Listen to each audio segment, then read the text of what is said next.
Looks like it's time for a bloodbath.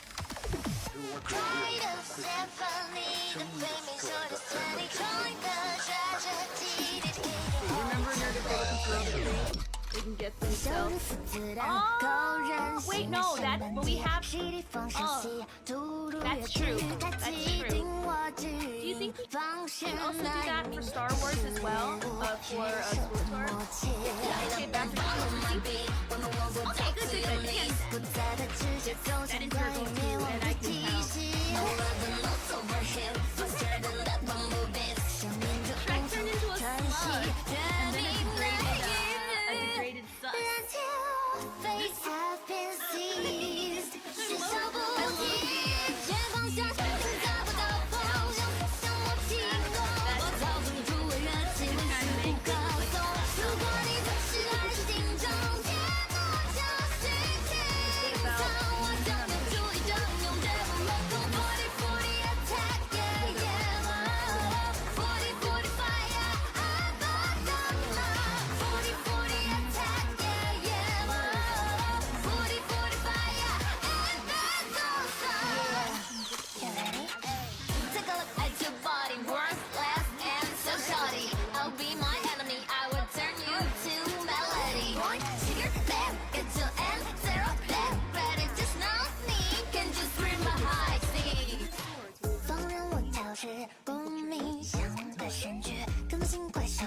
How you doing today, Manga?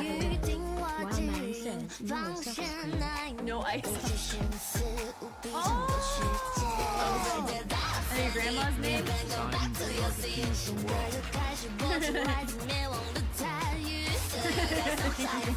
You know your grandma's name? Good, tell me what it is. From Cliff Lightning, love it. Play D&D and go home like an hour ago? Nice, nice.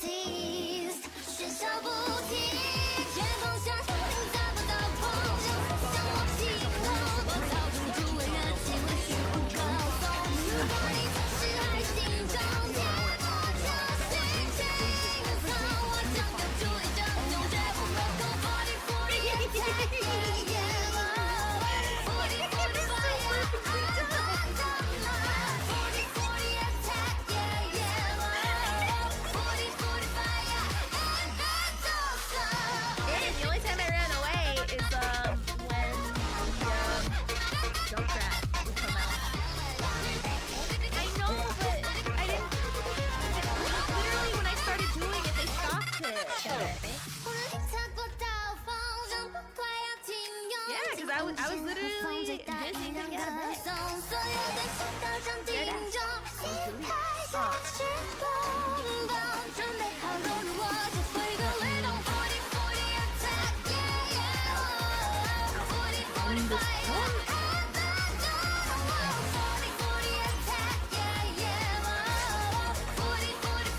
Yeah, that's from this room. It's a different way to go about. So far, I'm doing great. No accidents were made. No.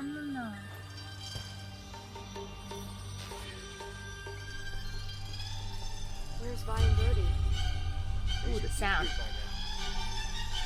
Clem, look.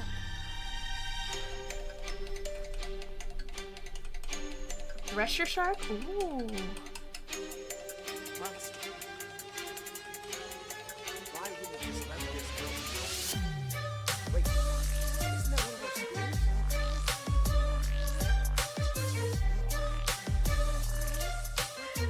Hey, bruh.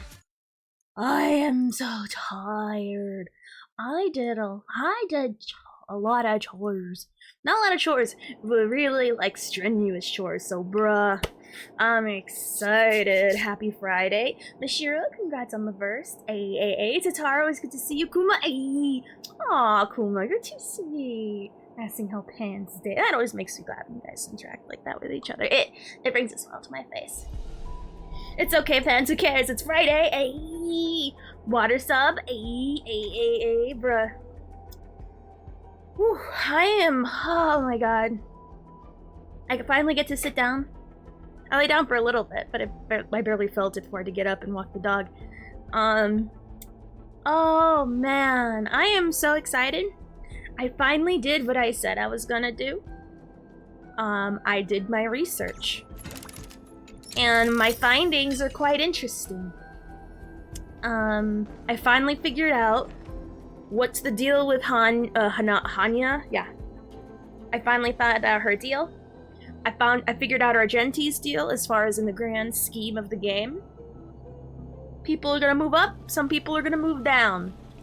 People are gonna get upset, people are gonna be happy, and I can't wait.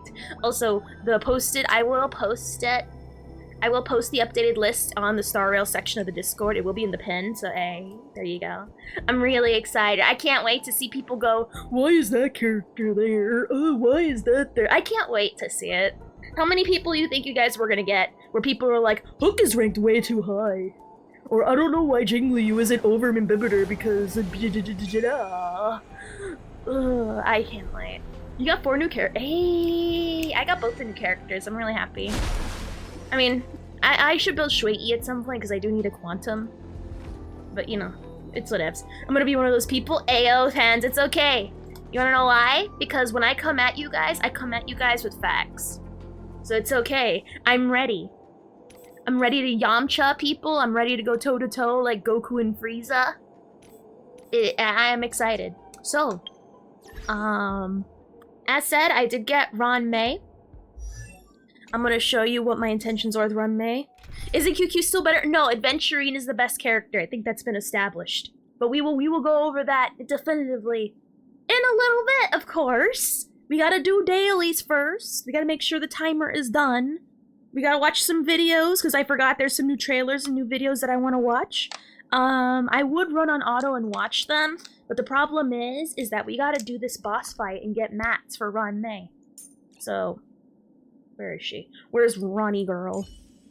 So this is the team I personally plan on running.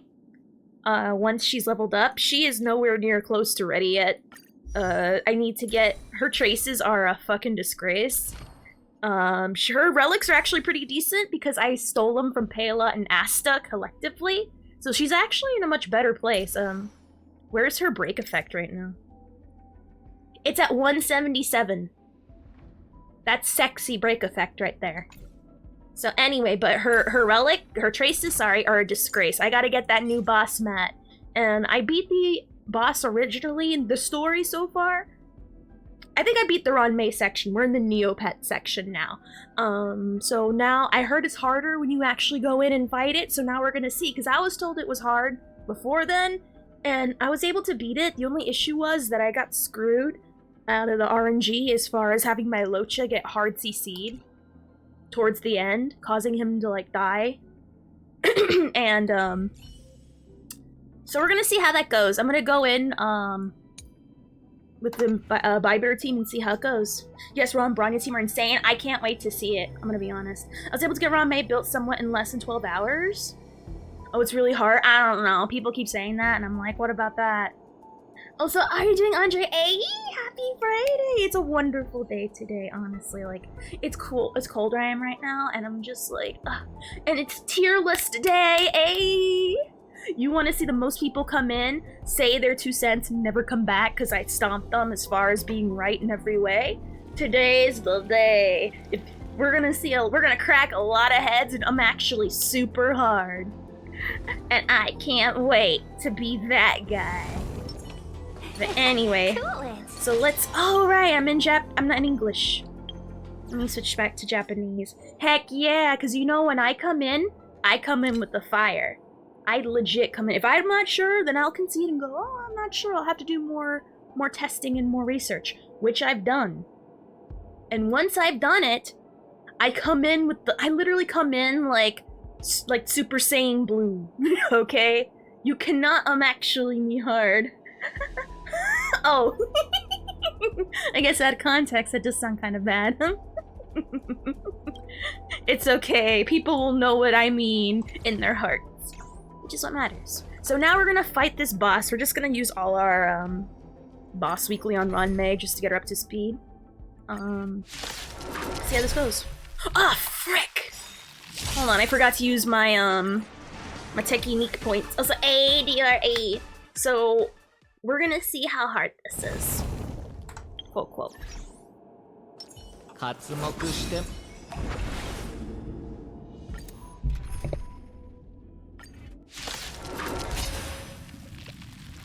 And then once I run out of my boss weeklies, we're gonna watch the trailers on Shui and Ranmei.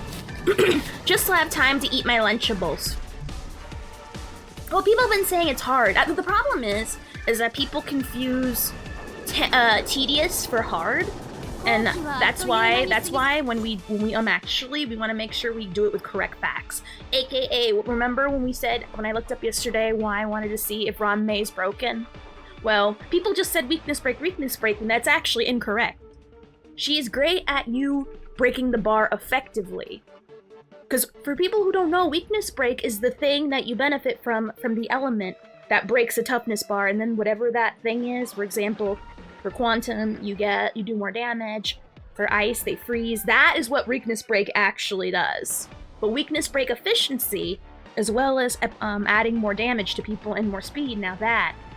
We gotta make sure we come in with our facts and our Q's and our I's crossed before we even think about actualing someone, okay? Because we want to know when someone asks, why is Ranmei OP, or why is she this, or why is she a good use for her? We know in the bullet points exactly and concisely why. Actually, I know, right? We want to make sure if we actually, we know why.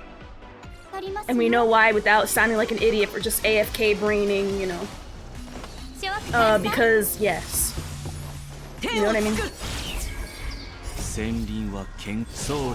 Hopefully my Locha doesn't get hard CC. That's the one thing I'm really kind of annoyed about. Actually, we have an emote for that, remember? Where is it? There we go, that's the actually right there. Crap! I meant to... Okay, whatever. Yeah, we have one! Heck yeah, we do! Heck yeah, we do! I have a lot of fun emotes. I know I have slots for like a lot more fun ones, but you know, I'm working on it. What do you want from me? So yeah, and they're for followers, so you don't have to be subbed to get it. So now in any chat, if someone tries to actually you, now you can actually them, but harder. Aren't I so giving? Aren't I asking like that? I know. Sing my praises.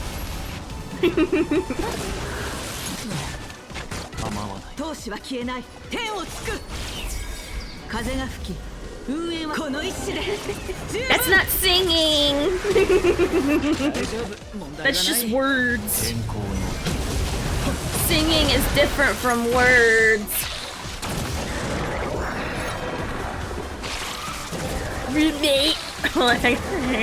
Roommate is universal. I have thoughts about that, and we're gonna go over that when we do the tier list.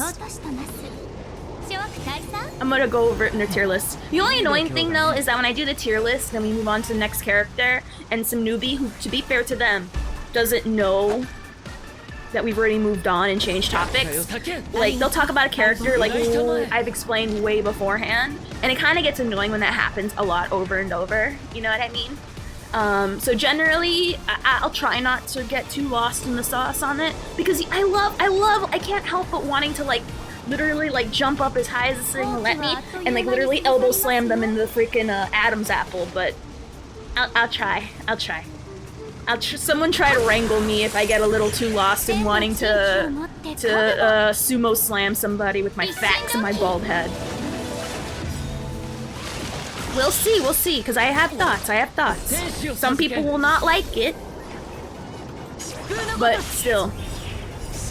But we'll see. Hey, Charles, happy tier list day. It feels like a holiday, doesn't it? It feels like, you know what it feels like? That I'm ringing the church bells and you hear the monks singing, oh, as I like pull out the holy lace on top of a fancy pillow. Like the bibble.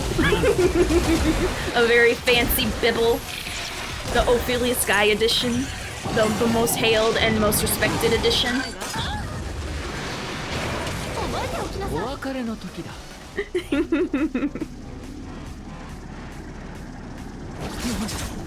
All I can think about roommate isn't the stats, it's the thighs and the booba.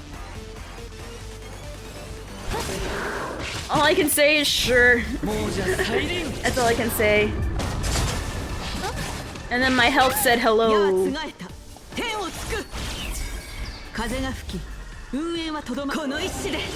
Did I mention booba? No, please, go on. I've never heard that one before. I never heard that one before at all. Please, go on. Please, go on. Hey! Jizu, hey! Wait, who did you get, Jizu? Did you get Blade? I have so much attack, if this 1% doesn't go away, I'm gonna scream the slur. Okay. There's a reason why I have Tingyu with so much attack. I have now opened the thing. Oh, get in! Get in! I peed in the water a little bit to make it warm for you. I'll splish splashy it a little, just so you can see how serious I am about this warm water. I think I need to build Tingyu with a lot of attack. Heck yeah, 1% problem? I don't even know her. Honestly. Nice, how nice? Pretty nice. I can pee on it again, and I'll pee in it again for you a little bit if it makes you feel happy. Hey, Leo. Hey. Ooh, the cutie pie bus driver. Hey. Oh my god, I was thinking about bus driving some a little bit today, but that'll be later maybe. I think 9k crit damage isn't enough. I mean, listen, okay? Shut up. Why are you judging me? Alright, that fight isn't hard.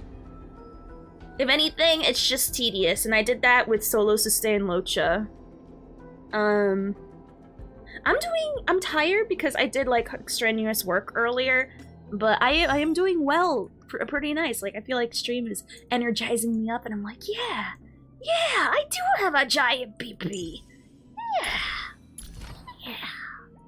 I like this. I like this a lot. Also, I don't think I need as many as I think, so I guess I'll go to farming those music boxes. But Ophi, Locha is so OP. That's why, I mean, I was gonna pull for him. Okay, so let me tell you a funny story about Locha, okay? For those who don't know, I originally was gonna pull him regardless because he looks like my brother. Like, he looks like the kind of character design where he looked like he could be related to me. And then when his kit was revealed, I was like, oh my god, this is literally the most broken thing ever. If you don't pull for him, it's literally an F on your account. Like, literally, look at him. It looks like we could be related. He has blonde hair and green eyes. I have blonde hair, green eyes. Like, look at us. Look at us. Like, I was gonna love him regardless, but, you know, turns out we come from a respected bloodline. One that takes shit serious. That's good to hear. Same, yeah, kick back and relax, because it's Friday, baby. Cursed to life and grass. And he is drawn by the same peeps. Ayy. Both of them do war crimes? Exactly, it runs in the family. I had to skip Silverwolf, Locha, and Blade. I'm gonna be honest, all of those sound... I mean, I'm gonna be honest, Silverwolf is take or leave, but the other two, if you don't have a second DPS, like, that's disappointing. But Locha, that's worse. That is worse. Now, before I run this shit to auto-run for the music boxes, let's pull up the trailers so we can watch it and I can eat my Lunchables. Because I need to, like, get snacks before I start stream, because when I start stream, especially on Fridays, I stream for a while, and then I get hungry. And I don't want to be hungry. I wanna drink my little apparently a probiotic soda, which actually sounds... It sounds gross, but it actually tastes really delicious. It's called, Poppy. I like it. I like it a lot. So, and for those who are wondering, it's the turkey and cheese Lunchable. Hold on, what's it called? Turkey and cheddar. I had to be correct. I stole it. I stole it, and if anyone asks, I'm not gonna answer no questions. Also, there's another video we have 3 videos to watch. We have one with Sway, one with Keeping Up with Star Rail, and a third one with what's her face. They need adult Lunchables.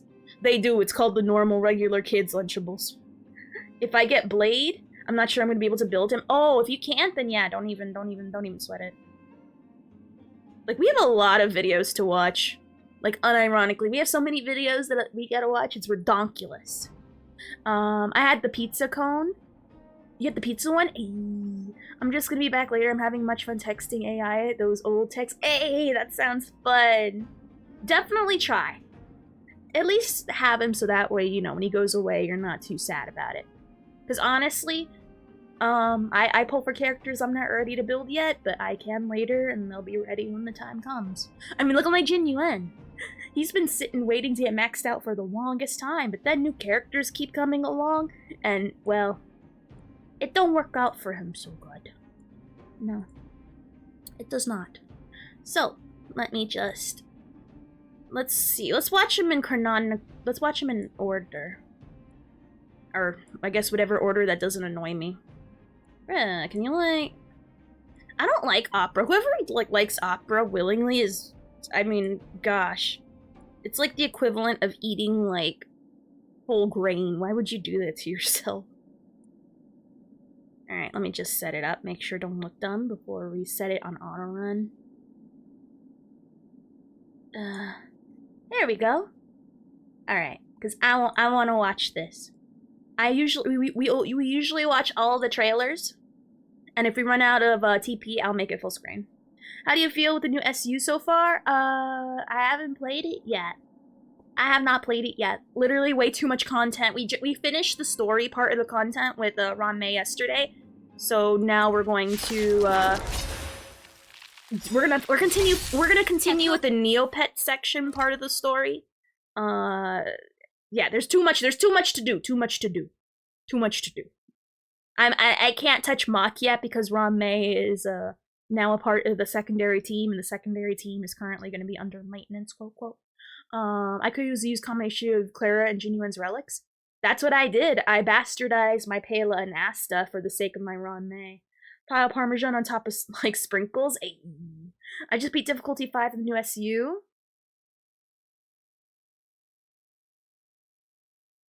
Is there a new SU? Am I going crazy? You mean... Wait, are you talking about Swarm? I hope... Because... I'm confused. Is there a new world I don't know about? Guess what someone just said to you? It better not be related to Genshin. I swear to God, Coverlord. Every time you come in and talk about...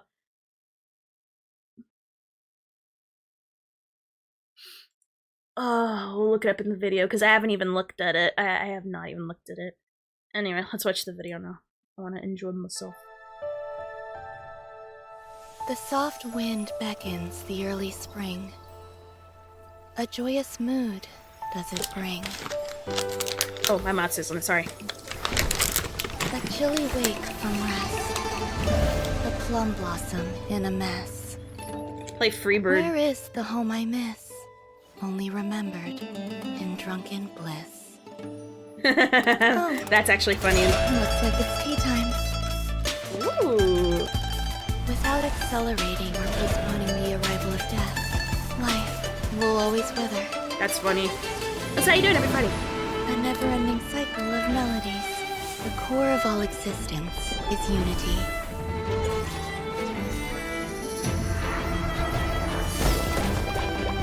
Aww.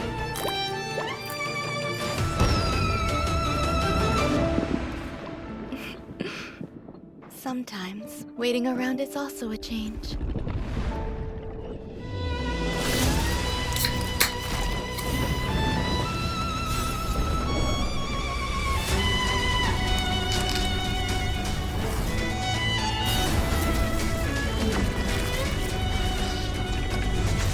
Oh? The results are beyond my expectations. She's gonna play Cotton Eye Joe Every any second. petal in life's garden will meet a day when it is torn away by the wind's call. Fret not. You still hold academic value.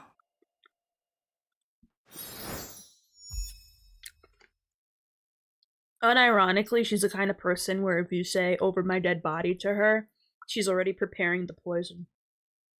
That's all I'm saying. Rame, more like wanted by the feds and crimes.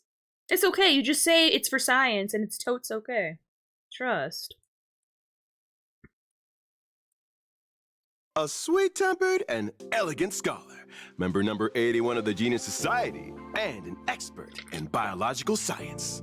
After drawing Noose's gaze with her that's good. talent and incredible perseverance, she began to research Oh the yeah, origins so of silly that life she almost in a kills secret people by corner trying to of the make universe. servants of In a the god Genius that's known to Society, destroy worlds. Some praise her as a future miracle worker, Good while one, others find her methods questionable, to Like say most? the least. But Romay, what kind it's of for philosophy is she science. beholden to? On this episode of Keeping Up with Star Rail, we'll bring you the inside scoop on the secrets of Miss Ron May. If my chompy chomps are too loud, let me know. Well, Right now, I'm it isn't eating. Madam Herta. What sweet Ayo, breeze carries you here Herta. today? What do you think? You really have no idea? I love Herta. She's such a Yeah. bitch. Inside scoop? She's me when I give up trying to be nice. What about it? And I Any like up. reason I can't listen to a little gossip? Then without further ado, let's get back to the I'm rigorous building my science on the little inside turkey scoop. cheddar sandwich with crackers. I'm gonna do a Ron May double is an decker. ice-type character following the path It's of not a double harmony. decker, it's just Not to double mention cheese, a double biologist cheddar. and classically trained musician. She manipulates the threads of life like the strings of an instrument, changing I believe battlefield that. dynamics with delicate, gentle strokes. When using her basic attack, Ron May plucks the strings of her lute and deals ice damage to a single target based on her attack.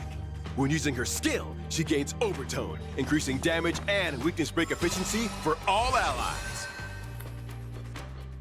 After unlocking a specific trace, when Ron May's break effect Yeah, reaches maybe a not the certain buff. value, her skill's damage buff will increase in tandem up to a set limit.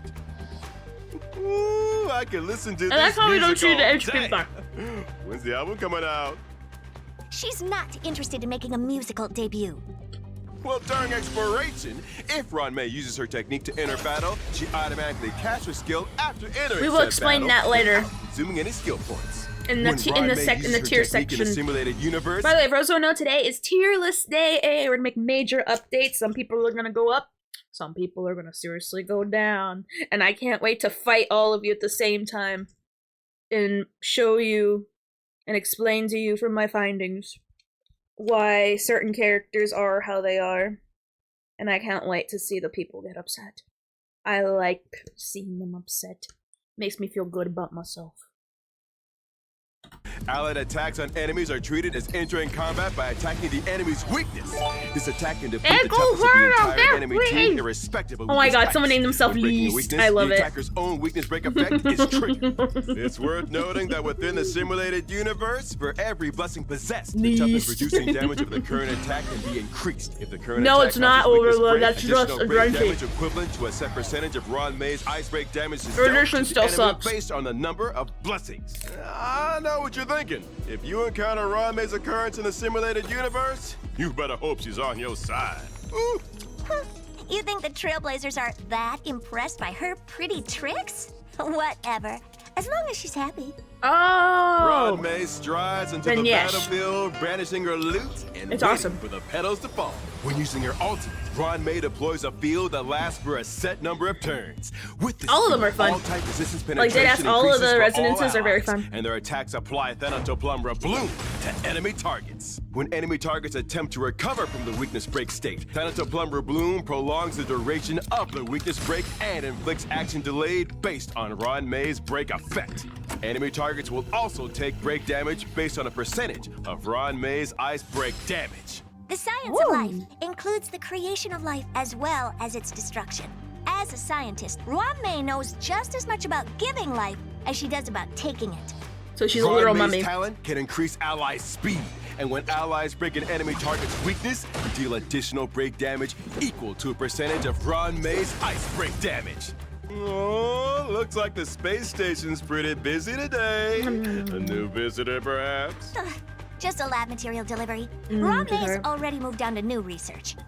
Ooh, but the enemy isn't going home just yet. They draw Last their I heard, bows Trailblazer filed a restraining to order. the offensive. Ron May springs into action, using her skill to increase allies' damage and weakness break efficiency. The team takes advantage of the momentum, delivering a clean hit. They're playing The on speed freaking boost from double Ron May's speed. I talent love and it. slow debuff from Don Hung's skill delay enemy actions. Without Ooh. giving the enemy the chance to catch their breath, allies unleash the second round of attacks. Thanks to Ranmei's skill bonus, the enemy won't be holding on for much longer. Don't they get tired of holding their bows for that long? Kick you when you're down. Keep the ball rolling. Ooh, let's go! An ally takes advantage of the enemy's weakness break to launch their ultimate. But the enemy has They need 1.5 speed and the weakness Vizifo. break is about to end. Oh, impressive perseverance. I should She's not research walking these in guys. double speed. Ranmei, make sure you don't. Forget it. Whatever keeps her happy. At just the right moment, Ranmei unleashes her ultimate. Her teammates follow in tandem to attack the enemy and inflict Thanato-Plum Bloom. Just as the enemy is about to recover from weakness break, Thanato-Plum Bloom triggers again. I've seen Watch sending them Mojo's star back up into tier weakness list. It's very break as they funny. sustain Oh god, it can't be any funnier than the Pridwin one though. Like unironically, that one is a riot. I'll somebody use my little juicy juice. But it can't be any worse than the Pridwin one. It probably is. It's like the freaking dumber version of that, which it's already very questionable. Where is it? Can someone link it to me? Can someone link it to me? Now I want to see it. No, what? No, just link it to me. We'll look at it together. Ranmei, here's my alt. For those who don't know, I can't stand the way she talks in either language, Japanese or English. But if I was forced to like pick one, I would choose the Japanese one because the English asthma, sexy twang in her voice, I can't handle it. I need to like give her inhaler every time she speaks. further damage. With weakness break, Someone link the me. enemy can no longer stand And we'll look at against the the list. onslaught of attacks. Life comes in many forms, but in the end, it always meets the same fate. Never heard truer words, Madam Herda. See? Look how scientific and educational our show is. Who cares about that? I'm still waiting for the inside scoop on Ranmei. I thought you were here to evaluate the show. Do I look like someone with that much free time? I had other business in mind for this visit. What? I need Yes, you can. to test You have out my the simulated permission. universe. I want to know. I want to see it. Is it a Didn't you video or once is it a call list? yourself the simulated universe goat? Ooh. Called out? Called out? Ooh, Albert? Cancelled? Let me see. Alright, so I'm gonna go with the one Kuma linked. I'm going with the one that Kuma linked, because that's the one that will be whatchamacallit. Oh, sorry! Yeah, a lot of words, yeah. Alright. Let me just pull that up, and we're gonna leave this on the side burner. Whatever. Let's get. I'm gonna be honest, what does Mojo know? I mean, everyone knows that they're literally Mojo is for the fucking white wine moms that don't know. They want to act like they know what something is from their one video. It's a good plebeian way to learn things, which I like it. It makes it more accessible, but at the same time, oof. It's just as good as the Facebook mom's advice. Don't. Don't. That's all I can say. Ranmei occurrence equals remembrance path blessing equals hit a lot of ooh. That sounds nice. All right. So let me all right. Let's put it on full screen, shall we? Because now my interest has been piqued. My interest is here. I'm here, and before we look at the shoei, I need to look at this disaster piece, okay? Alright, what is this? Over with. The Antimatter Legion? Alright, Interesting. let's see what Welcome this to is. Watch Mojo, and today we're counting down Watch Mojo is like, man, I can't find YouTube for dinner. Okay, give me your top 10. Oh my god, our picks for the units at the very top of the current meta in Honkai Star Rail. Number 10, Kafka. I need to keep a note. I need to like write these down just so I can get an overall comparison. So I guess it's top 10. They said, yeah, top 10. So 1, 2, 3, 4, 5, 6, 7, 8, 9, 10. I just want to see, okay? I need to see the reasoning, okay? I want to see. It might be backwards a Wonderland reasoning, but I want to see it anyway to see if there's any I'm trying to give them points, is what I'm trying to say. If there's something correct, I at least want to give them props. You know what I mean? Could I? Oh, you want me to record it?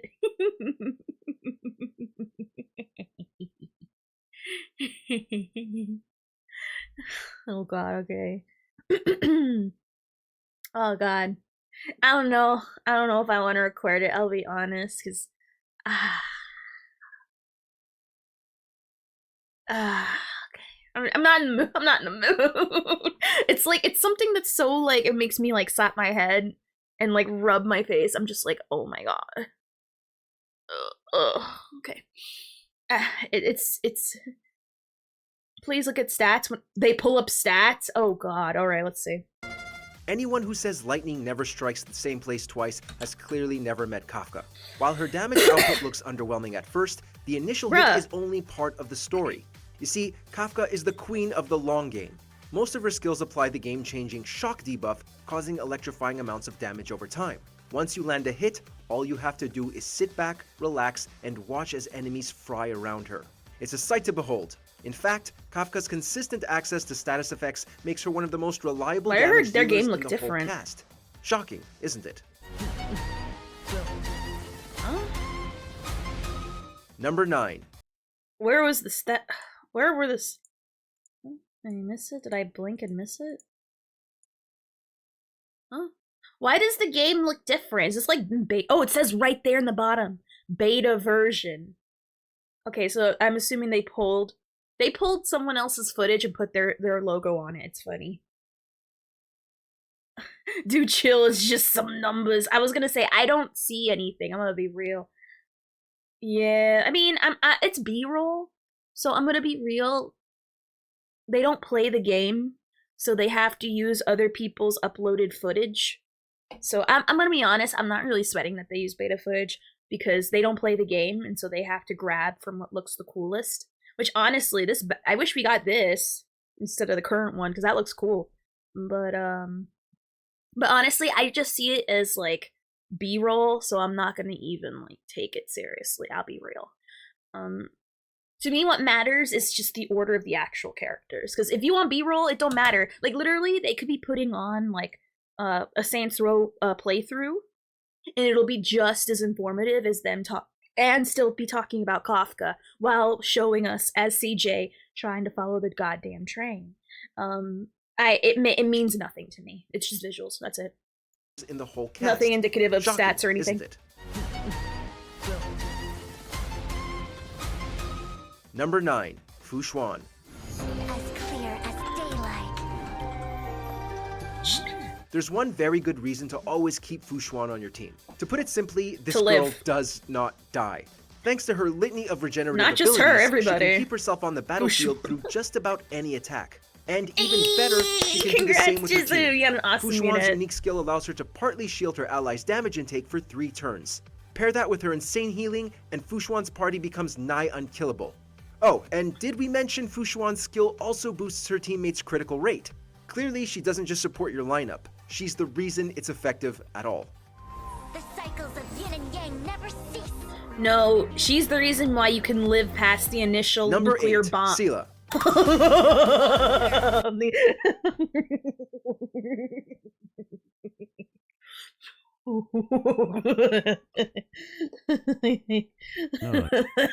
What are you doing here? If we're talking about meta, your name should not even you should not be here. Okay, so let me write that down. We didn't see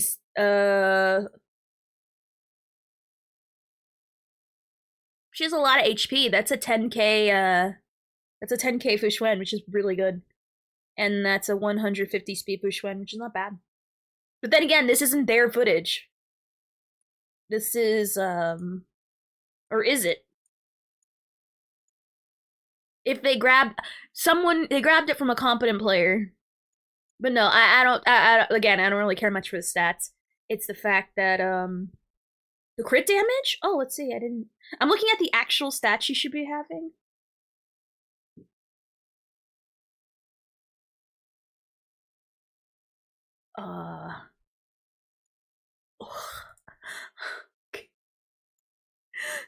Can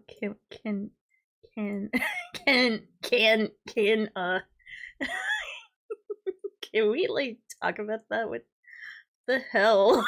Why is it over 1,000? Okay.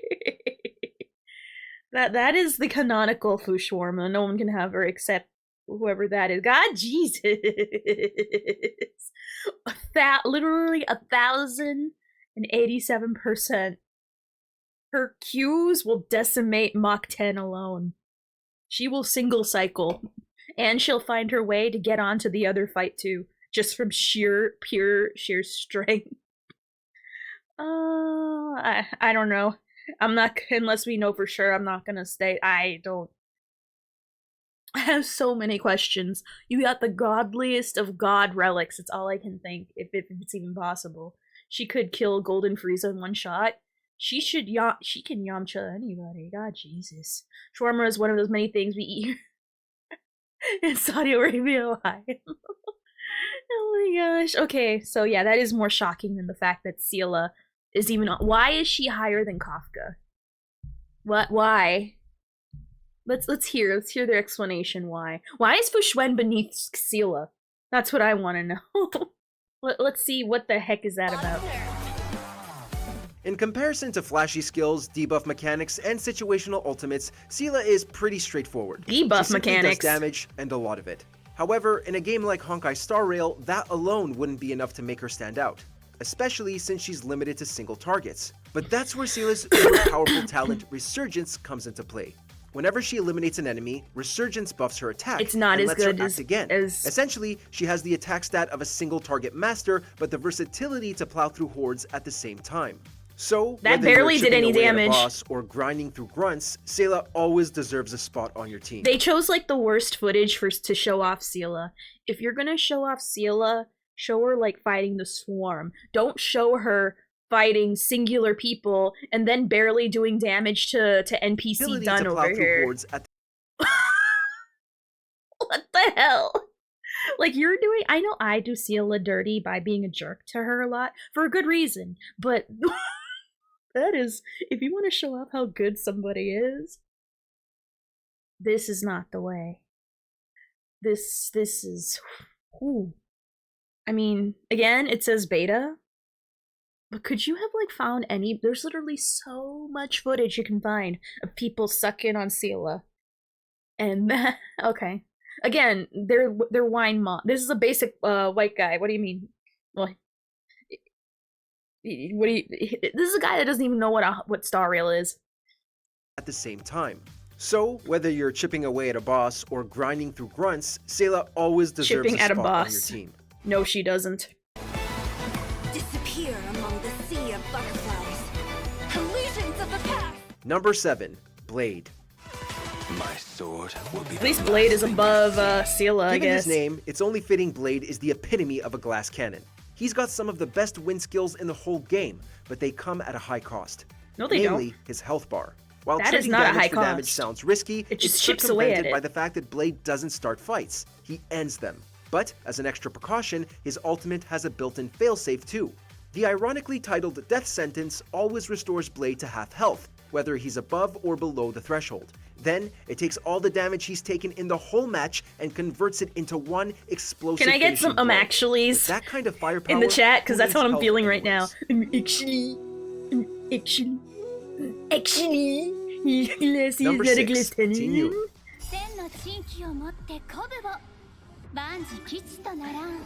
Alright, let me put into actually. You get a buff, and you get a buff, you get a buff, and you get a buff. That's right, Tinyun is all about I'll those do it, 'cause nice, that's how I'm powerful feeling. attack boosts.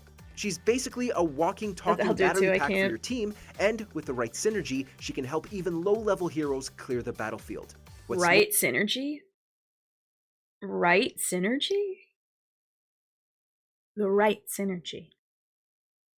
I guess the right synergy is all of them.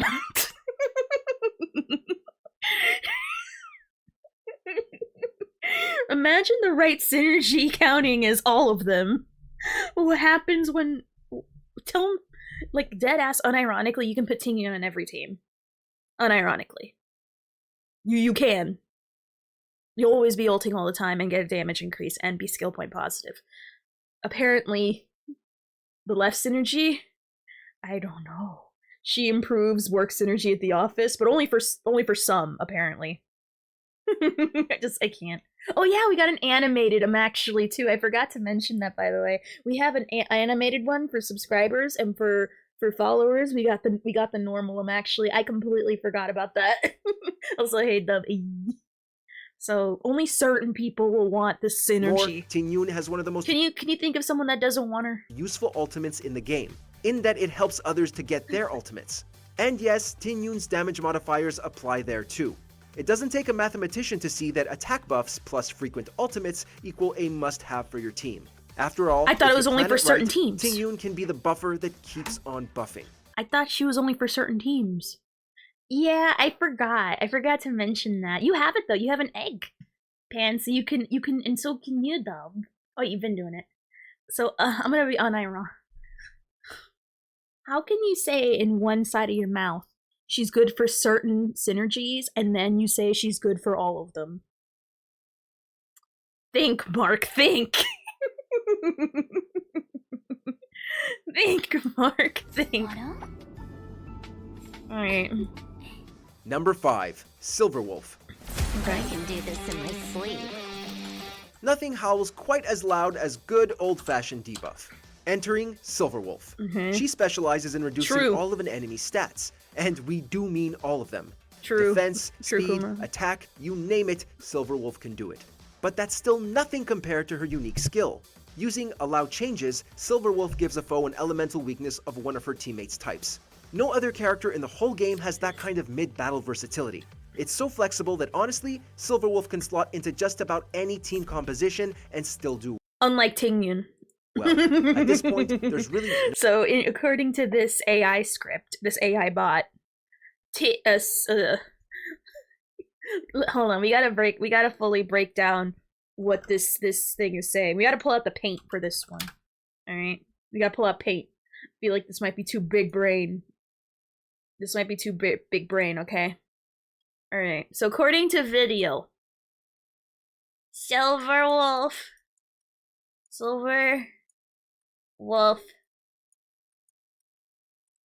Alright. More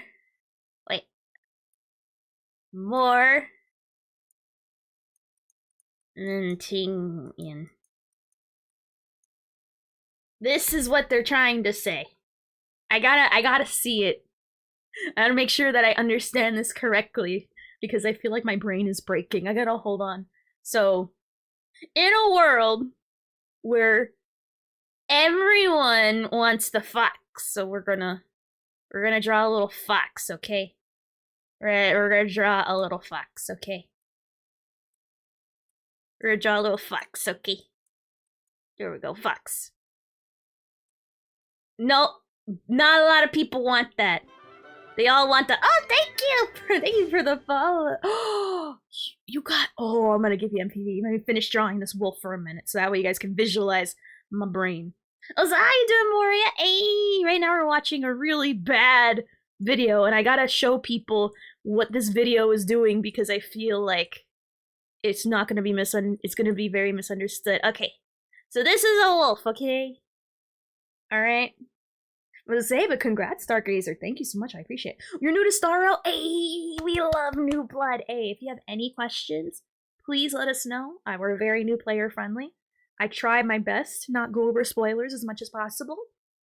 And hey, if you have any questions, let us know. There's no stupid question. There's only one stupid question, and the only stupid question is, why aren't you using said 5-star? Because of one of two reasons. One, we don't freaking have it, or two, they're not leveled. And I don't, and I can't. But yes, welcome! Where's the cookie run to? Oh god, it probably changed since the last time I played, I'll be honest. Let me give Stargazer the much deserved VIP. So anyway, does anyone have any questions so far on what this Mojo video is saying? I hope my visual aid is oh, hold on, let me fix the visual aid. No. Caca. This caca. This caca. This yes. This yes. Also, let me. But also, happy Friday. How are you doing? All right. Does anyone have any questions? Do I need to further break it? I can. You don't think I have the autism to break it down? I'll do it. Oh, and thank you for the gift. Thank you. All right. Now let me add Stargazer on the beautiful VIP list. I forgot to turn on the pets again, didn't I? I sure freaking did. You have a question? Okay, what's the question? Should I save my crystals for the gotcha? Yes.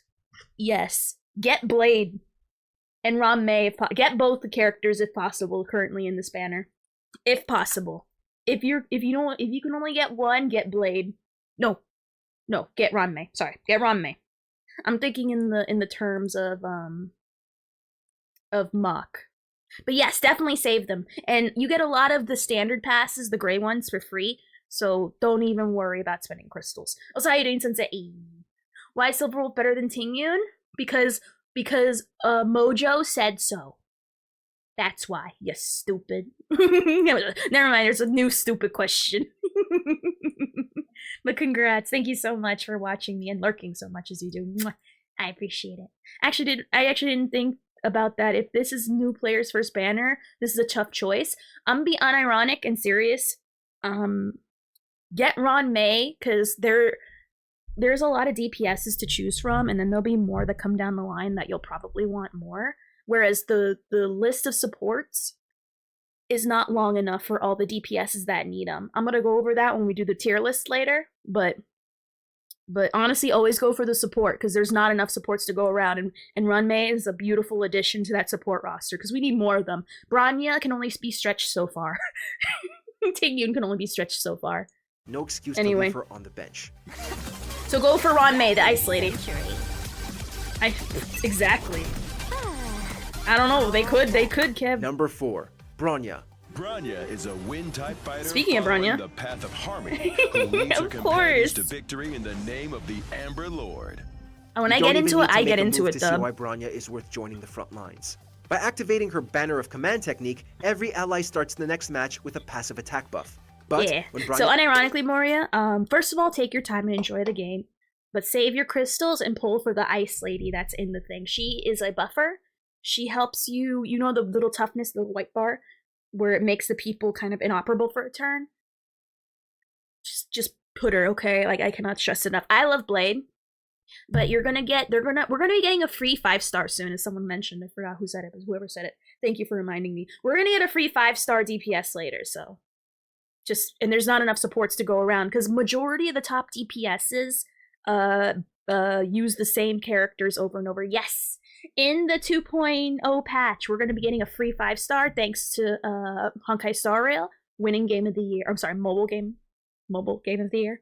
Gotta say that because clearly that belongs to Baldur's Gate. Heck yeah, we do, Moira! You joined at the perfect time. Unironically, you keep playing until 2.0, you're gonna get a free 5-star, which is Dr. Ratio. He is awesome. He has a different way to play and is fun. So, yeah. I would definitely recommend the Ice Lady. Yes. Yes. I came at the right time to install. Heck! And you play on the A base. I am super hyped for Ratio. Kind of sad I skipped on Topaz, but understandably so. But when she comes out, I'm gonna play them together. Honkai versus Baldur's Gate, the winner. Both, because you play both? Yes. I would have 100% said something if you didn't correct yourself. Don't worry, I'm on it. Don't worry. I caught myself. When his actual turn comes around, she takes that idea to a whole new level. Do we get Kukan? Actually, real briefly, because since you're new, I do have some things to tell you. Number 1, join the Discord, A. When there's codes from the lives and random codes from other different stuff, we posted there, A. If you join it, you do need a phone number, but it's okay. If you don't have one, let me know that you joined and I'll approve you manually. So, because we share codes there. And we have a dedicated Star Rail section. Number 2, you download the Hoyoverse app and you do daily logins and they give you free stuff all the time. Some of them including jades, stuff to level up your relics, credits, you know. So there you go. Alright, let me prove you real quick, because I saw you joining them right now. You play on your, Staria on your Z. I'm gonna be honest, are you being unironic? Because I know a lot of people use that as a meme, so it's hard to tell when people actually play on their flip phone. I'll be honest. Alright, perfect. Let me just manually approve you real quick. And again, I'm assuming you also play Genshin, so I'm just gonna give you that as well. There you are. No worries, I got you. Don't even worry about it. It's already done. Don't even sweat it. But yeah, if you have any questions, genuinely, never be afraid to ask, okay? If someone's being a poopy head, I'll kick their ass. No. I'm not gonna do that until my ROM May is done, which is why I was farming for the boss mat and for the music boxes. Of course, Moira, of course. You're young, you're new blood, and also Trailblazer blood. I like both of those things together. So yeah. You're being serious? Oh, I say, you know, thank you. Stop. Now again, there'll be certain streams you might need to miss because of story. Because I don't know how far you are. I'm assuming you're still in the first world. Have fun and enjoy it, okay? Don't let no one discourage who you want to play. Because even despite what my correct tier list, the only tier list you should be following, by the way, says, play whoever you want as long as you know how to build. Yep, that's the first one. So enjoy the ride. No one say any spoilers or references to certain things. One of them involves a character that you guys make jokes about all the time, and it makes me sad because it makes me think about it, and then I get sad.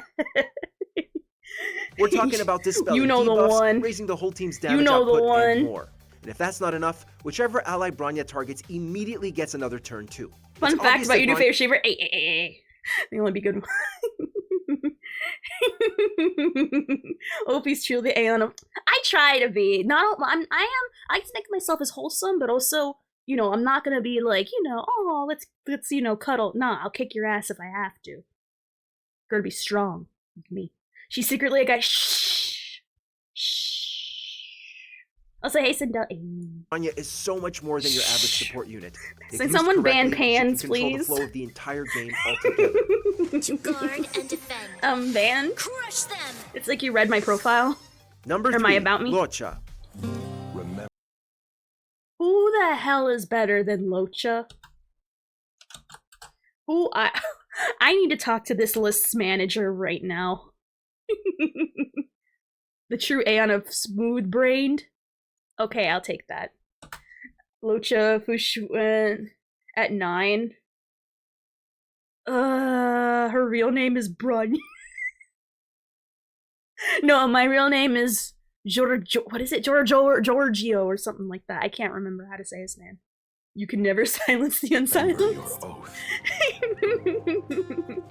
Out among the stars, the undercurrent swells beneath the tide. At least they got current day footage from the trailer, I guess. Honkai is also one of the game's most powerful combatants. And yet he's number 3. Giovanni Di Giorgio. Yes, that was what I was trying to do. And I forgot the song, but you guys know what I'm trying to say. Okay, so how can he be number 3, but you say he's the most powerful? Portability scale with his attack stat, giving him an incredibly rare niche as a unit that can both heal damage and dish it out. The best part? He can do it all in a single move. Once Locha activates his signature skill, Prayer of the Abyss Flower, it will automatically replenish his allies' health when they take a certain amount of damage. No turn or skill points needed. That frees up Locha to focus on offense. How is that not thanks to the his best? aforementioned attack stat, that comes pretty naturally. Talk about getting the best of both worlds. Also, if I'm wrong about something, don't be afraid to call me out, okay? Just like I'll call you guys out, I appreciate when you guys call me out. That way we're both informed and we both learn. So yeah, never be afraid to ask questions. Argenti will always be S+ in my heart, just like how how Adventurine is the best character, and y'all can suck my wee-wee on that one. The guy thinks he's a DPS healer? Sure, if there's one thing that Locha's known for, it's being a DPS. Out among the stars. You're in the Asia server? Hey, if anyone's in the Asia server, there you go. There you go. I would add you, but you know, I'm in America because I'm ignorant. I'm where the ignorant people are, and I kind of fit in. Ironically, the best healer in Honkai is also one of the game's most powerful combatants. Locha's support abilities scale with his attack stat, giving him an incredibly rare niche as a unit that can both heal damage and dish it out. The best Sunset, part, don't I have you he can added, do it all Sunset? in a single move. Once Lotcha activates his signature skill, Prayer of the Abyss Flower, it will automatically replenish his allies' health when they take a... Why I use your Locha for damage? Man, I should went for the America server. I mean, if you're still at the beginning, I mean, it's not too late to switch. Heals damage and dishes it out. I need to get my, you know what I really need? I need to, I was thinking about, emote ideas, and three of them. One of them, you guys know, is, free to play. I will, as soon as this video's over, it's like 2 minutes left. The free to play emote where my character has like raining money in the MySpace glitters, and then one waving one where my character's hand is showing above the table, and then the third one is a SpongeBob or what is it? The SpongeBob emote. But I don't know how to show that in such like a little space, but we'll figure it out. I mean, I like hitting the funny numbers with Erudition Path and Locha ult. If Locha were to scale from defense or HP, he would be the best character in the game. I'm gonna be honest, he's still the best character in the game. Just, now he just scales off HP or defense now. America, fuck yeah, hell yeah. Locha when his dishwater starts working. Washer. Oh, washer. I thought his dishwater. Ew. like the bathing water, except it's not even him, it's his dishes. a certain amount of damage. No turn or skill points needed. That frees up Lotcha to focus on offense, and thanks to his aforementioned attack stat, that comes pretty... Well, thank God for that. He can focus on offense. Thank God. Remember when I said dual DPS isn't a thing? I've been secretly doing it this whole time. I look like an idiot now. Damn, I'm sorry. Time for me to put on my dunce hat. Maybe this is an E6 top 10? He doesn't even mention the follow appeals. He did. He said skill point free healing, I think. Which is trying the harmony unit of ult. Damn, that's a big Locha ult. pretty naturally. Respect those numbers. I don't know, Solar Planet. Yes, it is. Solar Planet. It depends how in the beginning of the Snow Planet it is. If you literally just started, then it's not too late to switch, unless you pulled and have really good characters. If you have really good characters, then I say stay, because you might not get them again if you switch. Whoever told you about this is the best. You. Why is? I mean, we're still at we have number 2 and 1 left over. What's my? I'm max. Oh, that's a good question, Dublight. Moria, what's your Trailblaze level? That's a good question. I thought you meant me. Talk about getting. I'm gonna say, are you trying to offend me? You know what my Trailblaze level is. Don't you even ask me that. Number 2, Jingliu. Huh. Interesting. Okay. I mean, all right. She does deserve to be on this list, but only Ever number since 2. her release, Jingliu has frozen her way at the very top of the competitive scene, and for good reason. Oh, do you have the With or ability without to see investment, dislikes on her ice YouTube? damage is simply I unmatched, keep on forgetting to especially turn when you it take on. into account her or to- signature talent, Oh, I Crescent have it on. Transmigration. Each basic No, attack raises. I'm too lazy to download the thingy for it. But what's the dislike ratio on the list? I don't know. We're gonna find out. I'm using Opera right now, so there you go. What is our free 3-star character name? That's not till the next patch, and that's 2.0. That's Dr. Ratio. Raises her level, and after just 2 strikes, Jingliu no longer needs any skill points to unleash her devastating ice skills. To put that into perspective, her ultimate can dish out over 300% of her gargantuan attack stat. That's not. onto Yeah, a that's not single till enemy. next patch. So word of advice: Alloy. get Jingliu while you can. There may Wrong never be game. a character as strong as her in a very, very long time. Apparently is number 2. All right. I wield my blade to the very end. Let's see who number 1 is. Stars have been cut down from the sky. Let's see who number 1 is. I can think of 2 Before people. we continue, be sure to subscribe to our No. Imbiber Lune. Okay, this list is valid and correct. Never mind. Everything is valid and correct because they saved it at the end. You know what? Never mind. You know what? I think I was a little too hard on this list. You know, maybe we should listen to see what they have to say. You know, at this point, it felt like a circus. This is the only correct thing they've said. Eon of Destruction #1. Right? Valid. Okay, so I'm gonna be honest. The only thing they got right, not even, he should not be #1. But at least they acknowledge the 3 best DPS, and somehow Sela like bribed the guard to let herself on that list somewhere. Okay. I'm gonna say it again. Dan Heng is literally a cheat code. Unironically, that he is the only must-pull DPS you should own. He will carry you through all the content. Oh, 1,000,000%. The only time he won't is when there's no weakness. But even then, there was a fight where we had no weakness and we still won. So, I mean, we heard them out.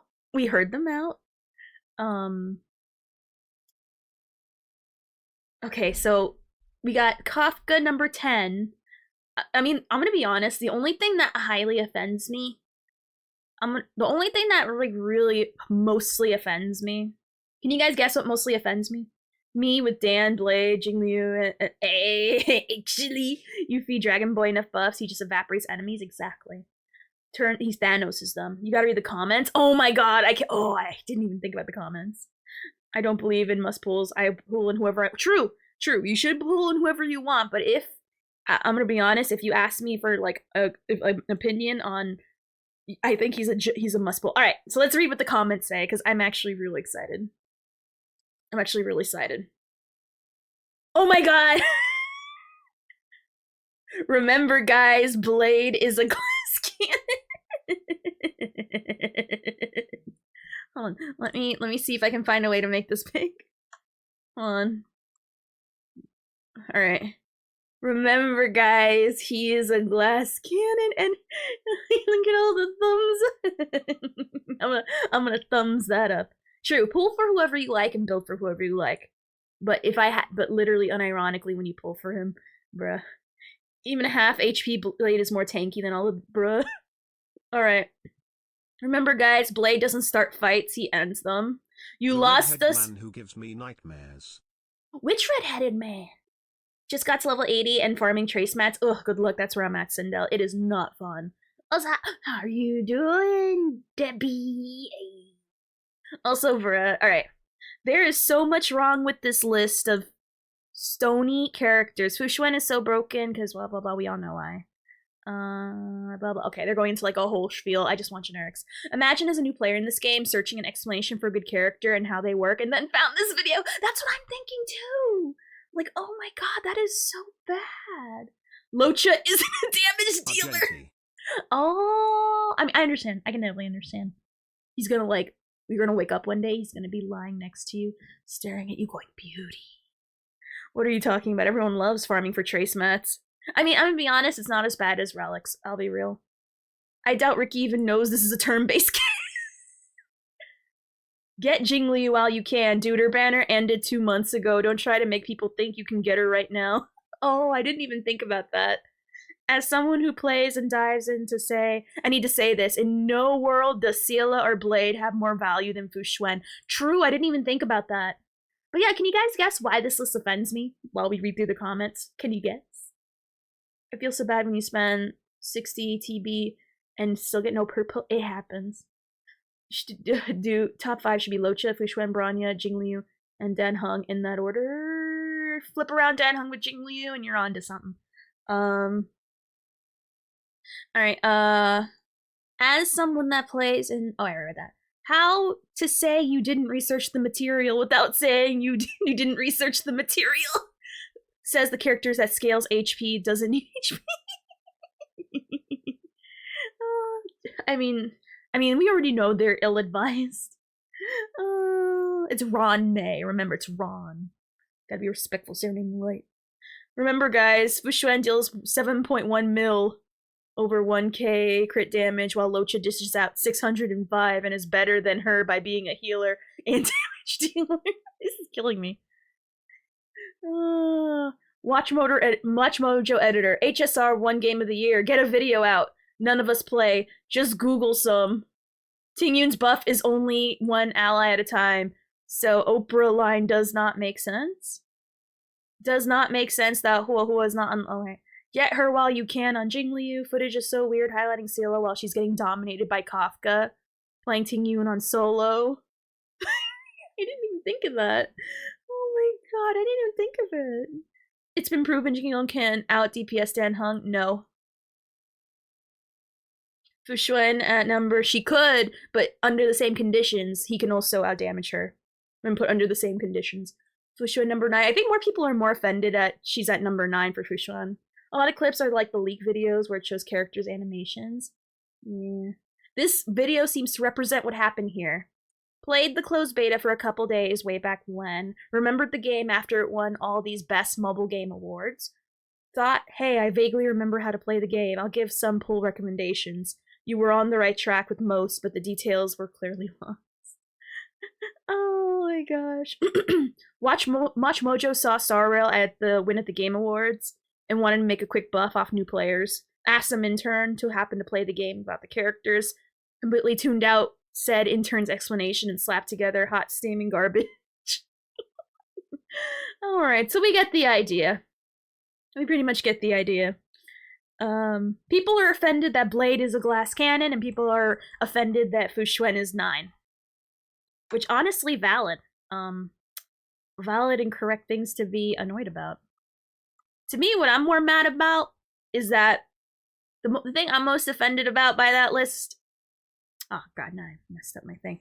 The thing I'm mostly that mostly got me shooketh on this list is that Sela is on it. Why the hell is Sela on it? Like, literally, this is already a joke.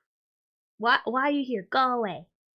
Oh, now let me double check. What's the name? What's your name on the game, real quick, so I can add you? It's actually harder for Blade to die than it is for Arlen to 0. I like that. Also, they didn't include any of the newer characters. Goes to show how much they know. Goes to show how much they know. But yeah, what's your name in it, Sunset? If it don't match, I won't have no idea. There's 2 people I have that are named Stell. And I don't know the difference. Let me know what your name is, Sunset, and then I'll double check.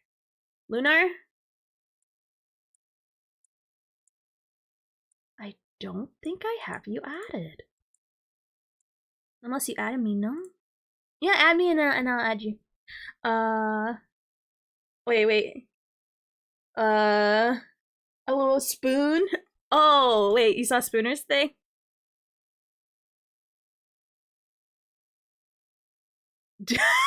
Oh yeah, dick. I forgot he did that. Oh, if I'm having a problem, what's the problem? I can't join the Discord? You should be able to. If you need a verification, I can just manually verify you. Moria was able to get in just fine earlier, so we know the link is working. Also, thank you for pushing that. Thank you. I appreciate it. Link expired? Oh god, not again. I'll just throw you a link. I'll give you a link myself right now. There is a constant working link in the about below, but I'll give it to you. You're usually here all the time, so I'm willing to do it. That is mine, right? Yeah, the Gremlin Den. There you go. Alright. And if anyone else wants to add Sunset, there you go. Steal their characters. And that now we got a good laugh. We got a good chuckle. Now let's go back to watching the normal Star Rail videos. I can't. Literally. Nice. I like what I see. Nice. There you are. I'm honestly surprised Margenti pulls in so many credits. Oh yeah, he's the best at farming because apparently his ult animations are very quick compared to the rest of them. So people like using him for farming. That's what I learned in my learnings. Yeah. He has the fastest ult animation to allow you to AFK farm very quickly. Oh, that was a phone number? That's funny. But yeah, alright, so I sent a link, Kuma, so there you go. Kuma, not Kuma. His ult is quick and it does big numbers. We're gonna talk about that when it comes time. We're gonna do the list after we watch these videos. Because I wanna finish watching all these videos on stream. We have 3 to watch in total. Unless I like clicked on one of them like twice. Oh no, we have 2. Never mind, I lied. We will explain. Of course you can. My UID. I forgot. We watch videos and then I'll send it. Remind me before I go pee-pee. And half his ult charge is better than farming. He's just better. He's the best farmer overall. I'll be honest, best farmer in the game. By far. On the Xianzhou Lafu, the Ten Lords Commission operates There's a in video the about shadows Shui. and steers clear I'll send it to you in a bit. Politics.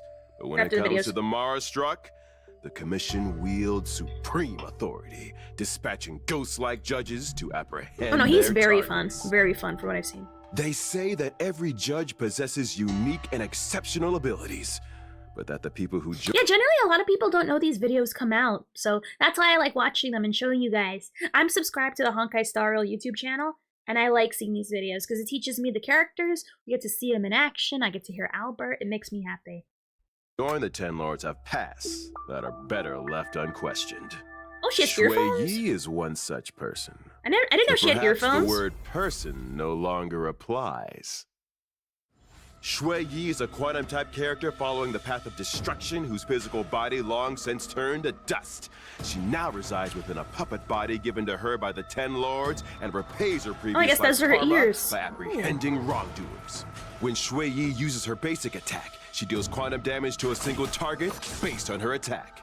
When using her skill, Shui Yi deals quantum damage to a single target and adjacent enemies based on her attack.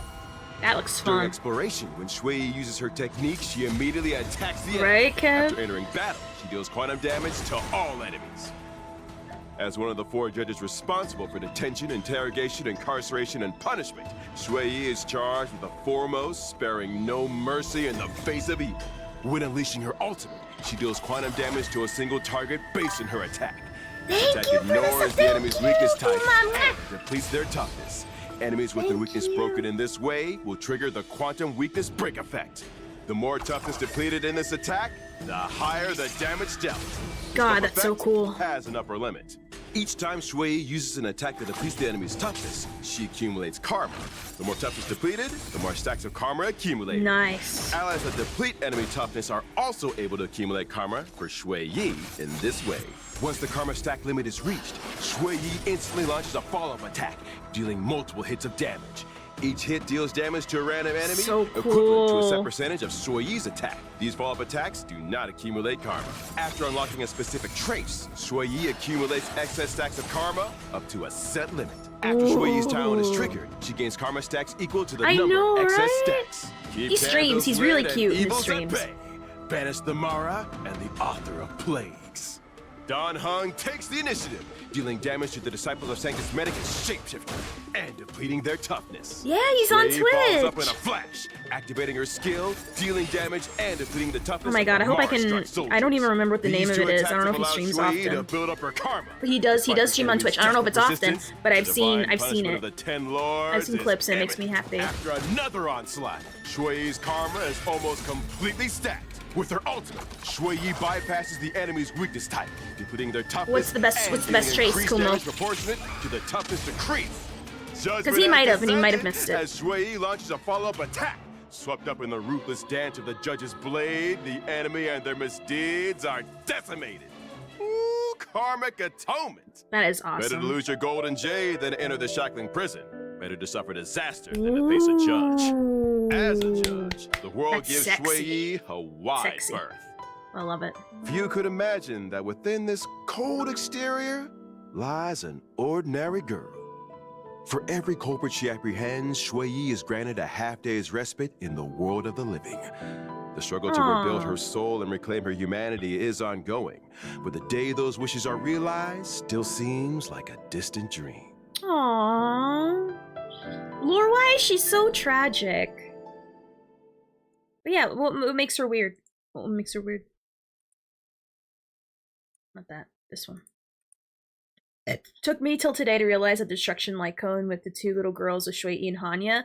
I knew it was Hanya, but I wasn't sure who that person was, the other person was, until recently.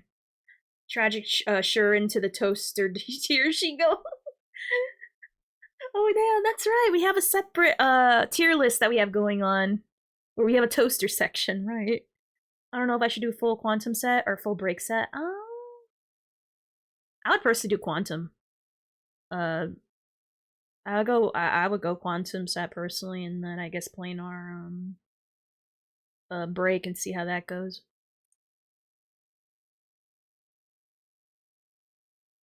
Oh wait, oops. Oh, my shit's me. Oops. I say go with whoever you think is best. But honestly, I personally go quantum set. Aren't you the one from the Simulated Universe expansion module test? The so-called Simulated Universe Goat? Yours truly! Not even 10 Lord Ravagers are enough to scare me. Well, my wish is that all who then do that instead. me are blessed with good fortune, including in the new algorithmic branch of the Simulated Universe.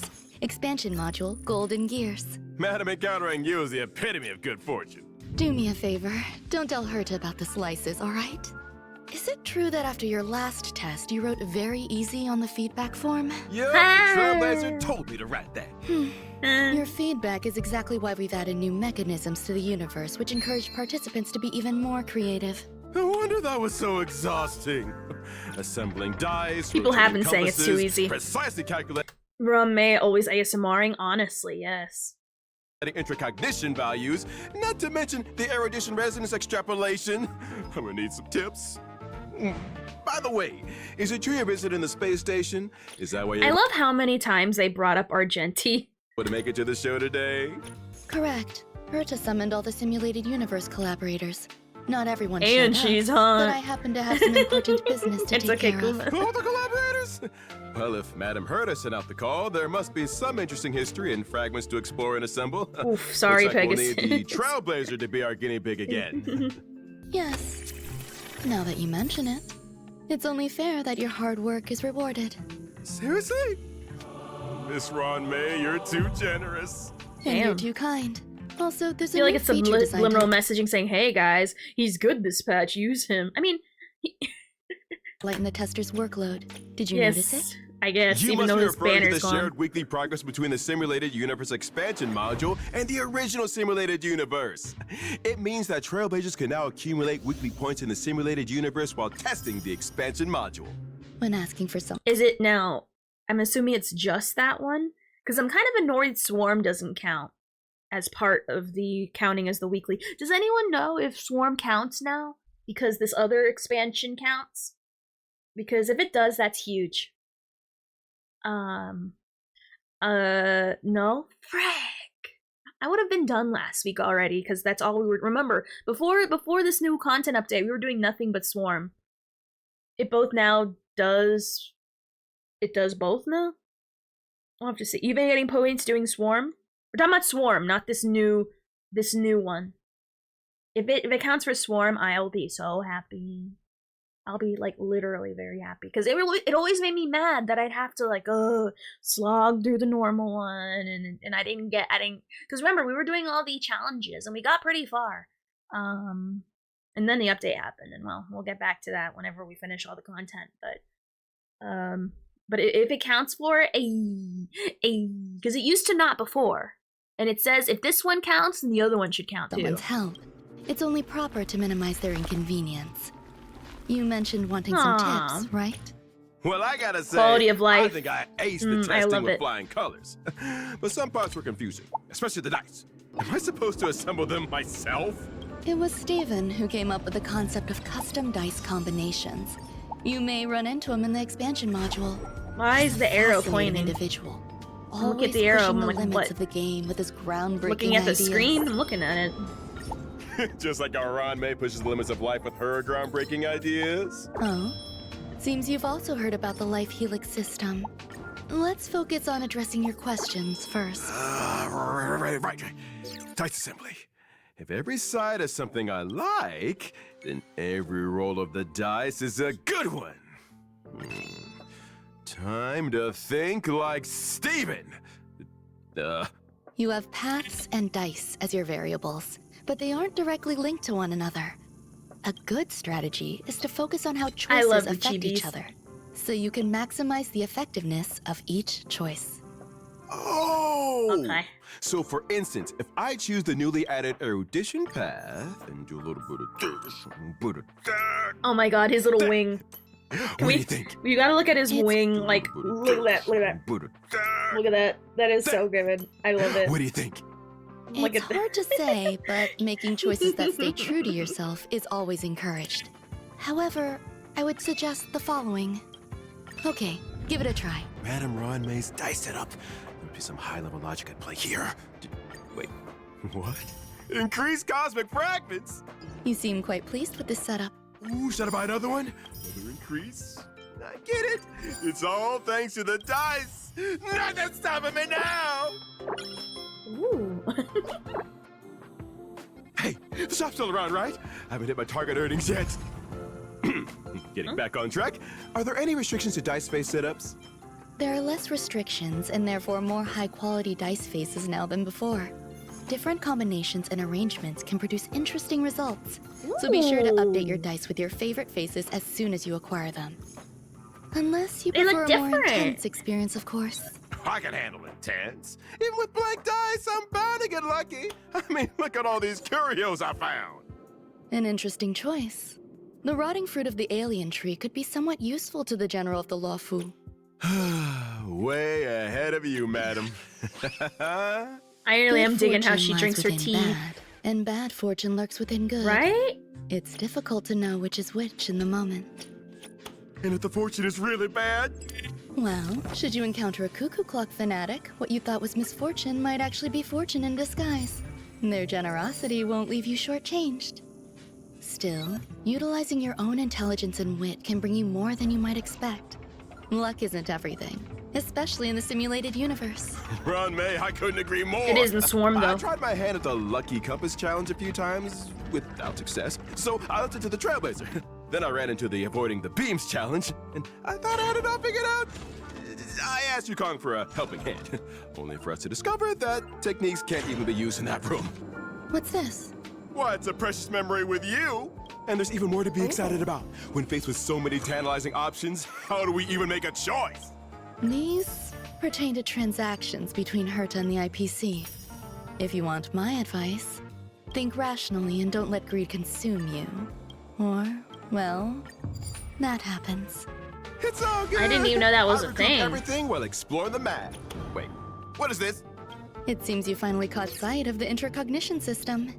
Adjusting your intercognition value can help you understand various laws and stories. The world is full of contradictions. Oh yeah, Organic versus lure. inorganic. We get Good versus evil. lure. Calculation I love versus lure. prophecy. It creates a Rashomon effect where truth isn't singular. Got it. No, So let what greed exactly is consume. the Friends purpose can't of buy the happiness, but money can. recommendations in this intercognition system? Oh To no, help lure. I testers love navigate this you. new system without Lure's too the much best. confusion, we've incorporated system-based guidance. Following the system's guidance can lead to extra rewards. Now that I think about it, when I followed the system's recommendations, I got more extra drops than usual. With these extra rewards, I'll be able to trailblaze the cosmos even faster and gain more Stellar J's!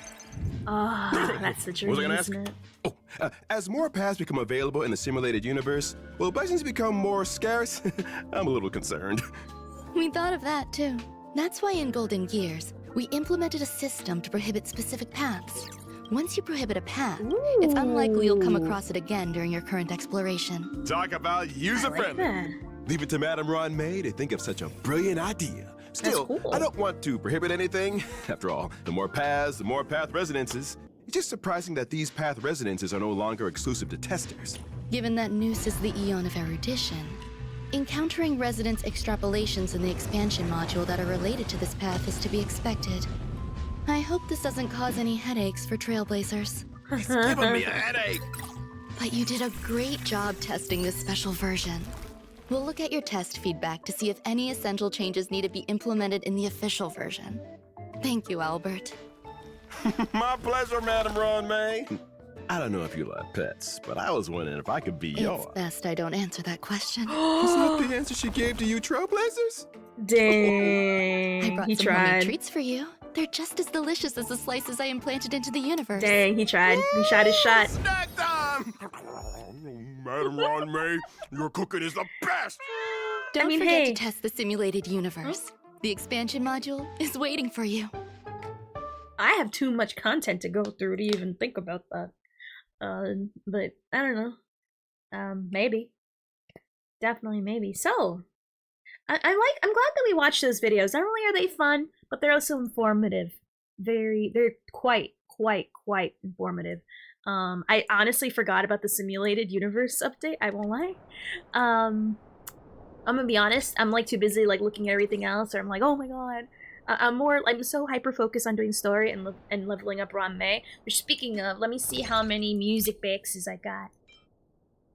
Oh wait, I probably shouldn't use those because she's so low in the traces. Let's see how high we can get her up. Okay. So I'll just get this whole side like up, I guess. And then now we gotta ascend her again. God damn it. Oh well, at least I know I can at least her traces are up to snuff. Where we can can I enhance her weapon? I can at least do that. Alrighty. Get her weapon to max ish. Well, max for her. Alright. So I'm gonna BRB. I need to go pee-pee. And then we're gonna go into the tier list. This is gonna be good. Oh, this is gonna be good. What planar set are you using with Imbibitor? I am currently using... I don't even remember. I think the crit set? Yeah. The two-piece, what's it? Arena. There you go. Arena. That's what I'm using. I was thinking about, nah, just the Arena. My Ron May has 50k HP. Oh yeah, well mine has 60k. Blah. Blah. It was that high. Wait, what is his current crit? Oh, I can fix that easily. I can easily fix that. Where is it? I need that body.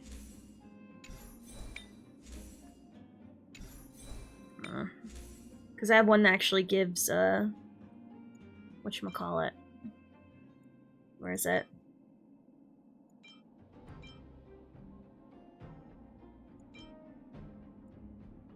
Thank you. Was it hands? I had the crit rate before.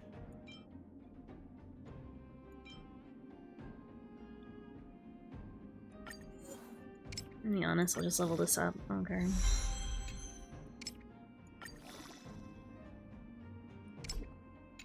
Alrighty.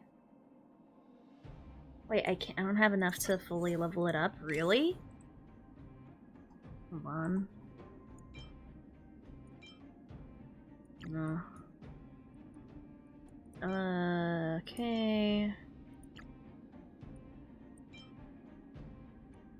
Alright.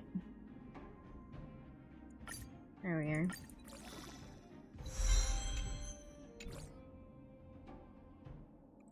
Oh, I'm kind of mad at myself. I didn't,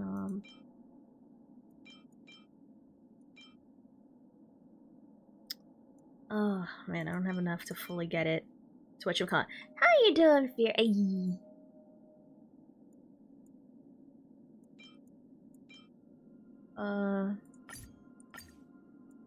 There we go.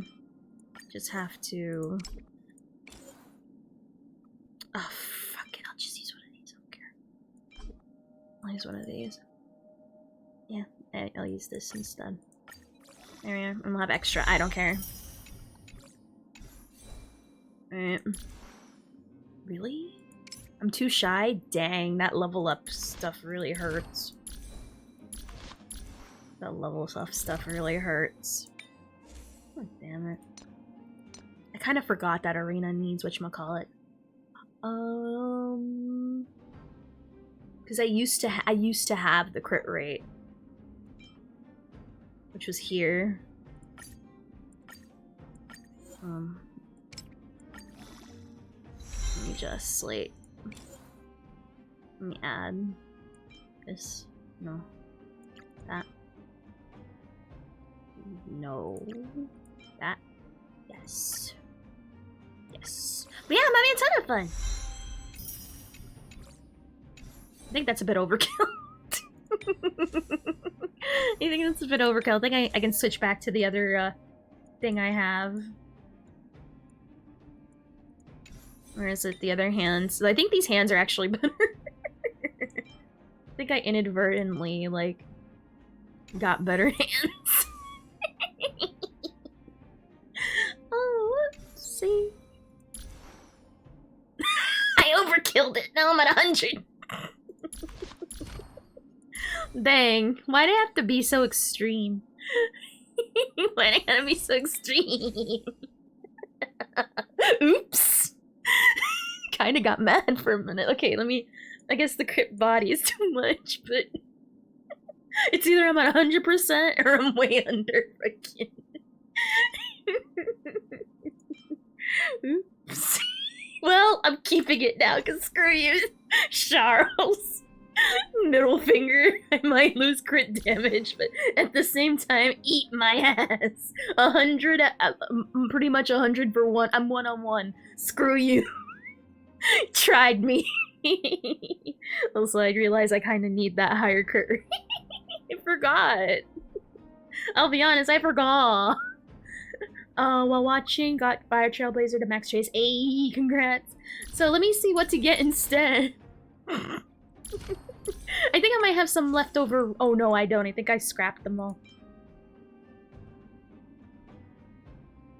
No, I don't have speed. I don't have speed. He no build for speed. He's slow boy. I should give him speed so he does more damage, but he's slow boy. he's just slow. Oh god. If I have to work on his speed, that means I have to speed tune Yukong, and thank you for the follow, thank you. And I'm like, I'm not in the mood. I'm not in the mood. If anything, I'm 2 seconds away from giving him, what's this? I don't know about this one. It raises our crit damage, but at the same time, our crit rate is only... Oh, you know what? Okay, do I have a ball that goes with this? Do we have a ball? Because I don't think I have a ball. Because I do want more crit damage, but until I can swap out the arena, I don't think I'm going to be able to really benefit from that ball too. Oh, hello. Hello, gorgeous! No, ball. One ball. Singular, but I don't have enough stuff to level it up. Or do I? Or do I? What happens if I put stuff in this ball? Will things happen? Let's see. Oh boy. You know, it doesn't matter. We got speed and imaginary boost. I guess. Stats aren't the best. But I haven't been farming for this, so what do you want from me? Or have I? No.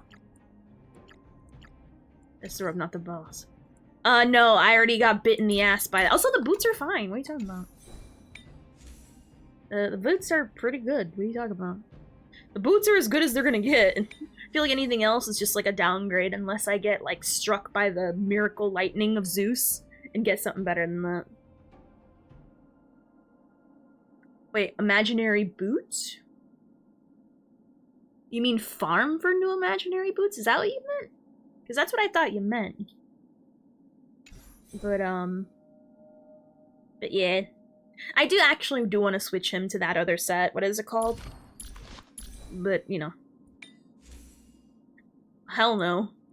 Hell no, it's not worth it. What's this rope called? Celestial? I'll use that at some point, but once I like farm for it. But right now, because I'm using arena, I guess I have to have my crit rate a little higher until I can you know, put myself accordingly. Why would I have better boots than this? It won't get better than attack, speed, and crit damage. Pants. Why are you benching Scylla, if I may ask? I know why. I know the obvious answer, but like, you know, what's your reason, if I may ask? For those who are wondering why I haven't bought it yet, I'm gonna wait till once my car payment is due. Just like that, the shred. Oh god, I can't. I literally can't now. Anyway, I gotta go pee-pee. And then we're gonna do tier lists. So we're gonna make some people happy, we're gonna make some people upset, we're gonna have the person coming in going, oh, why is that person there? When we were already way past that. So I'm gonna BRB, and don't go nowhere, okay?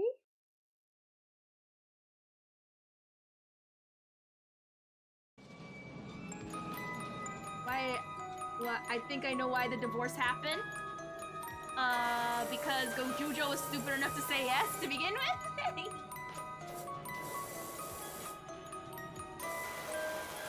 Because I cheated on him. Oh, look at how shiny.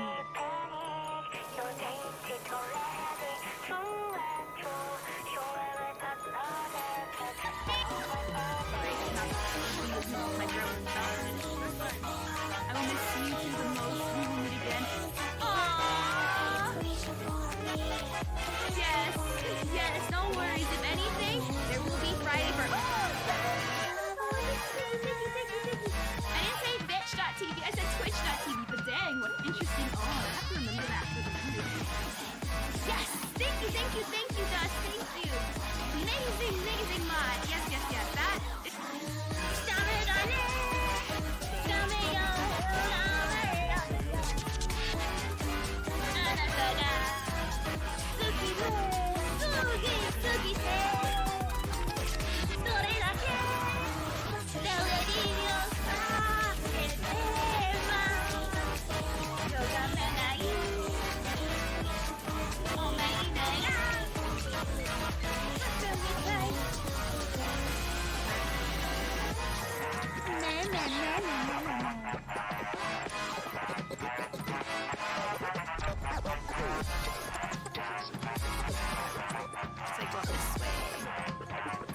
That's what you sound like. Can't imagine. Wonder where people put that lightsaber sound for TikTok. Wait, so now he wants to thrust his head all in there? Bro, before he didn't want to, and now he does. Bro, make up your mind. Make up your mind!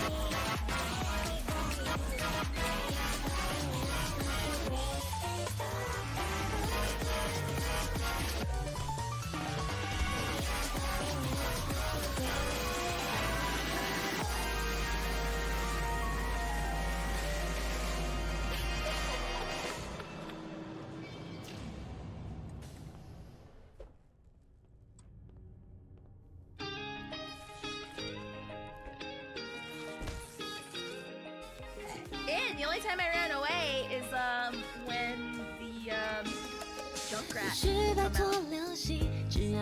I know, but I didn't. Like literally, when I started doing it, they stopped it. Yeah, because I was literally busy to get away. Deadass.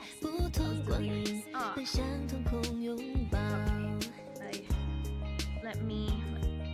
基地推着星穹快闪烁指引，继续为自己对飞驰过神经。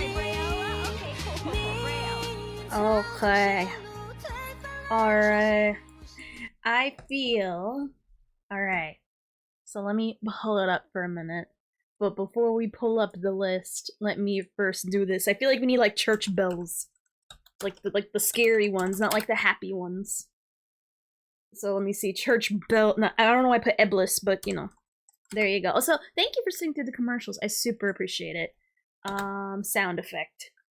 Creepy. Ooh, let's do a creepy one. Yes. Alright, there we are. Is it? I don't remember which one. Is it this one? Yes. Alright. It is time to pull out the list. Hold on. I thought I'd do a thing, but I guess I didn't do a thing. Alright. Time to pass judgment on which character is actually the best in Star Rail. Trust, don't ask questions. Okay? Alright, now let's pull it up. Where is it? Where is someone bring out the list? I forget. Oh wait. I see it now, right here. Oh, that's not right. Hold on, that's not right. This is right. Okay. Let's make sure I pull it out correctly. Alright. Alright. There we are. Now we're gonna put the spacewalker. I was thinking about putting like chanting music in the back, like we're a cult. But nah, I want to listen to Spacewalk. Alright, so. Alrighty. There we go. Okay.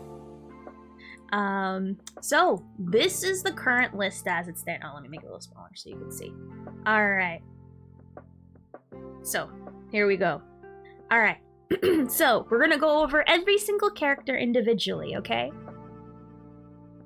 Now for those who are wondering, with this list, I had one original bias that I'm allowed to have, and it was Sampo being at the bottom tier here, okay? But for some reason, my opinion turned into facts.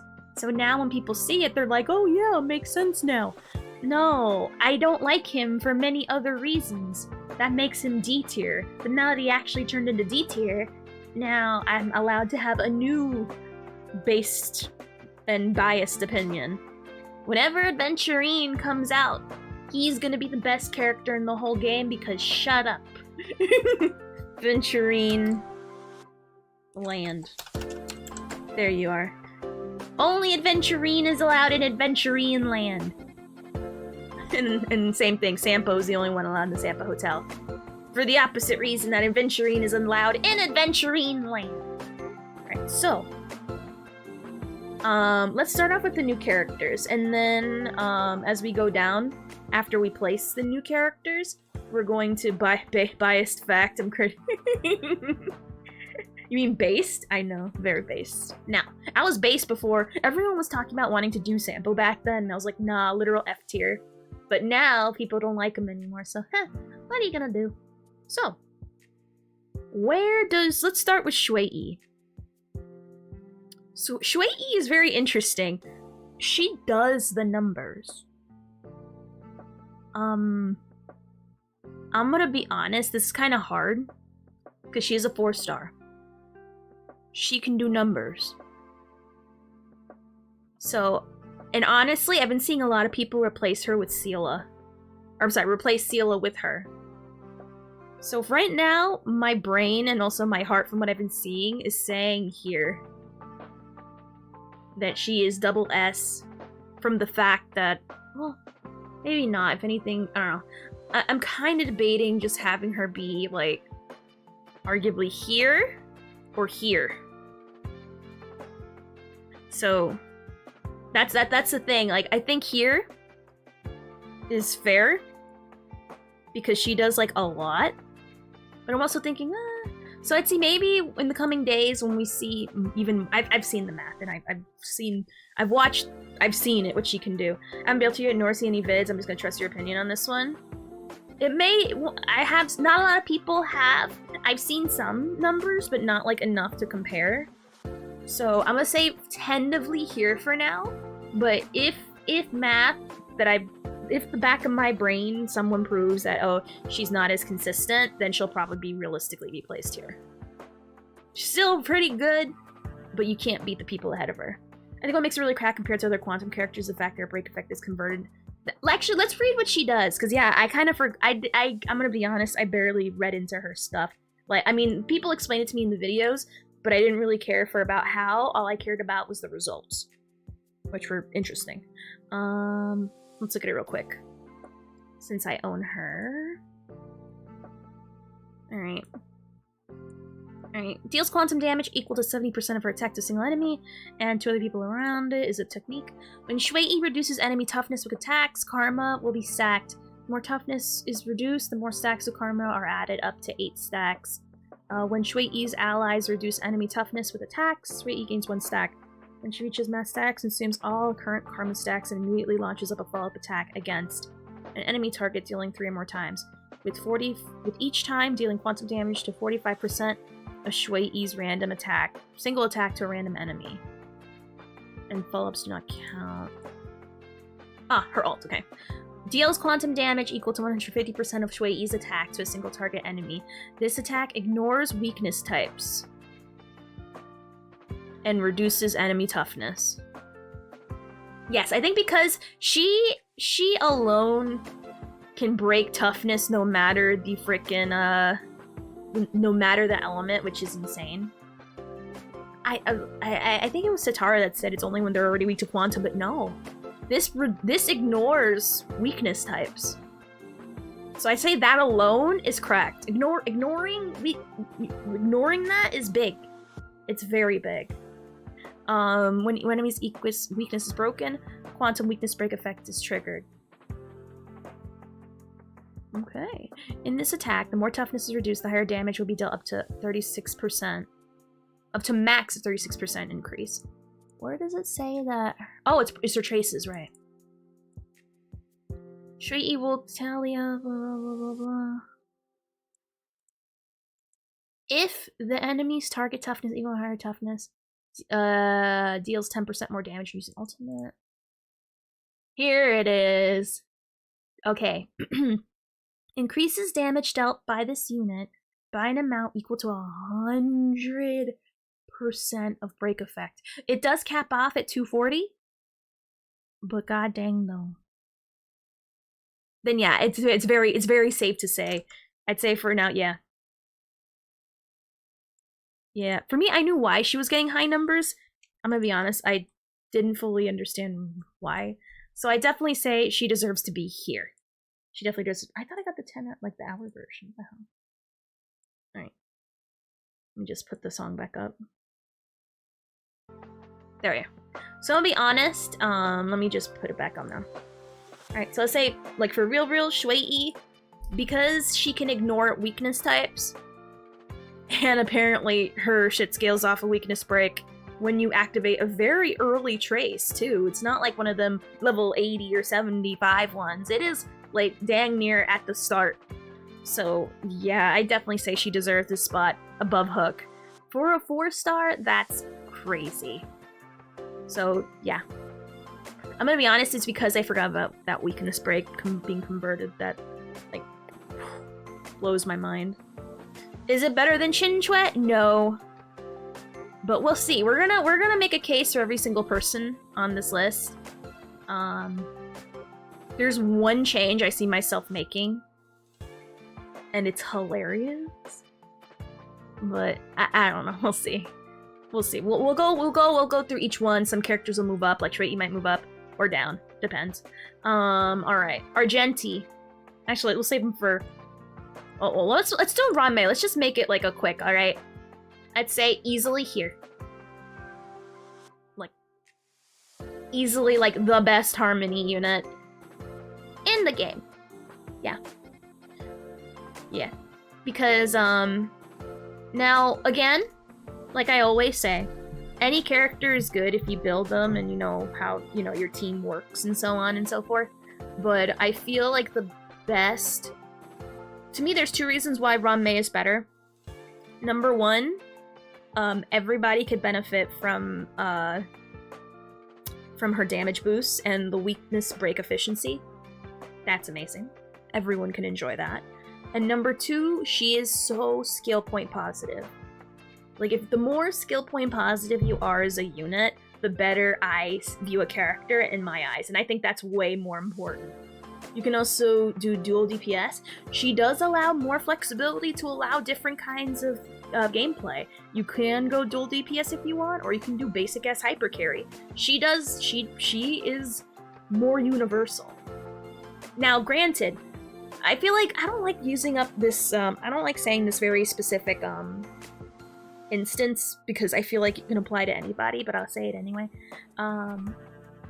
If you need, like, term manipulation more, and you don't have enough slots that can be afforded to both Ranmei and Bronya, then I'd say go Bronya. If, like, for example, I would rather run my Jin Yuan with Bronya more, just because you need 10 base stacks, point blank period. Unless you can get his speed up, but until then, Bronya is the best way to go. You could arguably just put Ranmei there anyway and you'll be fine, but for me personally, Jin Yuan needs to have 10 stacks, just point blank. However, the one thing that Bronya has an issue with, which understandably so, is she needs to use she needs to use a skill point every turn. That doesn't allow for the most flexible of gameplay. And not everyone, I mean, everyone can benefit from it, but I think more people would rather benefit from more damage boost than being able to go again, you know what I mean? Now again, certain characters will want Bronya more over Ranmei, depending on how you're built. But again, like for all these other characters, if you need something hyper-specific, it doesn't matter. Obviously, other characters in very hyper-specific situations will be better, so I feel that's kind of like a misnomer, in a way. Like, obviously, if you need, like, for example, a dot character, obviously you're gonna use Kafka. Obviously, Kafka will be, like, the best character in the game if you need dot stuff. Or if you need Bronya's turn advancement, then obviously she's way better than Ranmei. Even though she does give increased speed, but that's not just advancing a turn. Yes, and she's also very free-to-play friendly as well. Ranmei has a lot of options. Well, so does Bronya, but still. I think the thing that really makes her the best Harmony in the game by far is how SP positive she is. On top of the other stuff she gives, because of course she gives a lot. S4, S5 memories isn't exactly free to play. It's not, but I feel like if you've been playing the game since the beginning, you at least have at least two copies. Now, if you just started the game, then yeah, it's gonna, you have other different options. But like I heard Cogs, yeah, has one. But for people who generally been playing the game since the beginning, you're fine, because you've been you got memories at some point, use it. Unless you got unlucky and didn't get it, but in that case, that's just plain unlucky, and there's nothing that can help you. Like, unluck, it's unluck. What do you want? I'm gonna go see how many times it's been on the light cone banner. Actually, yeah, look that up. That's interesting to see that. Alright, so, it goes to say that Ranmei is the 4th best character in the game. Best Harmony unit out of the whole lot. Hands down, point blank period. It's been a whole lot. Well, there you go. There you go. You got it without even meaning to. You got it from a happenstance of trying to get other stuff, which is the point I'm trying to say. Hey, how's it doing, Spooner? You're just in time for us doing the tier list. How's it going? Happy Friday. Alright, so. Anyway, where was I? Ah, yeah. So I feel it goes without saying that Ranmei easily, like, best unit, Harmony unit. Very overloaded, skill point friendly, free to play. Well, very easy to build, very easy to get a weapon for, especially if you've been playing since the beginning. And you can just give her residual stuff and you'll be Gucci gang. It is awesome. Alright, Hanya. The reason why it took so long for me to even, like, update the tier list is because of 2 reasons. Hanya confused me. Hanya, when I first heard about her kit, I thought she would be the perfect response for Imbibiter's skill point problem. And she is? She is, but, also, how you doing, Sharko? Here's the thing. Hanya is... Here's the thing, we've been already dealing... Oh no, we just started! How are you doing, Sharko? We literally just started. We already placed 2 characters. We placed Shui over here in the SS, and Ranmei and the S+++++. So you literally, don't worry, you barely missed a thing. So, Hanya, I'm gonna be honest, Hanya is the kind of character where we know how to skill point manage at this point. Hanya is the kind of character where she does give like damage boost and speed, but the thing people usually, when they talk about her and the thing that you hear from her the most is just about speed and skill points. Not all characters will necessarily want speed. It'll help if you're going for a certain build, but honestly, it's not going to be worth giving up a slot, let's say, like for Ron Mei, for example, or Ting Yun. So I'd say, unless you literally are so bad at skill point management that you can't function, like, she's way too hyper-specific, and that does not raise her up very well, or very high. And that's the problem. The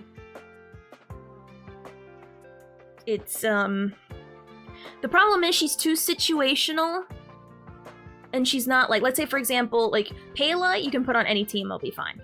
Same thing with Natasha and Lynx. Like, I'm using, like, other characters as, like, a scale. Hanya isn't bad for skill point managers, but lets you burn more skill points. Here's the thing, the problem with Hanya is that I've heard people say that she gives too much. And usually people have more points. She gives more points than you're able to spend. And it's kind of like, she's overkill. It was on Lycombe Banner twice in 1.1 and again in 1.4. That's not a lot. Was it on more times though? So, I'm gonna be honest, Hanya is the only person where you need a lot of speed. If you need speed, just put her for some reason, but I feel like honestly, like, if you want speed, there's better choices. Like Ron Mei, for example. But I can't justify, like, taking up a Harmony slot for her when there's better options. Congrats on that. But, so I'm gonna be honest. Is she good at what she does? Yes. She's very good at what she does. But too many people don't need what she gives unless for hyper-specific situations. So, when she does it well, but, like, it was on Jing Yuan's, like, cone. What's the total number of times? Like, do you have, like, a baseline number? Hell yeah. I'm gonna be honest,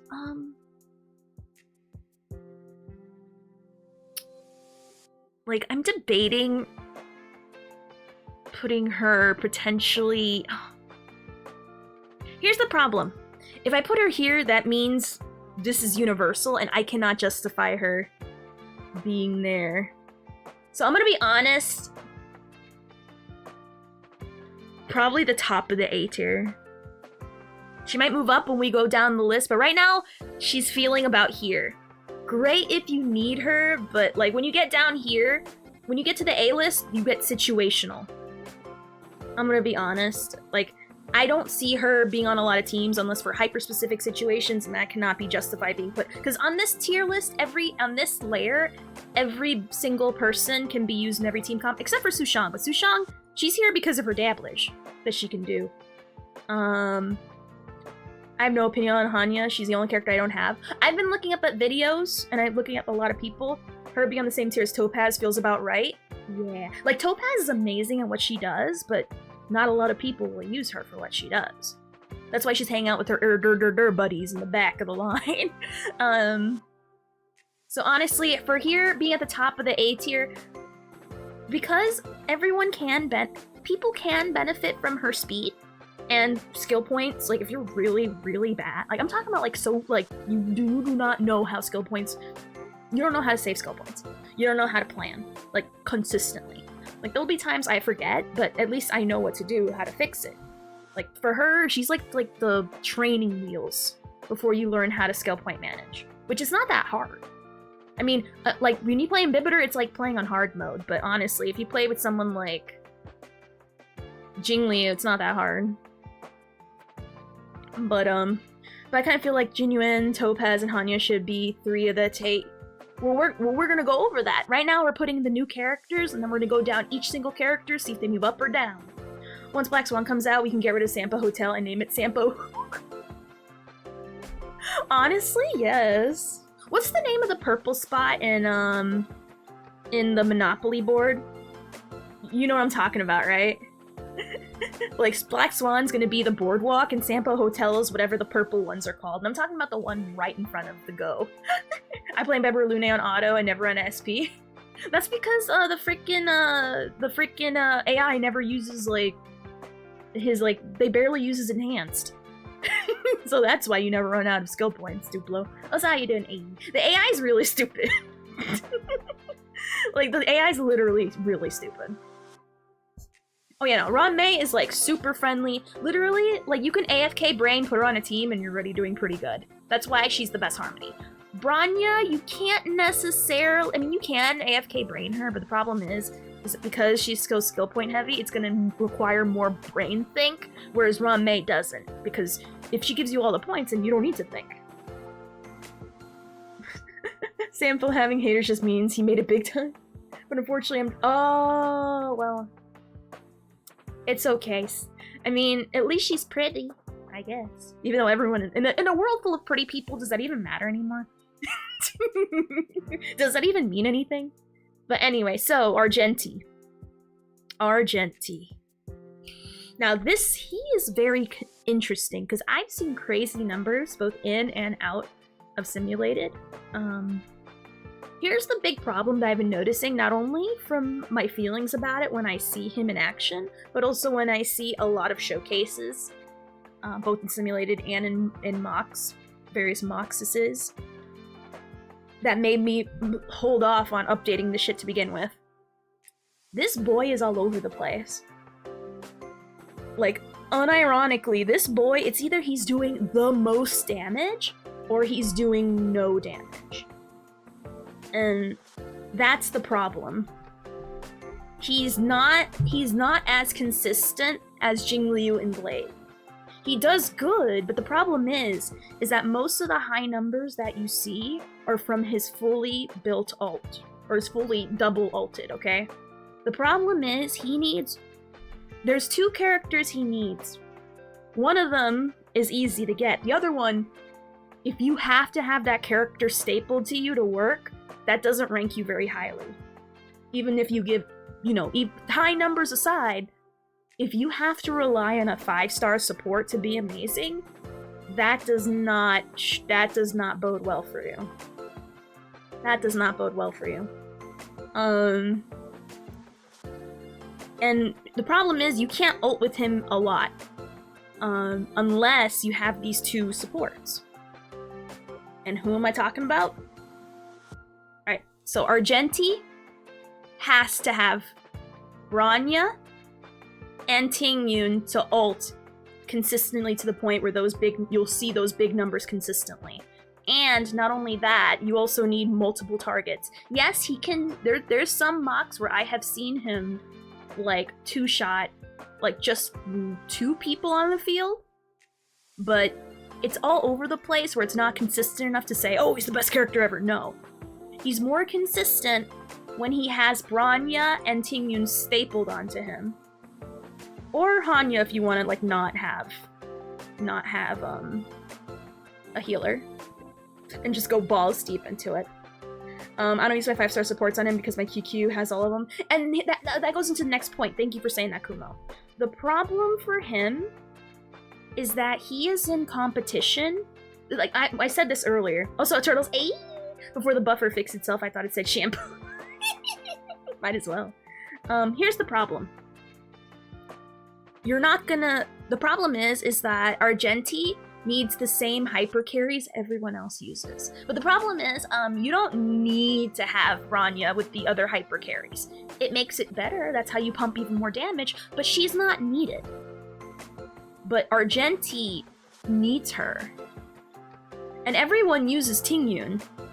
So the fact that he needs the 2 most used harmonies in the game, while there's other characters that also use them, it's kind of hard, especially in Mach, when you have 2 teams and most of your other supports are already helping other DPSs.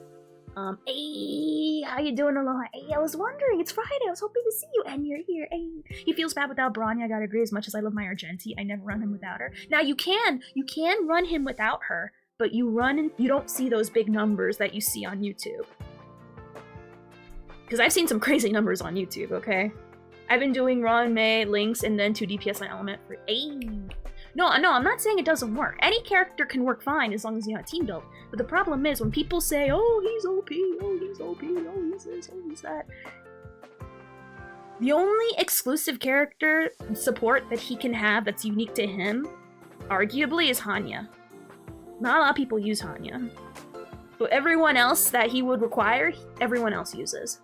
190k is a considered big number for which ult? For the 2 stack? No, I was told, but I think that's still pretty high though. I think that's pretty high, but the problem is that he is a typical DPS. It's the same DPS issue we've been running into. There's not enough supports to uniquely carry Argenti, where the other DPSs that do more damage more consistently than him also not require, they also use. Like, why would you make, like, for example, let's say Blade. Why, for example, would you take away Bronya from Blade because Argenti needs him? Does he need it? No, but you're taking away the damage numbers, the crazy damage numbers that Blade can do, just because Argenti requires it. You know what I mean? Oh no, he is a beast. When it comes to AoE, if he's AoE, literally here. But again, we're talking about generics, not hyper-specific situations. Because remember, any character, for example, if you need dots, obviously Kafka would be the best character out of all of them, but she's, again, and I don't count hyper-specific situations where you're gonna need AoE. Obviously, he's gonna slay in pure fiction. Point blank, period. Like, obviously, you're gonna bring Argenti. It's like bringing a knife to a gunfight, don't be stupid. But I'm talking about generally, in general, obviously use someone who's the best in the situation. He is still an amazing character, but I would not be ranking him high in the high number, or not high numbers. He does do high numbers, but I would not put him in the upper half of SS, okay? I thought Blade's best team was him, Jinyu, Ranmei, and whatever. No, it's not. It's a fun one though, but it's not. It's a fun one people like to use. You're sacrificing damage for fun, essentially. The best team for him is the typical hyper carry team. Yeah. Now, like right now, so far from what I've seen, again, Argenti's amazing and he can do great numbers, and obviously if you need an AoE person, Argenti's the person to bring if you have him. But in general though, like, I was originally thinking like around Kafka, but I'm gonna be real. Clara beats him out because she has more supports that are unique to her, that can work for her, that doesn't already interfere with other DPSs. Because in my eyes, a DPS that can have more supports that don't already double dip into the typical hyper carry thing is valued more. Because, just because you don't have Clara, just because you don't have Bronya doesn't mean Clara's gonna suffer. No, you got March, you got Topaz if you were lucky enough. Like, she has her own supports that she'll be fine. Like in a second mock team scenario. But Argenti, again, he's double dipping and he's putting his hands in the jar when there's too many other hands trying to grab the same one already touched cookie. Do you build your Claire defensive at all, or do you build her hyper statted for damage? I don't have her, but from what I've been seeing people do, they usually put Clara with Topaz and just go ham. Clara doesn't really want Bronya from your experience. I've seen that too. I'm just using it as an example, Kumo. As an example. If you're really free to play, March 7th for Clara's great. And also, she's more free to play friendly, let's be real. Argenti, not exactly the best free to play, as far as teammates are concerned. I know, he can be free to play with Breakfast, but I heard that's not the best for him. Only time, but I'm just using Bronya as an example.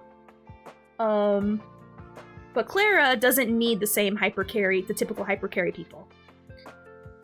You could if you wanted, but Again, why would you? I use E6 links with Clara and it's pretty consistent. Hey, there you go. Clara Team huehuehuue is Svarog Invasion. Hey, there you go. And again, oh yeah, I forgot. Now that huehuehuue is a thing, I've been seeing a lot of teams utilize huehuehuue as well with Argenti. Now, why would you rip away a perfectly good... She's more than likely helping your other main team. Like, again, it's just him needing too much 5-star help and a lot of the same help that other DPSs are using that I can't justify him being in the higher end. Yes, he can do damage. Yes, he's amazing. That's why he's in the double S tier. But in the upper half, hell no. High maintenance. Actual high maintenance. Jingliu, I called her high maintenance, but I realized that she can actually do it without needing all that work, which is why she's jumped up since then, but he is actually high maintenance, which is funny, because look at him, he looks high maintenance. Huehuehuue with Light Cone is like having 2 supports in package. There you go. If you were lucky enough to get the Light Cone, hey, if not, you might have a tough time. The Clara team I usually use is Clara, Pela, Team Mocha. Hey, nice. Nice. Ron, huehuehuue, and Bronya for trickle down.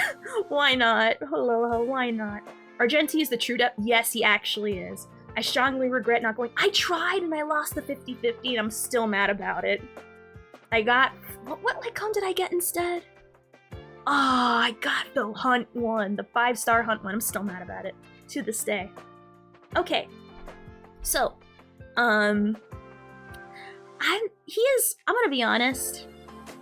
I think it's very insulting to Argenti and not respecting his damage if I put Scylla ahead of him. So honestly, I feel like here's the best spot for him. Okay? Because I feel like once you get to the Scylla section part of the list, it's either you're a 4-star or you fell off. And I'm gonna be really real. We're gonna go over each of these, but we'll talk about it. We'll talk about it. Sleep Like the Dead? Yes, I got that, and I got really upset about it. I'm still mad. I'm seething. I got Miko's Light Cone instead. Oof. I mean, it could be worse. You could have gotten the 5-star Bailu Light Cone. Oof. She needs the same level support as him and deals significantly less damage. I'm gonna be honest, we're gonna talk about that when we go over, because some people are gonna move down. And it's gonna be interesting. My problem is that I use 3 different destruction characters a lot. All 3 want... Well, here's the thing, Shark. You can easily get multiple copies. It's free to get. It's not a bad thing. That's a good problem. Just farm the... Wait, can you farm multiple copies of it or no? Can't you? Hold on. Is it possible to farm multiple copies? Magenta may be high maintenance, but he sure as hell looks good fight. Oh, no, no, no. Like, again, if you need AoE, like, for example, the Pure Fiction, he's the best guy. The best guy for it. Alright, let me double check in the store. It says it's sold out for me, but maybe it's only after you S5 it that you get to buy it again. I'm not sure, but just save your, I'd say if you can't for some reason, I'll check it out. Oh, you only get 1? Oh, okay, I thought you can get multiple. So if anything, save your Starlight and save up for the Clara weapon in the Starlight shop. And also, if you have the Battle Pass, use the Battle Pass one. If possible. I thought you could, I guess, there, you learned something new. Alright, so, Locha. We're gonna start from the top down, okay? In defense of the Bailu Light Cone, that Light Cone is not too bad. It's a stat stick and that it's all... You know what that literally is? That Light Cone is the Nihility Battle Pass Light Cone, and no one used the Nihility Battle Pass Light Cone. Why do you think? The only reason why people use it is as a stat stick. Honestly. Well, I just got got the crit damage, Tooth Curio, and I had a... How did you get so many?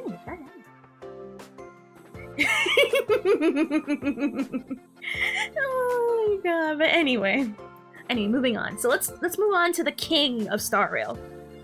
It's safe to say Locha, still the best character.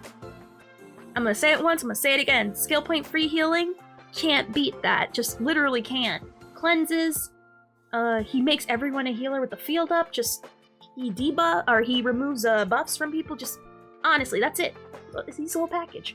You win the game. I've seen funny tier lists where people say, if I don't have this character, I'll quit the game. And Locha's usually in those tier lists for a lot of people. It's funny. I feel like the Bailucon was made for an abundance character that hasn't released yet. True. And when it does, we'll get it. But until then, nah. I got a bunch of cosmetic fragments occurrences, and I had Ron May. There, just say you got Ron May, and that's it. I know why you won at Simulated Universe. Actually... I'm sorry, does she multiple removes buffs from people? No. Shut up. Have a nice day. Here's the thing, I would not Sharkaho. I'll explain why. I'll explain why we go down the list. One at a time. Remember, we only focus on the character we're looking at right now, which right now it's Locha. And I'll go down and I'll explain why she's not number one. If you use the... Oh, in Simulated Universe, no one cares about Simulated. We're talking about in the actual world where it matters. Not in pretend land. That is Simulated Universe, where it's literally like the wonderland of crazy things that can happen. God. Not the whole game isn't Simulated Universe. Actually, Locha's guys is so F tier, no father, unwanted. Oh my gosh. Alright, so let me explain it, okay? Remember, Sharkaho, one at a time. I'm not gonna repeat certain things. Alright, one at a time, because I'm gonna skip ahead. And I'm gonna tell you why. And then once I tell you why, you'll shut up because I'm right, and you'll have to get over it. Now. Huehuehuue. I feel... Well, in that case, if he can't resurrect people, then Bailu will be the number one character. Duh. No. Bailu, no number one? Beats Ron May in the rankings? What? Anyway. So, Huehuehuue apparently got slept on. Because for those who don't know, just get E2 Huehuehuue and be... Okay. Alright, so here's the thing with Huehuehuue. Apparently a lot of people did not get her. Actually, let's pull it up real quick. Where is it? Now again, this isn't the China iOS thing, but it genuinely follows the trends. And it's kind of shocking. Let's just go to the end. Let me just...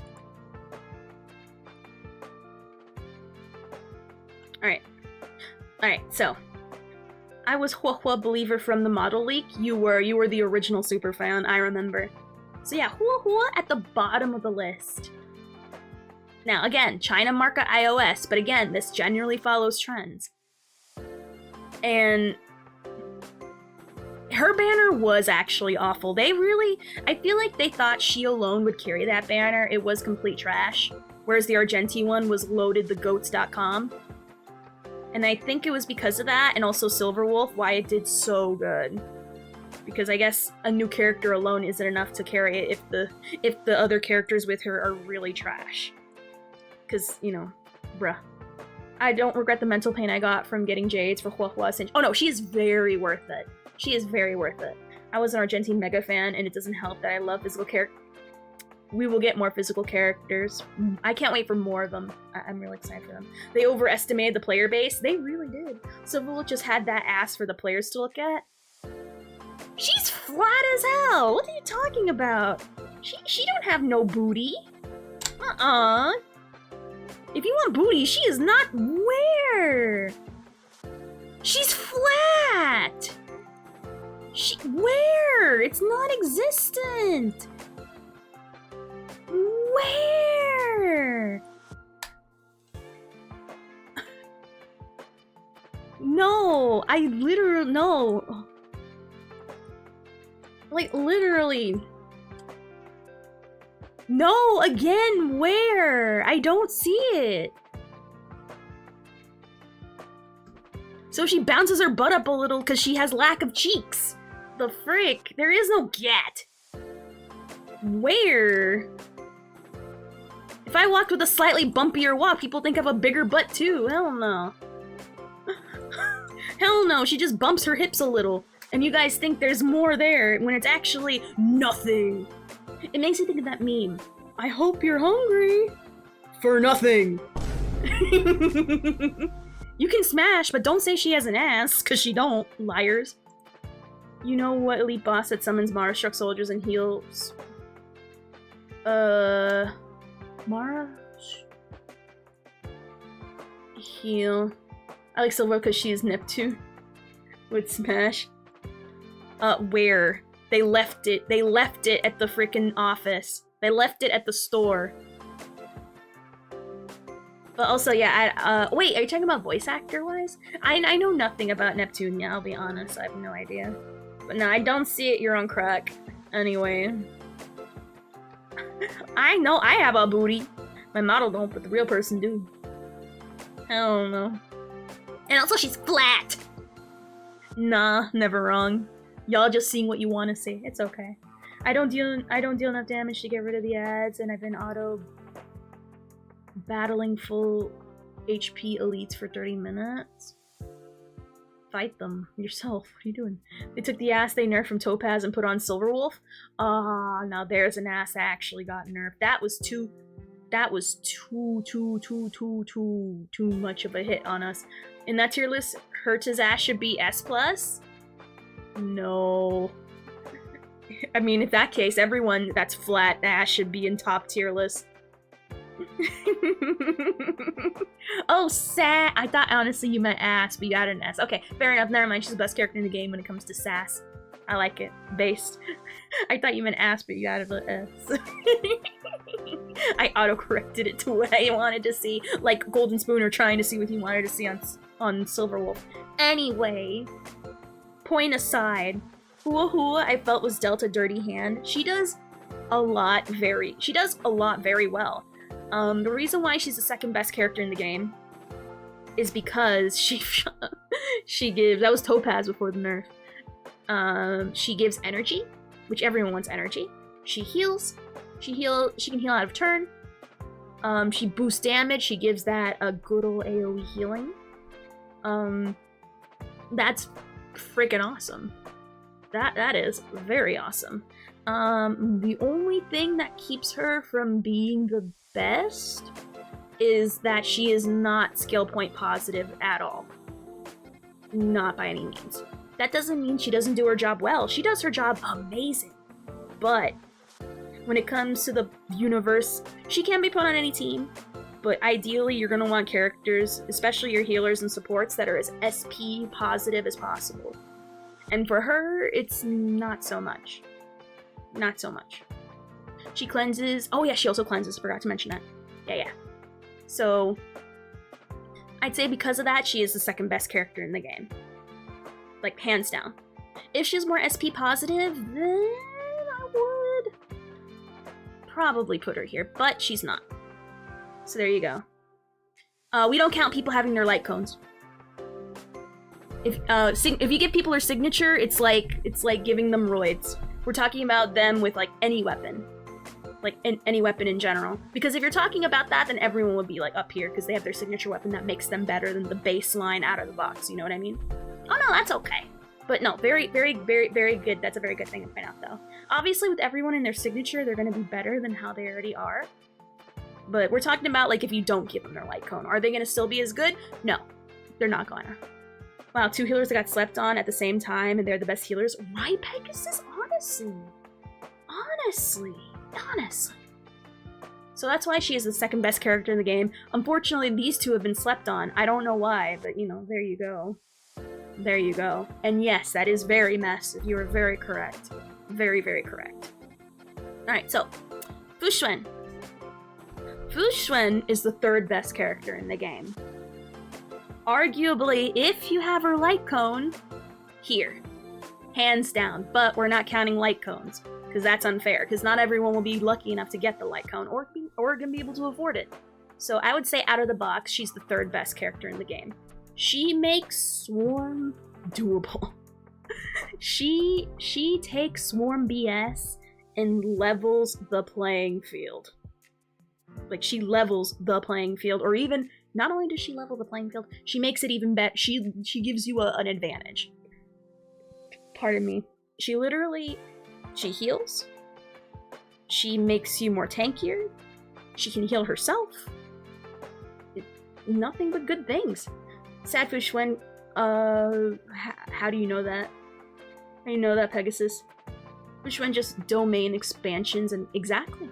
She, especially with her light, if she has her light cone literally here, I'm not even arguing. Yeah, she gives energy, but you can still get one shot.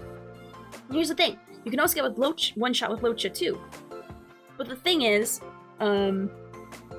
without her light cone, it is possible to solo sustain with her, but in the higher end content where it's super hard, you're going to have a tough time keeping up with the heals just from her ult alone without the light cone. Now with it, you're generally Gucci gang unless it's like Swarm 5 and you get bullshitted. Which in that case, you have to go double sustain because Swarm 5 is gnarly. A little bird told me that we might get mid-UN and Locha. I want to get his weapon, as well as everyone else apparently. I want it because I love Jin Yuen. Everyone wants it because it's apparently the most meta Erdurdur weapon, and everyone's actually recommending you give the Erdurdur weapon to Argenti, which is funny. Oh, I hope so. I want to get another copy of Locha.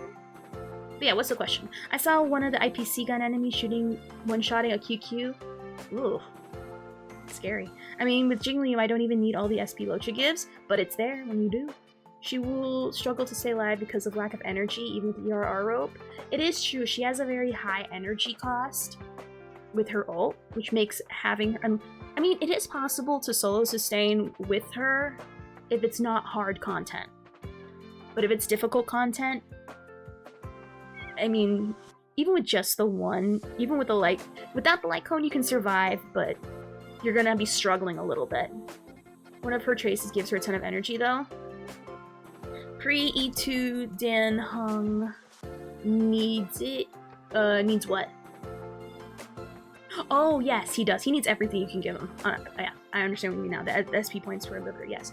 What's the value of Ron May? I feel, we're gonna go, I'll explain it again because she is down the list, but I'll explain that. That was explained earlier, but I will explain it again because she's next. Remember, we're gonna talk about characters as we go down the list. Right now we're talking about Fushuen. If you have questions about characters, you wait till we get to that character because I will explain. Just using a skill every once in a while, and Fushuen gives her like, oh no, she's very SP positive as well. That's helpful for that. Oh, no worries. No, that's okay. I'm just saying in general, because I don't want to jump around, because I want to stick to the list as we go down so you understand. No worries, it's okay. Because not a lot of people know that, because people are like, why this? We'll get there in time, my little chickadee, in time. In time. Someone patiently waited for my Fushuen analysis, and you're getting it. In time. But she's next, so you know, no worries. Now, anyway, she's super SP positive. She can solo sustain in like casual content, even without the light cone. She can be put on any team, yes, but depending how long the fight will last, you might struggle a little bit without the light cone. With the light cone, you're fine. You're fine. So yeah, there'll be certain instances where she'll be better than Locha. Or she'll be a better pick than any other of the sustains. But here's the thing though, I'm gonna say it once, I'm gonna say it again. If you need her for a very hyper-specific instance, that doesn't make her better by default in general, because that is a hyper-specific instance where you will need her more than anybody. Like, for example, in in Swarm. Or, for example, with Argenti and the Pure Fiction. Obviously, Argenti deserves his placement on the list, but just because he's like S+++ in a certain mode, doesn't mean that he's S++ in general. No, there's way too many other characters that are better than him to even give him that right.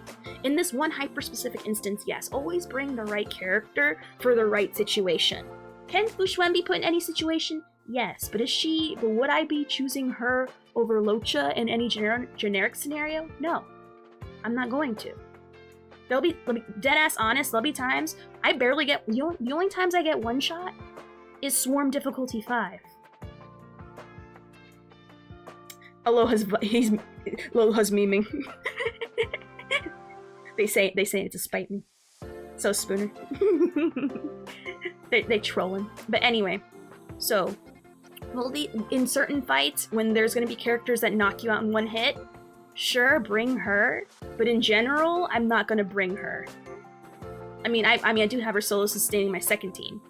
She's good generically to bring, but I would rather bring a healer that can heal more consistently than have a sustain where I'm pretty much on a timer with how much HP I can get away with. You know what I mean? So yeah, she can protect you from being one-shot, but at that point, if you're in a situation where you get one shot, you're going to be bringing another healer, aka Locha, with her anyway, so I mean, there's no point in even saying that, oh, she prevents you from one-shots. If you're in that situation to begin with, you're putting her with another support, which kind of makes it null and void. You know what I mean? I'm troll Mimi, a little tomfoolery. Spooner, you commit. I like it. So, again, Fushuen, she can be put in any situation, but again, she will protect you from being one-shot, that is true. But there are times where Locha will heal you back up from full, where it don't even matter. With his, between his field and his powerful healing skill off his attack, and also the free skill point healing out of turn. So there you go. No, she definitely comes clutch, for frickin' sure. If you need more crit, then again, a very hyper-specific instance where you need more crit with somebody, bring Fushuen. Like, again, I kind of forgot about that, because I'm going to be honest, not a lot of people care for that. Let's be honest. Like, everyone can benefit from it, but that's not going to be the reason why I bring her more, you know what I mean? It's just an extra thing as a bonus. Or if you want to put her with Argenti, for example, but that's not really something that, again, that's a hyper-specific instance that I'm going to be honest, I would rather have healing. I'd rather have the healing. That will keep me alive. You know what I mean? So, but again, she's still an amazing third best character in the game. She was the second best before huehuehuhue came. But still, she's the best preservation unit in the game, hands down. Point blank period. Alright, Ranmei. Best harmony unit, hands down. Hands down. Hands to the F down. She is SP positive. She can be put on every team and be nothing but a benefit. Pen, she allows you to break the bar. She raises the efficacy of breaking the bar and extends it. Which to me, that's the biggest thing. That is the biggest deal. Is that she can prolong weakness break. That is awesome. That is cool. Everyone will like that. Like that's a free turn. Well, not a free turn. It's taking their turn away, and we like that. Now, between the whole Baranya and Ranmei debate, they're both good for their own. I'm gonna be honest. If you need turn manipulation, obviously Baranya will be better. But again, like I said before, if you need someone for a very hyper-specific instance, it doesn't mean that they're always... I mean, a lot of people can, yes, benefit from turn manipulation, but are you gonna rather take turn manipulation over what Ranmei can give, which is damage buffs, pen, weakness break efficiency, like skill point positive, whereas for her, she uses a skill point every turn. Like for her, like she does give benefits, and she is and in certain situations she'll be better, but then again, you can say that for everybody. In any specific situation, certain characters will be above everybody. But we're not going to count those hyper-specific situations. We're talking about, in general, good generic advice. Which characters are good? Boom, here you go. These characters are good. In general. Because trust me, if we started twisting the list because, oh, this character is good in this situation, you'd get the Pridwin list that considers Seela an AoE character and Topaz being in like the double S category. Do you really want that? You want that list to be so stupidly hyper-specific that Topaz is somehow high up in the list and Seela is considered an AoE character? No, you don't. Because you know that's not true. AoE doesn't mean AoE on the tier list. On their tier list. We don't know what anything means on that tier list anymore, okay? That's why my list is a good general rule of thumb. Good general rule of thumb. Just generally. It means 3 enemies, not... Oh, is that what that means? Ooh, Topaz is pretty S tier at buffing follow-ups, which is... Really? I don't know. Go on. Anyway, so with Ranmei, she gives way too much and is so SP positive that for her, she's just the best harmony, hands down. I don't want to believe that Topaz is S tier, not because I got her by mistake, random coping or anything. A perfect Seela cycle pretty much is AoE. We'll go over that when we get to the Seela section. And then I'll completely decimate that in like 2 words. Didn't someone read that Pridwin tier list meanings? Oh god, so they're making up words and I have to read their definitions of words? They should change the words, not redefine the meanings. I'm sorry, I should have gotten my Spark notes on what their words meant. It's like Shakespeareanism. Certain words mean things other than their intended value. What? Or, oh my god, don't even. I already hate reading, but now I'm doing like double reading? Hell no. Reading normally is bad enough. Now anyway, so, Ranmei, best harmony in the game, hands down. Let me guess, the 2 words you're gonna say are single target? No. It's way worse.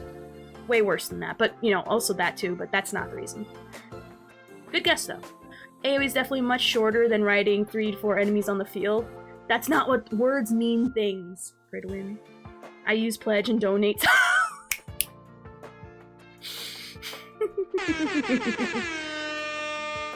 I use pledge and who said that? I gotta remember who said that. I use pledge and donates. I used to know who said that. I used to know who said that. Oh my god, Amber Heard. Oh, I use pledge and donate synonymously. Oh my god. Oh my god. Oh my god, I should have streamed and watched that on stream. I'll remember when. I don't know. Whatever, if there's like a crazy ass trial, we're gonna watch it. But anyway. But moving on. So Bronya. We're talking about Bronya now. Bronya is still pretty damn good. Literally term manipulation. Amazing. There's even a picture of you. There's even a picture showing you what blast AoE mean. Shake my head. I'm just gonna not bother. I'm just gonna put my hand and go up and go, no thanks. Anyway, so Bronya. Everyone can benefit from turn manipulation. Not everyone needs it. Not everyone needs it. It's nice to have. Certain people need it. But, you know, it's generally like a welcomed extra thing, you know what I mean? She cleanses, which I keep on forgetting that like all the time. Turn advancement raises damage. What more do you need? Raises crit damage, sorry. How much do I gotta pay for a live reading of Ophi's Oh god. Oh god. I nearly popped the blood vessel watching the Mojo one. I can't. I need... Anyway, so... Bronya gives a lot. The only issue that I have... No.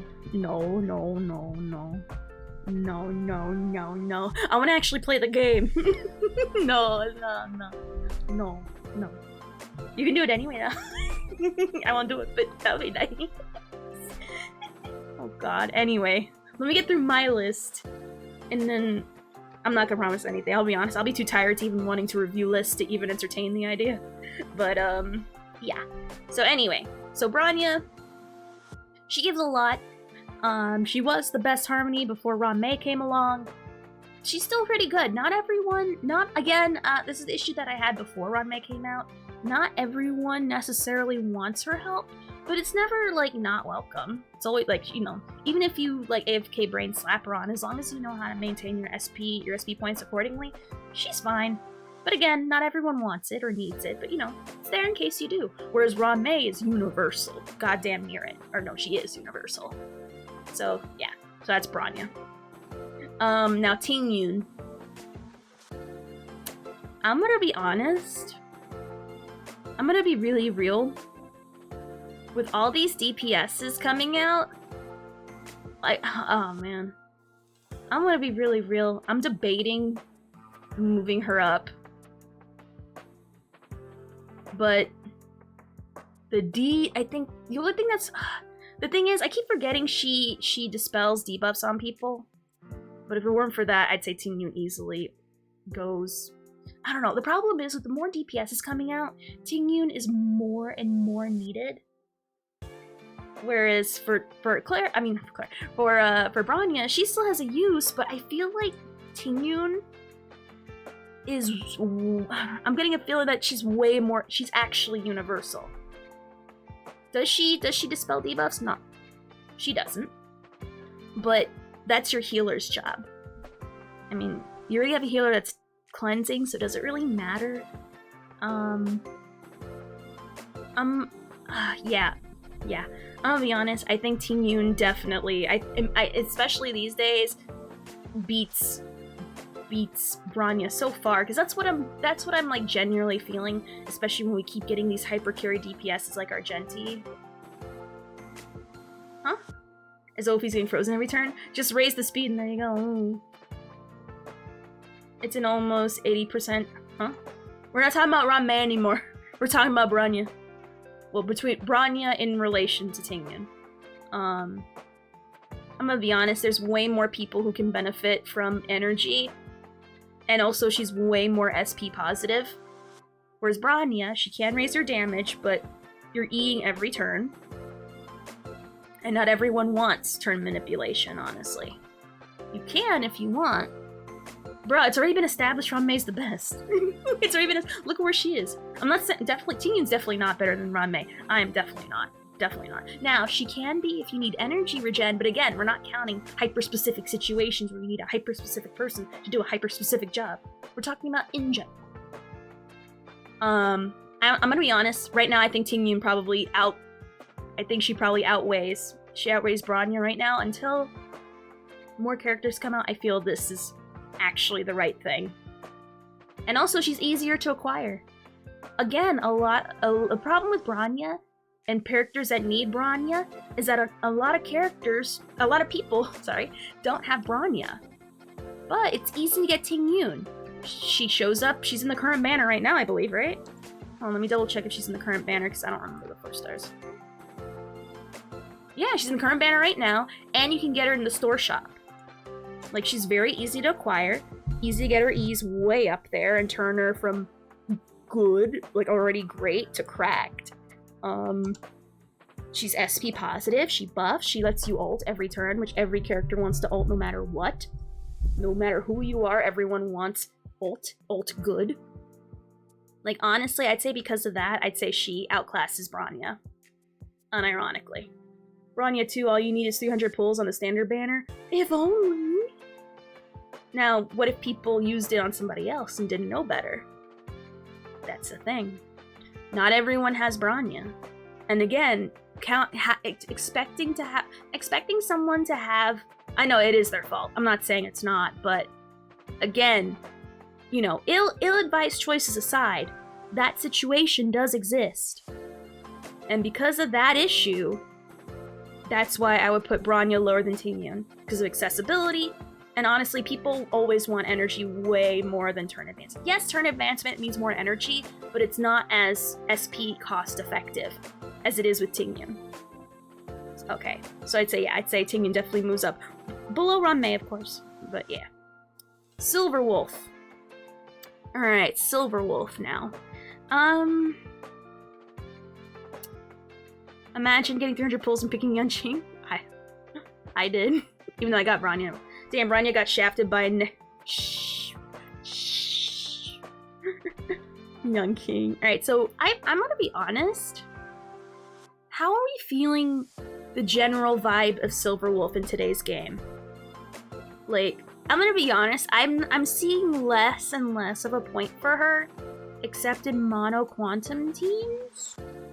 I mean, I have her in my Himiko team for funsies, just so it's more universal. She can make teams in the overworld more universal, but like for things like Mach, where you're building for the weaknesses anyway, it's kind of like she's getting niche. Personally, I'm still using her outside of mono quantum. How are you using her, if I may ask? Like, she's becoming less and less necessary. Like, I'm gonna be honest, before, back in the earlier game, she was like, she was very, very much needed, but now it's like, now you have more choices, and now that we're becoming, you know, smarter, and she is nice to have, but if you're turning, you should not turn into a luxury pick. I still use her if I'm forced to use.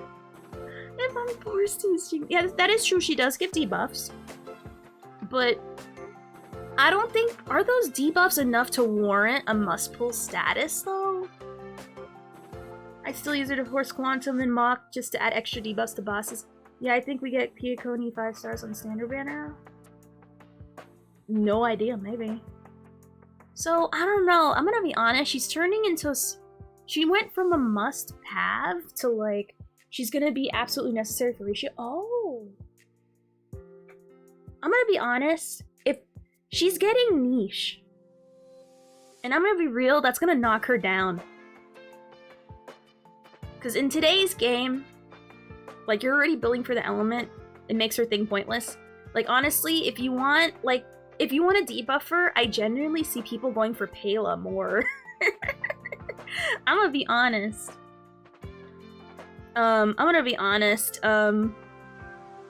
Like Pela's like honestly, if I need a debuffer, Pela, like hands down. She's getting more niche for sure, but honestly, her break bar shred keeps not getting brought up. If you want that, get Ron May. Her RM is critically underrated. Or criminally underrated, let's see. Take a look. Sure.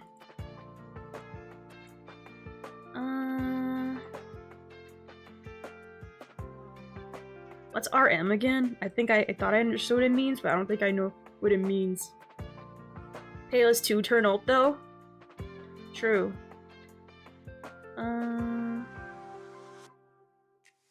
Silver Wolf alone can give about 4 or 5 debuffs. But yeah, but that turns her into a Locha. Not a Locha. That turns her into a 5-star Luca. And we already see... Oh! Okay. Let me look at it. But again, that's sounding like luxury to me. That's like nice to have, but not rated as highly as it used to be. So I'm gonna be real. Like, she's going down here. Like, I'm gonna be real. Like, she is not where she is not where she used to be. Yeah. But again, in certain situations, you're gonna. Oh yeah, she's becoming a Birkin. You called her a Birkin bag. I mean, true. Yeah. Oh no. I know she's used in specific situations, but it's so hyper specific that at that point you're again, like these two are becoming the same. You know what I mean? So yeah. And if you only live for certain characters or certain comps, then that doesn't rank you as highly in the pantheon. She's still a really good character though. Don't get me wrong, very good, but you know, when it comes to like everyone up here, except for Bibitter, is universal or dang near close to it, or a cheat code, or a cheat code in a way. So honestly, I'd say realistically, she's here. Best debuffer in the game, yes. But honestly, if you're gonna need honestly, the best debuffer that's on the cheap is Pela. Ophi moves Silver Wolf down the list. Me looks at my Silver Wolf pulls. I mean, I pulled for her too. Don't get me wrong. Like, I'm gonna definitely use her for my Himiko. Like, I'm gonna show you how I use her personally for me. Like, she's still good. If you have a use for her, pull for her. Heck yeah, do it. Just because no matter where the people's rankings fall on, as long as you build for it and you have a team for it, then you know what? That's an S++++ team that you have because you built it and you found a place for her. But again, that's unique to you or to the situation, but not in general. You know what I mean? But if it works for you, ayo, that's even better. And I'm happy that it works for you. Like, I'm gonna show you how I personally, again, use her. I'd still put her up there because as much as people say we're getting more characters of the element, she's becoming irrelevant, you can still get lucky enough to pull those characters. I'd say honestly no. I think she's moved down because she's become niche. And that's the issue. You only use her for hyper-specific instances now, whereas before she was more universal. You can put her in all the teams, sure, but I think there's better options than her. and at the cheaper too. But no, she does still bring a lot of value. Don't get me wrong. There is no character that does not bring value, that does not take away value except Sampo. Sampo's the only negative on anyone's account. That's the only character I will say that's negative on anybody. But that's from pure anger and spite. Because he's annoying. Alright, so this is how I use my Silver Wolf, okay? Anyway, see right here. And when I have Silver Wolf there, so that way I can have weakness break happening all the time, so I can do my meme Himiko and Herta build. Honestly, without Silver Wolf, it would be damn near impossible, except in hyper-specific situations. Yeah, it's called having fun. She's on the fun team. But again, that's a hyper-specific instance. Like, honestly, if I need a debuff her, I'm gonna put Pela. She's E6. She was built before Ron May took her clothes, like Cinderella, like with the stepsister style. But once I give her relics again, she'll be fine. In case I need her for some reason, I guess. But, you know. And also, she takes away buffs from people, so that gives Pela even more value, in my opinion. So yeah.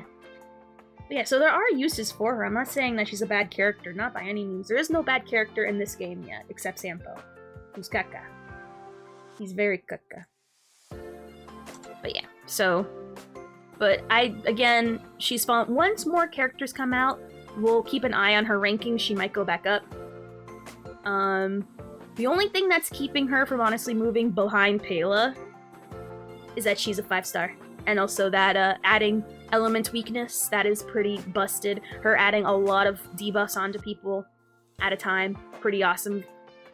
Very good. She's still very good. But, you know, Pela, you know, she's not a 5-star. So, you know, held back by pure stats alone. But again, in hyper-specific situations, again, you might want her over that one. But in general, I think Silver Wolf's your better bet. Alright, so, Imbibitor Lune. The only reason he's here is because this boy breaks the game. This DPS, the only good buff removal enemy I can think of is the Mara Struck Leader guy, so you can take away his heal. Also the Gorilla.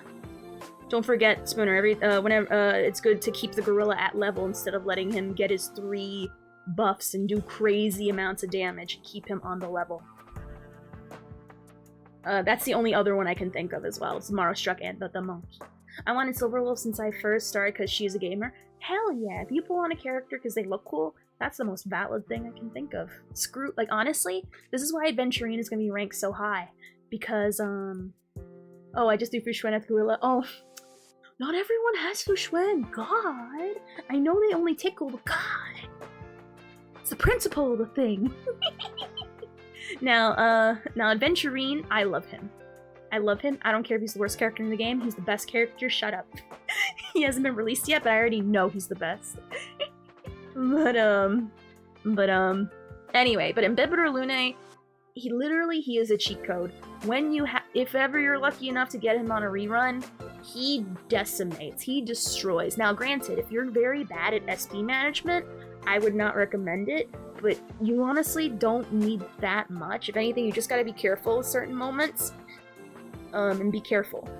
But again, if you're really bad at skill point management, just throw Hanya in there, I guess, and just AFK brain it the rest of the way, but it's not that hard. You should be learning SP management anyway with all the other DPSs, but for him, it's turned up. It's turned up a notch. It's turned up a notch. Tree will probably have cool animations. I feel like Preservation has very little usable ideas. True, Spooner. So yeah, so that's why Imbibitor like barely scrapes the bottom of the S+++ tier, because he is broken beyond compare. That's it, point blank period. Alright, so yeah, I feel I'm very secure. I feel very confident in this S++ tier. Again, some people might move up or move down depending, but we'll see. Blade. Now Blade, who happens to be being reran right now, and Spark will come out soon, so it helps Imbibitor.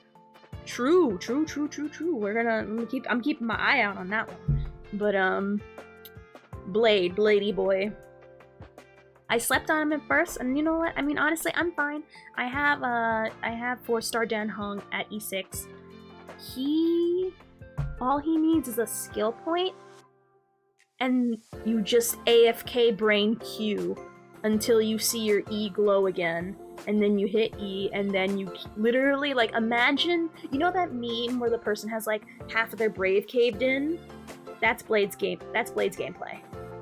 He is actually pretty versatile because that he barely uses any skill points. You can put him with a variety of different supports, and he will do great. Obviously, some better than others, but he is so, like, SP point positive, it is insane. He barely needs anything to be cracked. Unironically.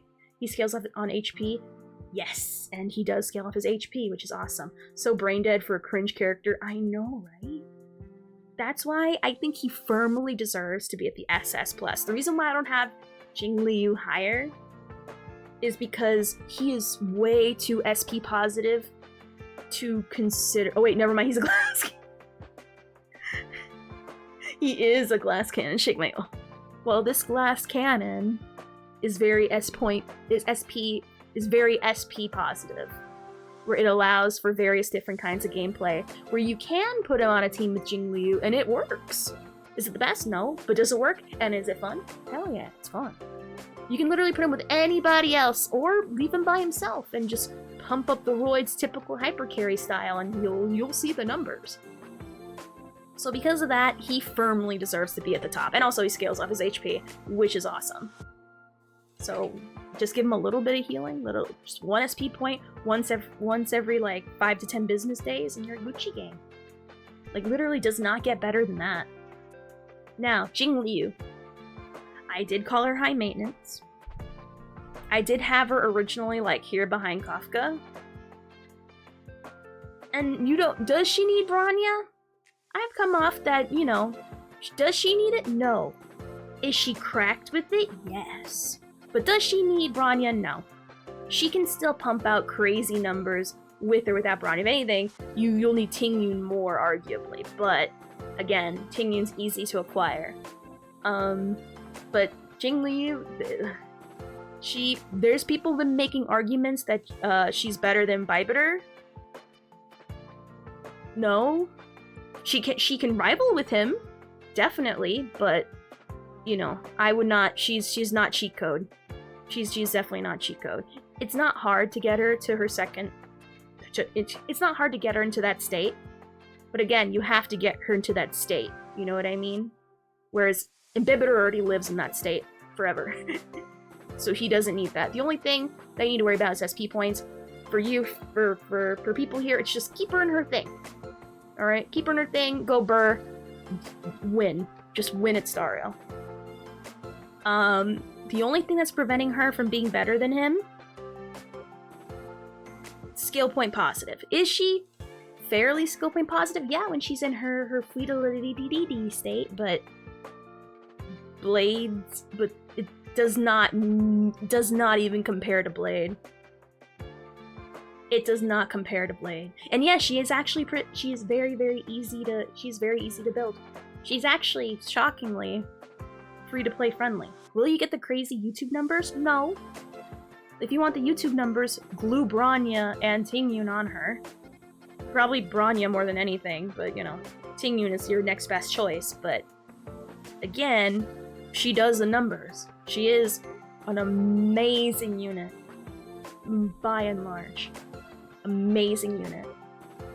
Again, the only thing at this point, like, it'd be splitting hairs between the two, but if I had to split the hair, I would say he wins over the SP game. To get YouTube numbers, you have to have Bronya, like... Well, get working on it, Dub. Come on. Get it. Go get it now. But anyway. So, Jingliu, easily, because she's second best in the SS. Still amazing. Like, I'm gonna be honest, people think this is too ranked high up. Nah. I think honestly this is good and fair, because there's no bad characters, I'm gonna be honest. On my 5 accounts, I only pulled that cone 1 time. I've pulled it once. Where is my Bronya Light cone at? Actually, do I have it at S2 or do I have it at S1? Oh, I have it at S1. I was thinking about buying a second copy, but we'll see. convinced the cone doesn't exist outside the shop. Fair. Very fair. Now, I feel like Silverwolf right now, as the game progresses, she might go back up, but I feel like confidently she's still here. Oh my gosh. I'm gonna be real Chapard. His shields are amazing, but at the same time, does anyone actually still use him other than in funny SU preservation teams? I'm gonna be honest, I barely know anybody that uses him. I used to use him a ton at the beginning of the game, but that was at the beginning of the game. But now with more characters that are out, I feel like every patch he becomes less and less relevant. He is still the best shielder by far. His shields, literally you'll never know what pain is again, but I'm gonna be honest. I used him up until literally the same thing exactly happened to me. The moment I got Fu, it was curtains. He served me very well, but I'm gonna be honest, he's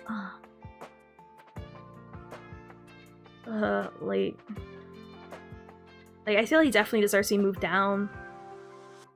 Definitely. Is he still useful if you have him? Well, no. He doesn't deserve to be moved down. Here's the thing. He's not bad. He's not bad. It's just... No, the ranking's still fine, but... I don't know. I think as more characters come out, he will actually get D-ranked, but... I feel right now he's fine. It's just, not a lot of people will use him, though. I've just now started playing with him again. He's still good, but in the way we play DPS, that they run out of shit, yeah. No, but he's still good at what he does. I gotta remember that. He's good at what he does. But just because he's not used doesn't mean he's bad. It's just, this isn't based off play rate. This is based off of their abilities. Majapart only watches Serval, never has he once seen bad. Fair enough. I used him a ton at the beginning. And then Fushuen was like, alright, old timer, time to retire. And he's like, no! So no, he's still pretty good. So never mind. He definitely deserves his spot here so far. Alright, Welty boy. He slows people. He can be a DPS. I've built him as a DPS and used him as a DPS. And he's actually really awesome as a DPS. I don't know. Does anyone even know? I mean, with certain people he can be pretty good. But I'm gonna be real on. Okay, so whereas Japard, I was a little unsure if he'd move down. This one, I think he's definitely moving down. Because I'm gonna be real, not a lot of people will use him. If anything, way more people are gonna either opt for Silverwolf or Pela. Obviously, if you pair him with 4-star Dan Hong, it's awesome. If anything, he definitely deserves to move down at least 1. 2. Yeah. He is decent at what he does. And also imprisonment, that's awesome. Especially with the ult where it straight up imprisons people and is like, nah. You like having a turn? Nah. Bye. You were slow, now you get no turn. But, I mean, realistically, I don't know if there's enough, room on the team. At that point, it sounds like an extra luxury, where spots are already so sparse. I'd definitely say at least above Argenti. It's not useless. It definitely has its uses, but honestly, more these days, even though I do favor utility way more than damage, but at this point, his utility isn't enough to justify the amount of damage that both Kafka and Clara can provide. So that's why I feel like here is a good place to put him. Can you use him? Yes. Is he decent at what he does? Hell yeah. But will you use it frequently? No. Not really.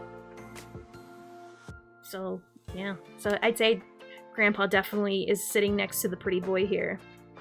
Now, Kafka. Oh, Kafka. Wow, you know what you did. What did I do? I was like, Kafka. Now this is interesting. Insane dot numbers. Insane. I'm debating though, is it better than Japard Shields?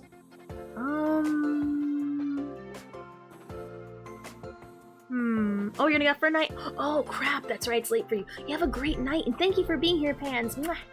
Have a great one. And if you're wondering how the rest of them go, the VOD will be up on YouTube and also here on Twitch. So, oh my gosh. I'm gonna be honest. I'd say Kafka definitely deserves to move up. Yeah. At least. Yes, Japard does what he does well. But honestly, is it more, does her damage and the amount it does outweigh what he can offer? I honestly think yes. JK, oh wait, go easy on Seela? Oh god. Seela and I are gonna have words. I'd say it goes above Silver on the list. No, I'll say no and I'll tell you why. Or maybe, I don't know. Here's the thing, utility will outweigh damage. I am not sure. Here's the thing. Whereas Jingliu and Blade can do a lot of damage on their own, crazier with help, Kafka, she needs setup from other specific supports, like Gwynaifen, like Luca, or Sampo if you didn't pull Gwynaifen. Like, because you need such specific, because you need other people to make her great, that does not justify her being better than Silverwolf and the utility she can bring to everybody. If she did it on her own, then hell yeah, by all means, because the damage she can do is insane. But the fact that she needs all that setup, which is not a bad thing, that's how you play dots. That's why I don't like dots. I don't like seeing the setup. It doesn't feel satisfying to me. But when you do it, it's crazy.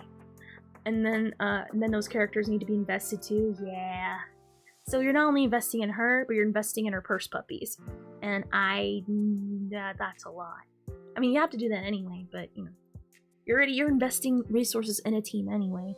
But you know, I feel like with her, it's not just Kafka you're looking at, it's the whole team. Whereas when you look at like Bybit or Blade, Jingliu, you look at just them.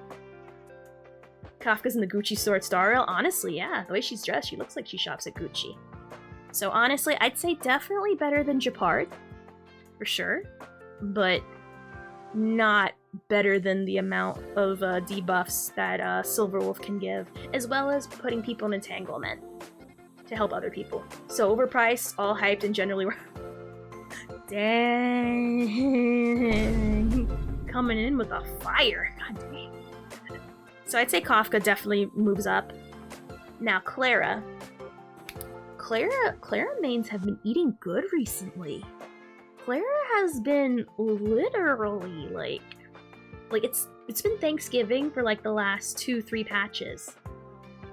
Like honestly, with the release of Gwynaifen, with the release of Topaz, like bruh.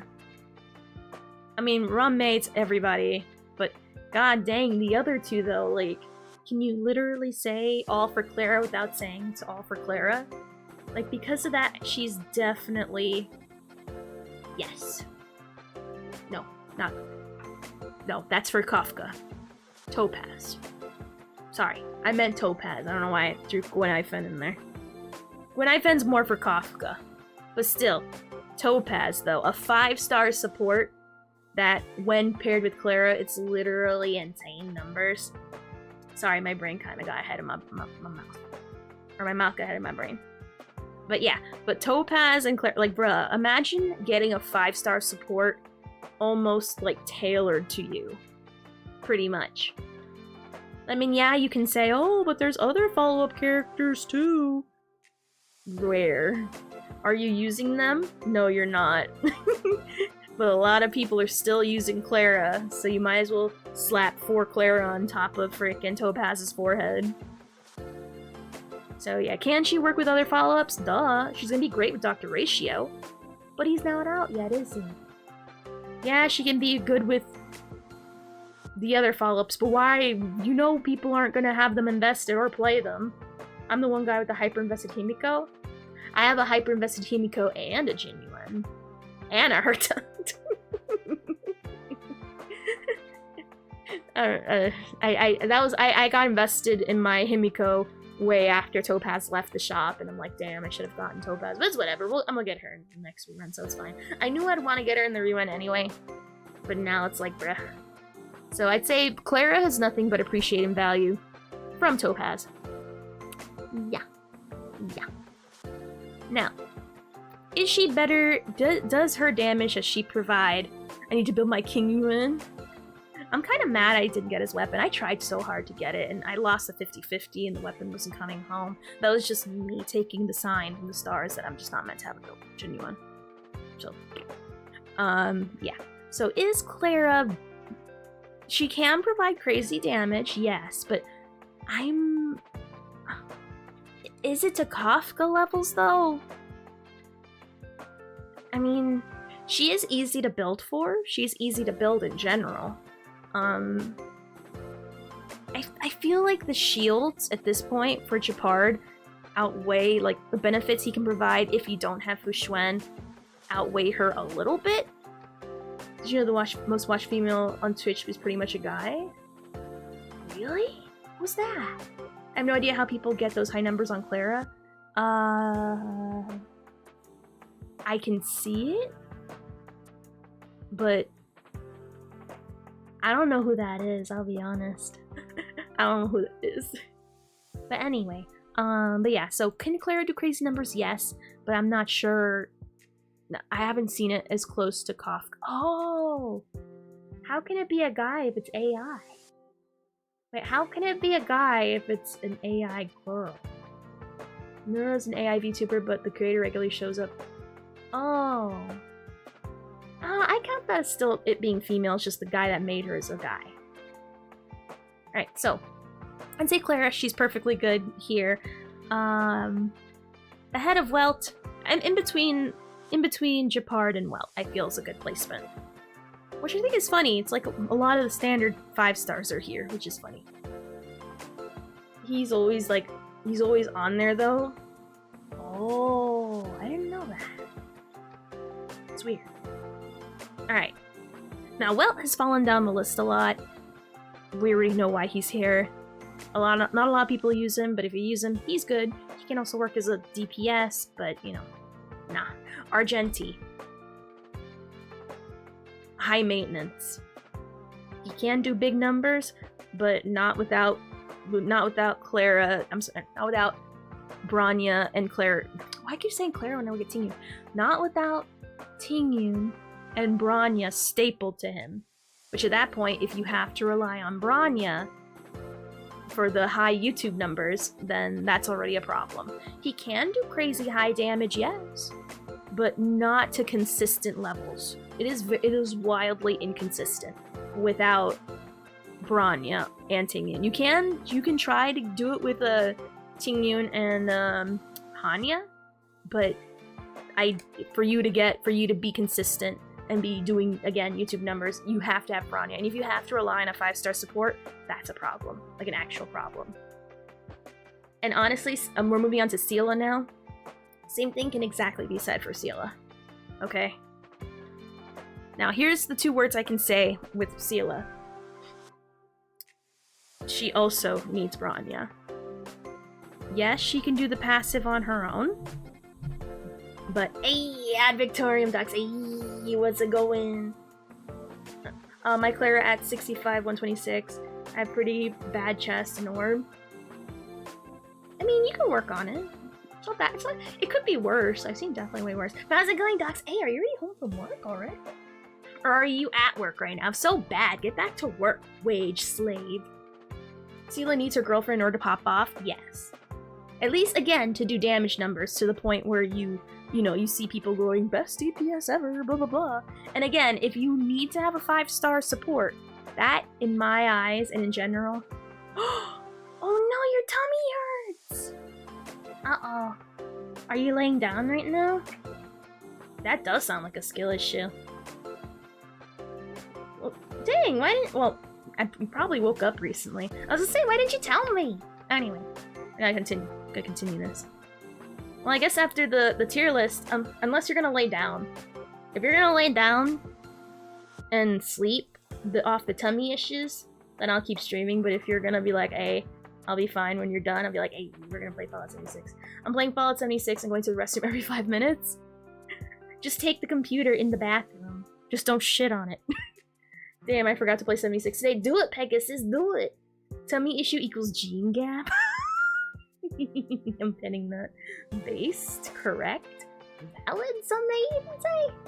Anyway, I guess after tier list, I'm gonna be playing 76. Hey. Now, anyway, back to the tier list. Okay, don't shits on your feet. Hold it in before you let it plop. Anyway, but so Seela suffers from the same issues that Argenti has. They both need Bronya. You should not need to have a 5-star support to be great. Honestly. It's a problem that Kafka has, but to a worse degree. Like, that's Kafka by design. She's a dot person. Obviously, more dots is good, which is easy to do with, like, other 4-star supports. But you needing a 5-star is a no-go. QQ. QQ. The secret Aeon of gambling. I don't know why she does the Nambers she does, but she does Nambers. Drop her? Nah. I'm gonna be honest, despite the drawbacks that Seela has and the fact that she has fallen off very hard recently, I mean, again, if you build her team right and you do give her Bronya, she does crazy amounts of damage. Now, QQ, she is an anomaly. She is literally lightning in a bottle that plays Mahjong. I don't know why, I don't know how. Deadass honest, if it weren't for the fact that it is possible to lose your... If it's possible with 5 stars to get a full hand every time, honestly, I would put QQ here. But no, QQ, because of the RNG element, it's what makes her fun, but also it makes her damage inconsistent. But goddamn is she fun and awesome, and I love her. She's the sweetest girl. But because it is possible with all 5 skill points to not have a full hand, she rightfully deserves to be here. She is a literal anomaly. I don't get it. I'm okay with not getting it.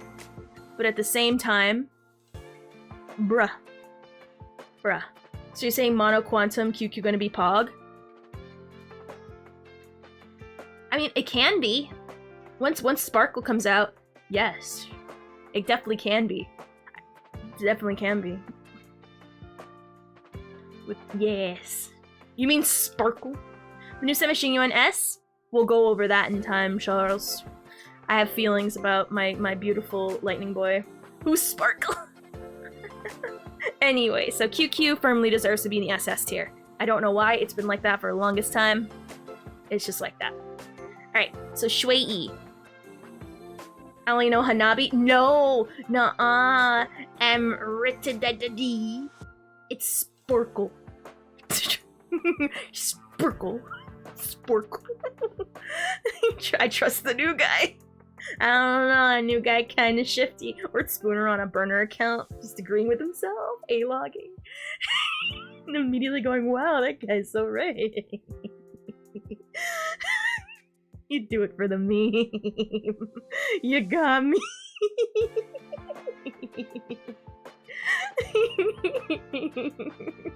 Welcome.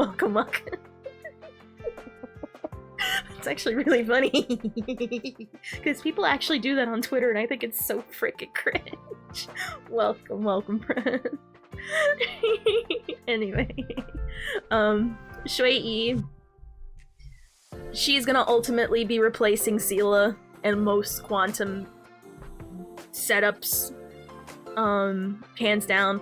Shui does not need 5 stars, but if you give her 5 stars, woof. Just the fact that she is her own Silver Wolf with her ult, the fact that she, that whole thing with the weakness break turning into like extra dablage is crazy, especially if you build her with high weakness break, it's like bruh.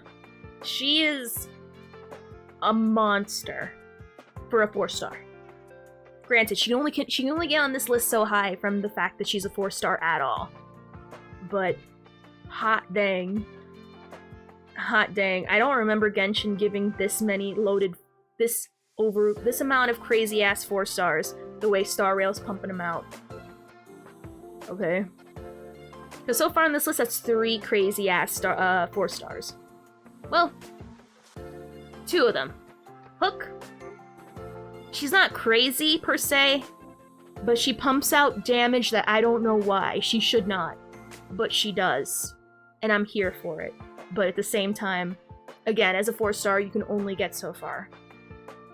She can do crazy numbers though, but the fact that Seele naturally is coasting off the fact that she is a living stat stick for Quantum, that edges her to be the bare minimum 5-star in this tier list. It's a pain in the ass though to build Shui because of the new boss mats. It's not that bad. I was able to solo sustain with Locha and beat it and get it easily. What all does she need? Let's take a look, because I have her, so let's take a look at what she needs. Crit, break effect, and speed. Oh, are you talking about for relics or for actual materials? Because I'm thinking like trace materials. I'm thinking ascension materials. I'm thinking that. But let me see. No, because she literally needs every stat. Oh. Oh, I understand. Okay.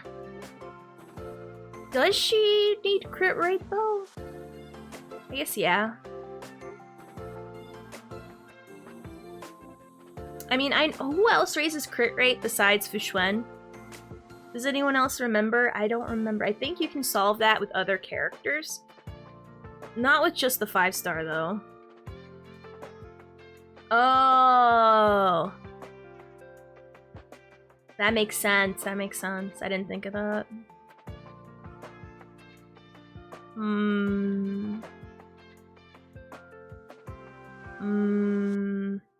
It's crit damage. It's crit damage. Let me double check to make sure. Let me make sure. I have 60, 116, 151 break effect, and 139 speed on Shui. How difficult do you think it was, Spooner, to get her to those levels? Was it very difficult?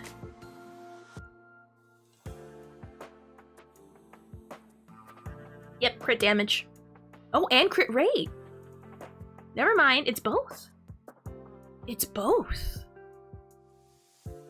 It's both. I thought it was just crit. Hey, yo. Oh, well, I'm gonna be honest. Throwing, I mean, it is good. I guess you can use Tingyun to solve it. But yeah, I was gonna say it's Yukong, and Yukong is very situational. So I mean, if you're lacking in relics, Yukong is a good way, because she raises crit damage a lot, and she raises crit rate by a lot. But you're gonna have to speed tune your characters in a way where it'll work alright.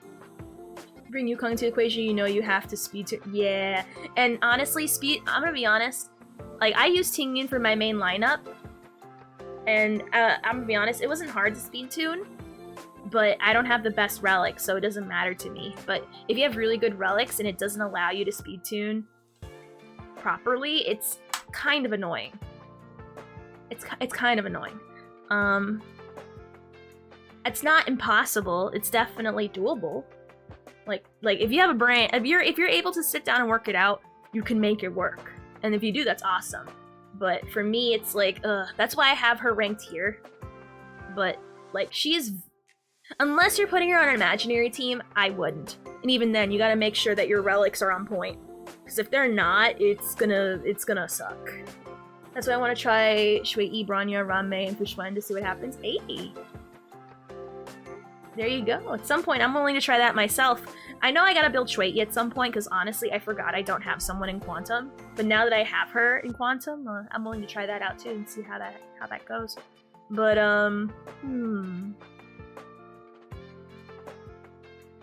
in that case, that is a problem. I didn't even think about that.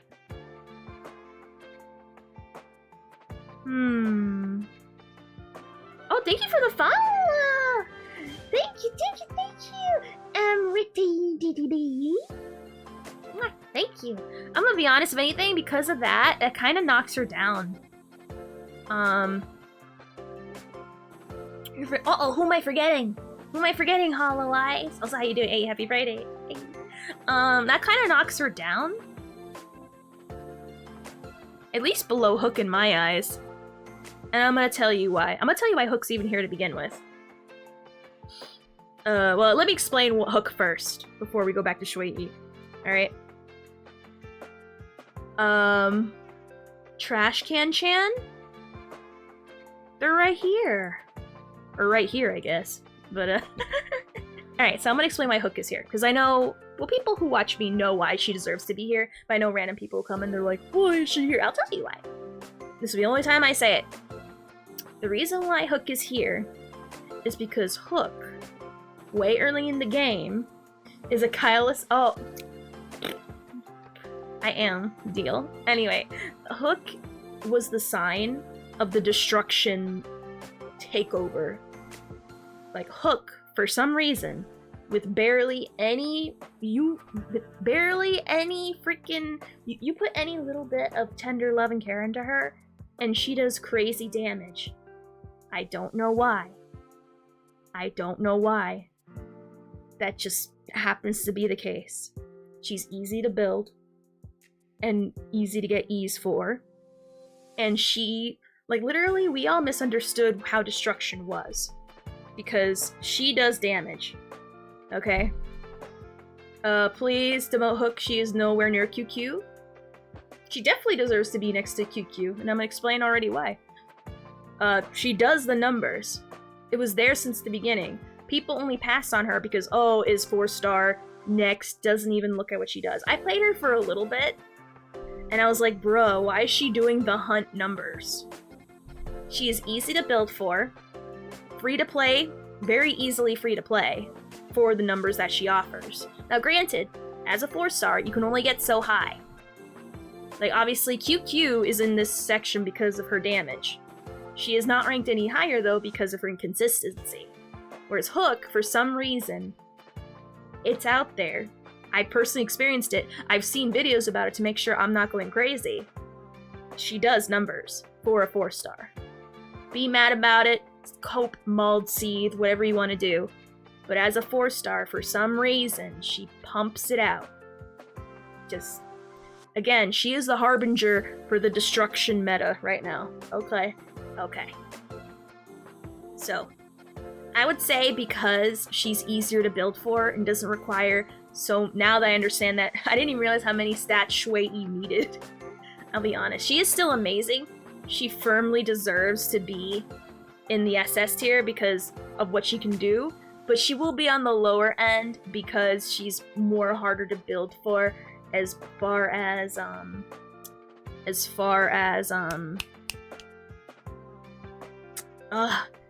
relics are concerned, because relics are already a bitch to handle, but now you have to mess with relics even more for it. Like, Rattata is so fucking adorable, yet the words that come out are so cold. I mean, it's true. Oops, Missile, how Ron ended up being— oh, I'll explain it to you, Tara, for you, because you watch so much, I will go back and explain it just for you. Okay? Pitch Dark, Hook the Great, the true war crime committer, true running over people to dig.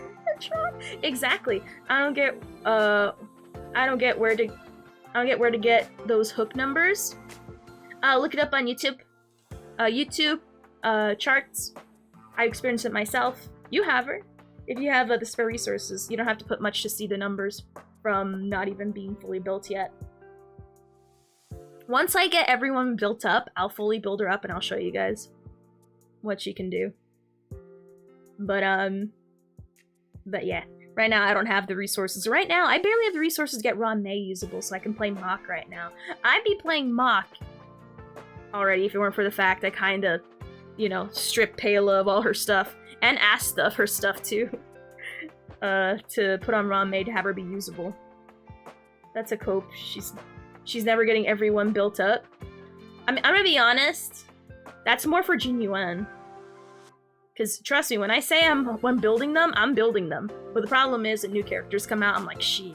Then other characters supersede them. Like, for example, like my Jin Yuan, my Su Shang, and my Dan Heng are all waiting to be built. And now I gotta add Shui Yi to the list. Because, you know, I'm trying to get one of every element. But then when new characters come along, like my current team's already better, then they're put on pause. So it's a constant case of, oh crap, I gotta put this person on pause and do this and blah blah blah blah. He would have been finished already if it weren't for the fact that I ran out of Tracks of Destiny though. But that's my fault, though, not really Jin Yuan's fault. Or me getting a new character. So if anything, he's gonna definitely be put on the back burner even worse because of the whole Traces of Destiny thing. Because if he needs them, Ron May will also need them too, so... Like, I'm in that constant state of constantly building a lot of people up, which is a good thing. Hopefully, in this new mock, my Herta Himiko team will at least be serviceable. No, they can't, because my Silver Wolf isn't built. Frick. Alright. I know, I really did. I don't regret it for a second. I don't regret it for a moment. There's a stage for that team for you. Oh, I can't wait when the time comes. The problem with the team is that my Silver Wolf needs to be built, and she gets like one-shotted and two-shotted from like the weakest of enemies, and it's kind of annoying. And my Asta, I'm not sure if she's in the same boat as Silver Wolf, but again, she got stripped of her best stuff for Ron May, so again, she needs to be... I'll sell you some of my 27... Anyway, let me explain quickly for Tatara why Ron May is better than Branya. Obviously, if you need turn manipulation more than Ron May, if you can use both, use both. But if you need turn manipulation more and we're forced to choose one more than the other, then pick Branya. But again, if you need to choose a character for a hyper-specific reason, then that doesn't make the character any better or worse. It just means you need that character for a specific reason. The reason why I think Ron May is better than Branya is because 1, super SP positive. 2, she buffs. She buffs insanely so. Pen. We all love the pen. Break efficiency and then extending that break efficiency that's pretty much, it's not allowing the enemy to do anything, which is awesome. I'd say honestly, it's the fact that she's more SP positive that beats out Branya. I'll be honest. That's what beats her out as far as the generic scope of the game. Like again, if you need Branya for a specific instance, use Branya. Branya will be better in that one instance. But in general, if you have to split the hairs and do like the race photo, the photo finish, Ron May wins from the SP positive, whereas Branya needs to E every turn, and you're gonna have to adjust your skill point usage accordingly. Which apparently, skill point usage is seen as like a skill, when it's or management is seen as a skill. It's not that hard to do. Just don't go hog wild with the E button. Some characters you have to do that for, so you have to keep that in mind. Like Imbibitor or Branya, who's another character that needs to E every turn. Argenti's another one that needs to E every turn. Su Shang, Su Shang definitely. Like a lot, yeah. So she makes team building more flexible and more universal and better. Whereas Branya, yes, she can be on every team, but she's more of a strain on the bar that you gotta plan for. Whereas for Ron May, you can AFK brain it. So I shouldn't be using Fu Xuan skill every turn. It's not SP positive, you need to ult every 4 turns at least. Otherwise you have to take into account the turn advancement straight up 2 times damage, extra recharge character. Again, that's for a specific instance. It's way more SP positive than Branya is. And that's the point. Like, for example, if you need turn advancement for a specific reason, then bring her instead, or both. dearly. I'm not arguing that's inferior to armor, by the way. I'm just thinking, oh, no. Like, again, Tatara, like, in your situation, you'll see Bronya is better for that one situation because you need certain things Bronya can provide. But again, if we're going to talk about people doing certain things that help specific people, then everyone would be in the top S++, because people have different needs. People don't always want Bronya's advancing attack. Not everyone wants that. Can they benefit from it? Sure. Autocorrect really changed Bronya's... Oh! Dang, it really did. It really did. But yes. But again, if you need specific people for specific instances, then at that point everyone will be S++, and then you get the Pridwin frickin' tier list. We're talking about in general. In general, you'll probably want Ranmei more in most instances, but if you need turn advancement for some reason, like Argenti or Sela or Jingliu, then get her more. But in general, Ranmei, can't go wrong. Will you benefit more from Bronya? Yes, but as far as generically, people will want Ranmei for what she can provide more in general. Which is the point.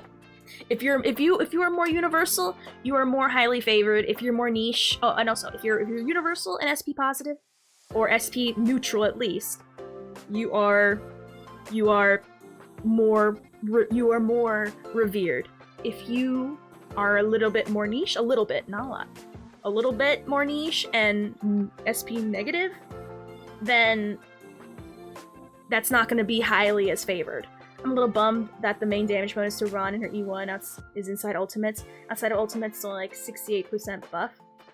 That's still a lot, though. That's still a ton, though. You know what I mean?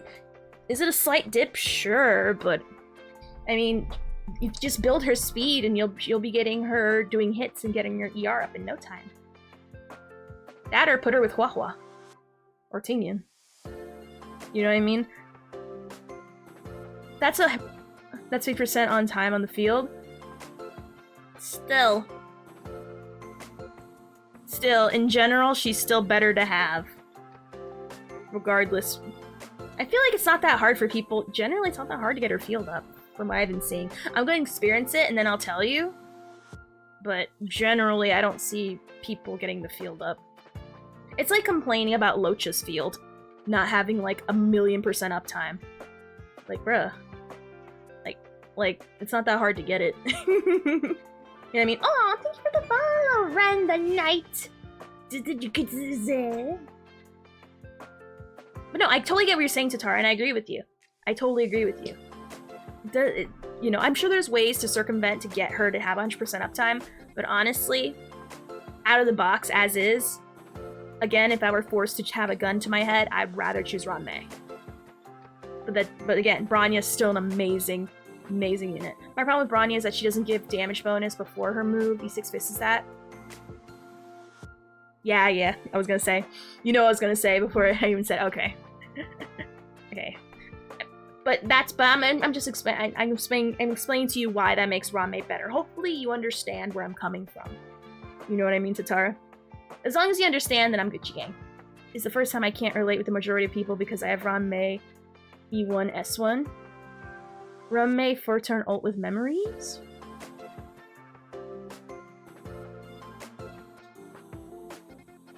I don't remember.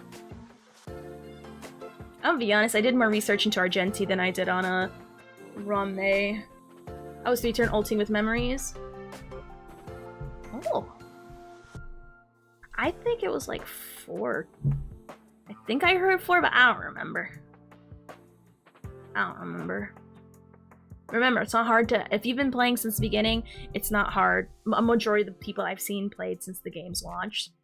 So, I mean, of course they'll have memories at S5 or at least S2. Sure, it's 3 turns with 3 skills, but with AA, you have to check. Well, I've been seeing people getting it at least with 4. At least from what I've understood. That's if I remember. It might be 5. It's between like 2. It's between 3 and freaking 5. I don't remember. You're also 3-turn ulting? 3-turn with what to AA when E? Could someone give the breakdown while we continue going down the list? Anyway, but that's why Ron-mei, in general, is better. The hyper specifics, when it comes down to like the wire nitty gritty, like I already tell you, more SP positive. To me, that's the tiebreaker. But when it comes to like ulting more, I didn't pay attention to that part too much. But, you know, I remembered hearing a number, but then I kind of like disregarded it. I was more into like, you know, I'm putting Ron-mei with huehuehuue anyway, so it's probably 3-turn. Oh, in that case, Spooner, if you're putting her with huehuehuue, you're set. You're Gucci gang. It don't matter. You don't even have to worry about it because huehuehue's there. So anyway, so yeah, as far as now, going back to Shui-E, because one day you're gonna have E6 huehuehuue, ayy, and I'm gonna E6 my Locha, ayy. Hey, up top. I'll high five to you through the screen. Yeah.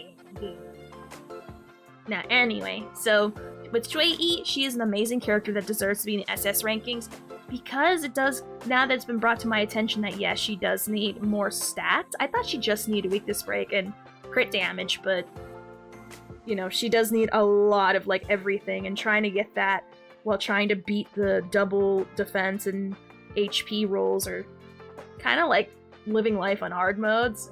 Yeah. I use Von Whack with her, so it helps. What picture is that again? Yeah, huehuehuue is more of a game changer than I thought at first. Yes. For me, energy is not usually a problem because I have Tingyun, but I feel like huehuehuue is definitely a good overall, is still a great overall good Fui. Yeah. Huehuehuue E6 50% damage with her, so ayy. Nice. And 2 revives. Ayy. Planar set gives her 5%. Ayo. Even better. Bruh. But yeah, but moving along now. So Shui-E, because she is great, she definitely deserves her spot. But because she's trickier to build for as far as relic sets are concerned,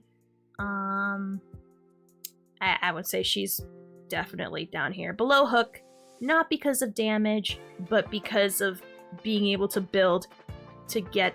I don't know. I feel like even without... Does she... Again, I've been seeing nothing but the perfect stats on her. Does anyone that use Shui-E, if she has... What are her numbers with the subpar stats? Because if they're still good, then that would warrant her being above Hook. But all I've seen are just relics with her having the best stuff. So, which is kind of annoying with Showcase. Like, I understand that, you know, obviously the point of Showcase is to show the best of a character in their peak form with the perfect everything. But it's kind of hard to tell. I don't know if she's just weird in general, since she's been seen with Imbibitor, you can have too much damage. I'm gonna be honest, I'm gonna put her here, and then at some point when I level her up, we're gonna do like a test. Because obviously with my luck and relics, I'll get like, you know, what generally will most people get.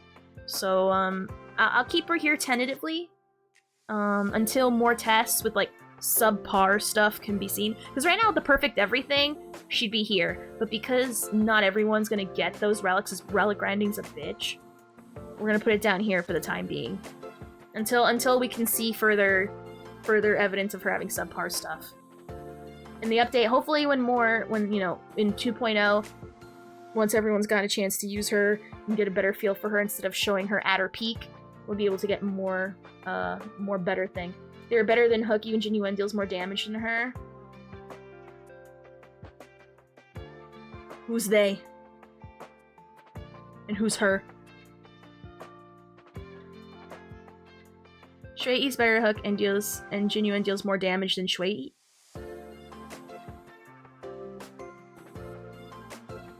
Well, again, she's harder to build for. I imagine ideal team is like Shui-E, Ron-mei, huehuehuue, and some other AoE or something? Potentially. Okay. Well, here's the thing. Does she do crazy damage with you know, subpar relics? That's the thing. Because Hook can't. but I don't know if Shui can, because everything I've seen has been mostly her with like perfect stuff from like the YouTube peoples, and also looking at lists as well. It's an ideal world land, and not everyone lives in ideal world land. So for me, probably next tier list update we're gonna see she'll probably move up once those numbers are released. I can put mine in support.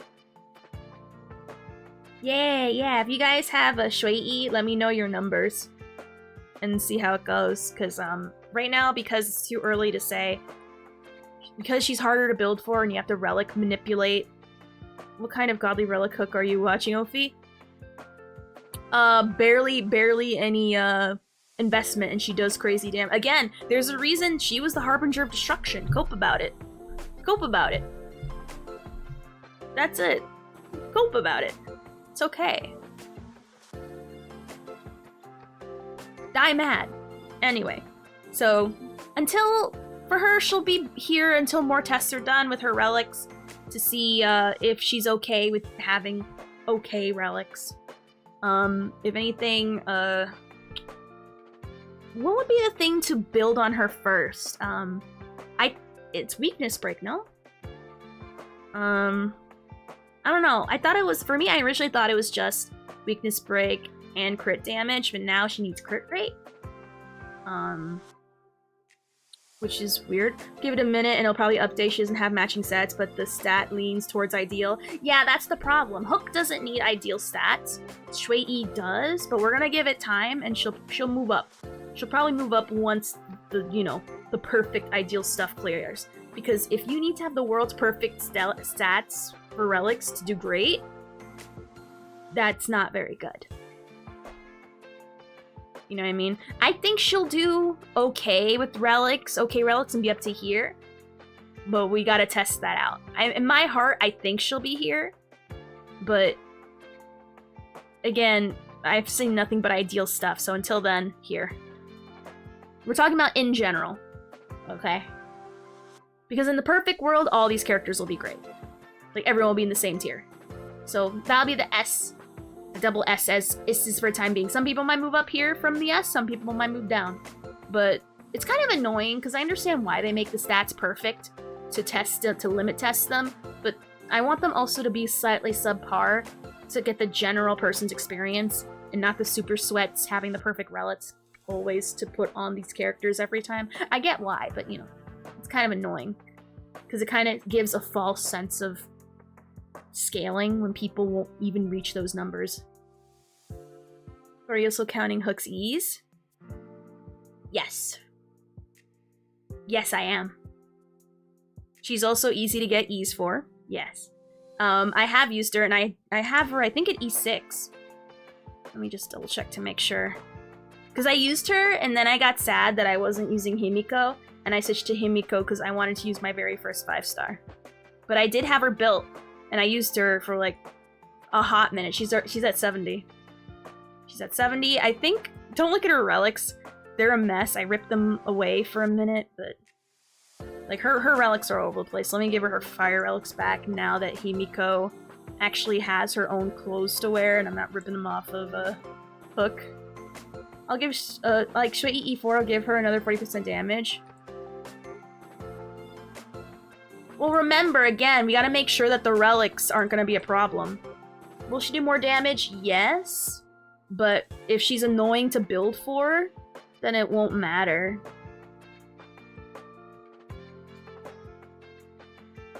So I guess we'll give it time and see.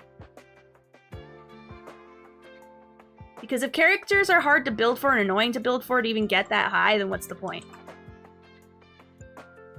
So we'll see in time. We'll see in time. Hell, maybe I might even bump up my Shui sooner. The problem is I want to finish my Jin Yuan, though. That's the thing. I want to finish him. This boy will never get done. My poor Jin Yuan will never be finished. Unironically, because these new characters keep coming in. I've been needing a quantum character anyway. But god, jeez. Because you can skip a lot of the break effect, but you still get stuff like the break set and like planar set.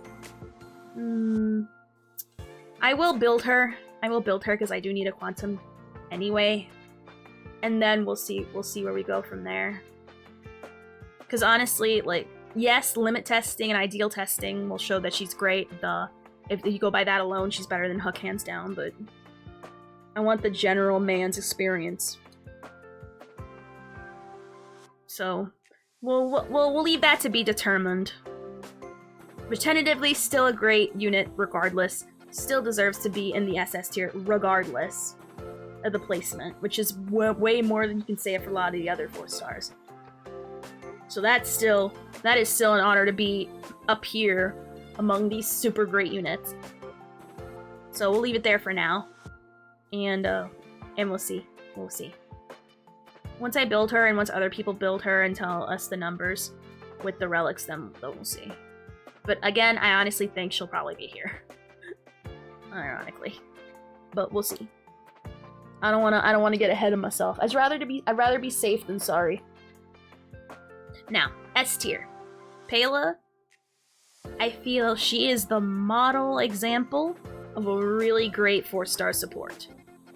I feel because she ults so much, and like she ults literally every other turn. She debuffs, she defense shreds, she makes your DPS look better just from being there. Like literally no question. Best. I mean, Rom May's there, so I'm not sure about it. Also, how you doing, Aqua? Ay. So I say honestly, Pela definitely for sure deserves the top S spot. I feel like these are gonna be way more like cut and dry. Rom May not cool. Boo, not cool. Alright, so Lynx. She is the best cleanser in the game. True, character-wise, she's a hoe. Character-wise, I love Pela. I love her character-wise, I like her gameplay. Nothing but positive things I have to say about Pela.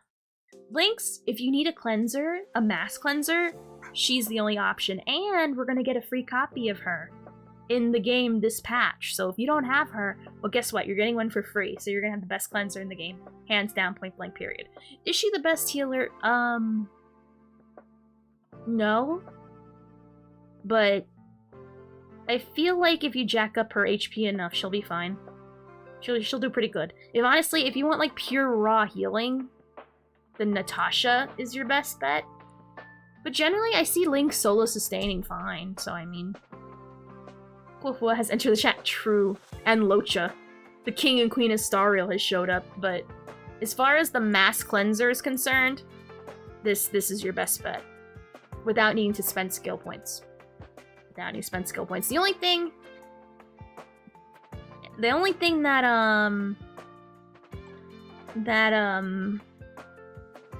prevents her from being any higher is that certain people will not want her E healing. Now, for those who don't know, Lynx's skill healing, not her ult healing, her E healing will add more aggro to destruction units and preservation units.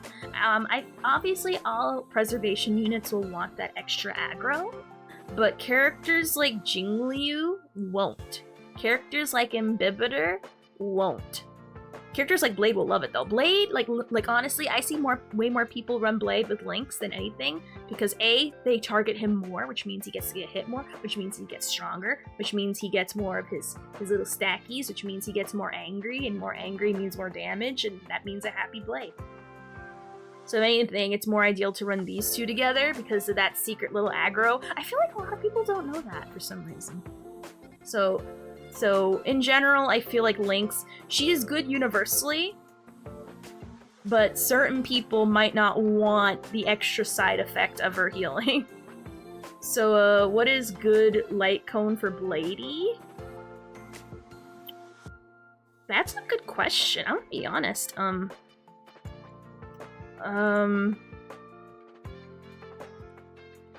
not sure. He's one of the ones where it's not a secret if they don't read it. True. A lot of people apparently don't read. At least the ability. At least I read the abilities, at least. You know what I mean? I got the Jingliu Herta shop Lycone on Jingliu. Ah, okay. So in that case, I'm be honest, like, when it comes to destruction units, I am very unsure. The Arlen Light Cone? There you go. Arlen Light Cone. That's the only one I can think of. That or that 4-star one with Jingli. Or I'm sorry, Shui. Hold on, let me look for it in the database. Let's see. Nah, the Arlen one. No, the Arlen one. Never mind. Yeah, increase all damage. Yeah, that's the best one. Never mind. That's a better one.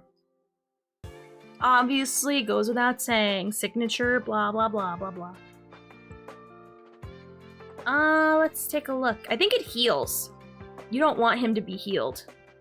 Let me double check to make sure.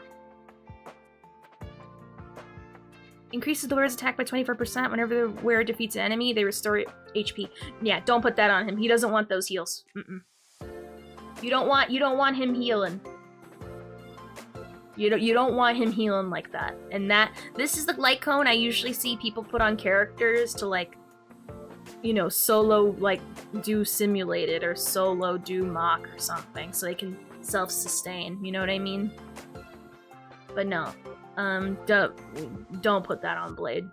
Unless you're doing one of those meme solo runs, but even then he heals himself, so I would not. For me, I thought this one was the best. Increase the wearer's attack by 16%. Wearer defeats an enemy. Crit rate. I guess this isn't the best one. I thought it didn't. Wait. This would help solve Shui-Yi's problem. Because this one, it increases the wearer's attack by 16%, and the wearer defeats when the wearer defeats an enemy, their crit rate goes up by 12% for 3 turns. So you might want to put this on Shui-Yi if you have it. I was hoping to get this one, and I didn't get lucky enough to have it. But, you know, that's what happens. What are you gonna do? Alright, so moving on. So, Lynx. Not everyone will want her healing, which is why she's not up here. But god dang, that cleanse and the healing with the cleanse. The attack buff on Favian's too fat to get true. It is. It is. But still, it's also a good option in case you can't get over that crit rate issue. But again, it's a failsafe. You know what I mean? Natasha. I criminally underrated her at first. But she's definitely moved up, and I feel like she's found the perfect sweet spot where she will stay. She is the best free-to-play healer that we get for free. She cleanses. When she does a weird, crazy amount of damage when you get her ease, she can, she mass heals, she cleanses. She is a beast. She's a beast of a free unit. Honestly, it's because she's also free to play. That ranks her pretty high on top of also being useful, especially in today's Honkai Star Rail, where you live and die by your cleanses. Yeah. So I'd say because we have a free to play cleanser, I'd say the only thing that she can't do is mass cleanse, which generally I find that certain fights, not all, will need it. You can heal on Blade. His current health doesn't affect any of his damage. Oh, then I guess it's a usable option. I assume that the healing will, like, affect his dablage, right? But yeah, so Natasha, pretty, very, very good. So definitely firmly deserves to be in the S rank. Very good unit to have. Asta? Bruh, who doesn't like free turns? Free turns are amazing. Damage buff to everybody? Amazing. Weakness?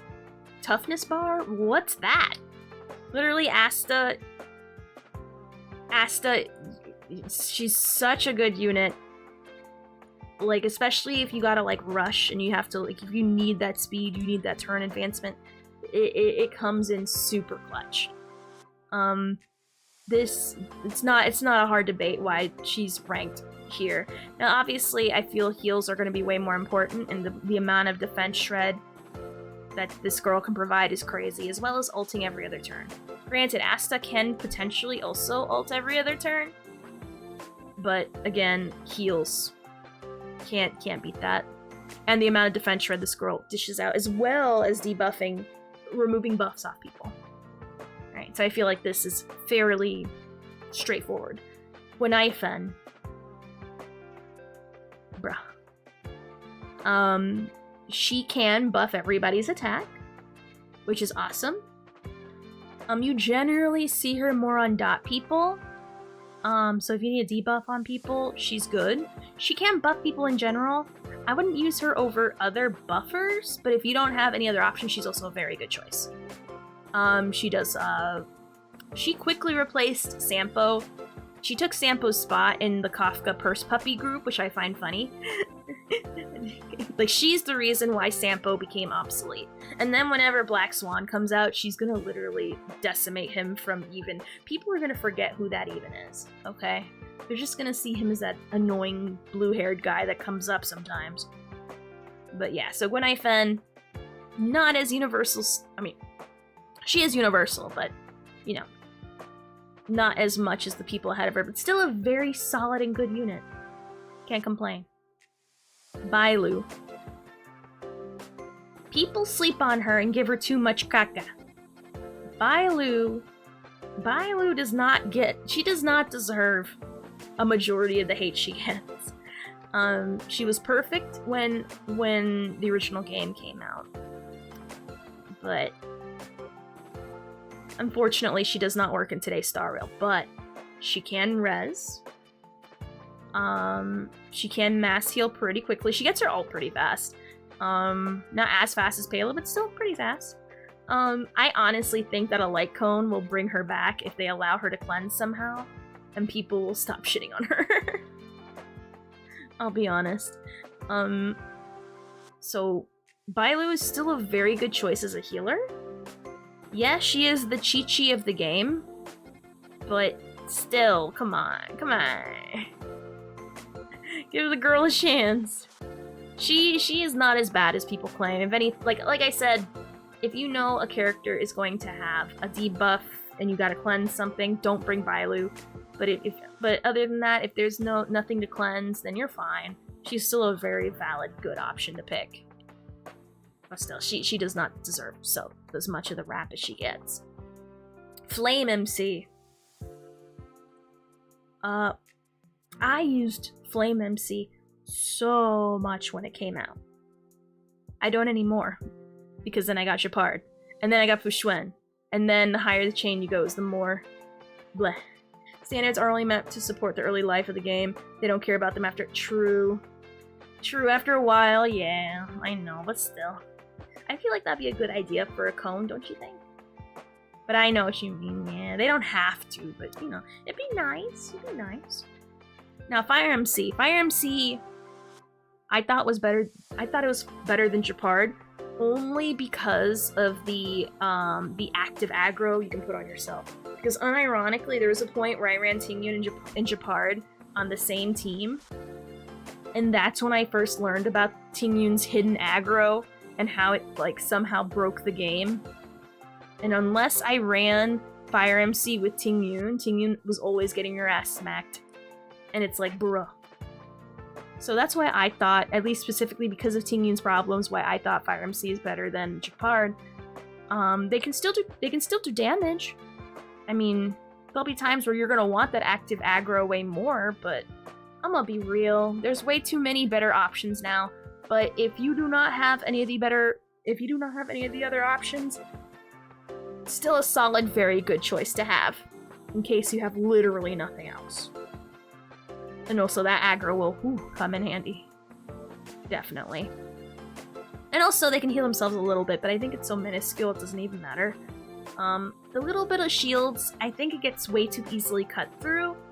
But I mean, I'm gonna be honest, I don't know a lot of people that solo sustained with Fire MC. I'm not saying it's impossible, I'm just saying it gets a little dicey. A little too dicey for my taste. If you can handle it, cool. I'm gonna take the skill issue insult to my... I'll put it on myself. I'll staple skill issue when it comes to not being able to solo MC. I'm solo sustain with Fire MC, but I just would rather not. I'd rather not. Sushang. The fact that she can advance her own term and chicken. Chicken and her Eidolons are the best Eidolons ever. I did one time on Topaz Mach 10 for the monkey. Only one time. How did that end up going for you?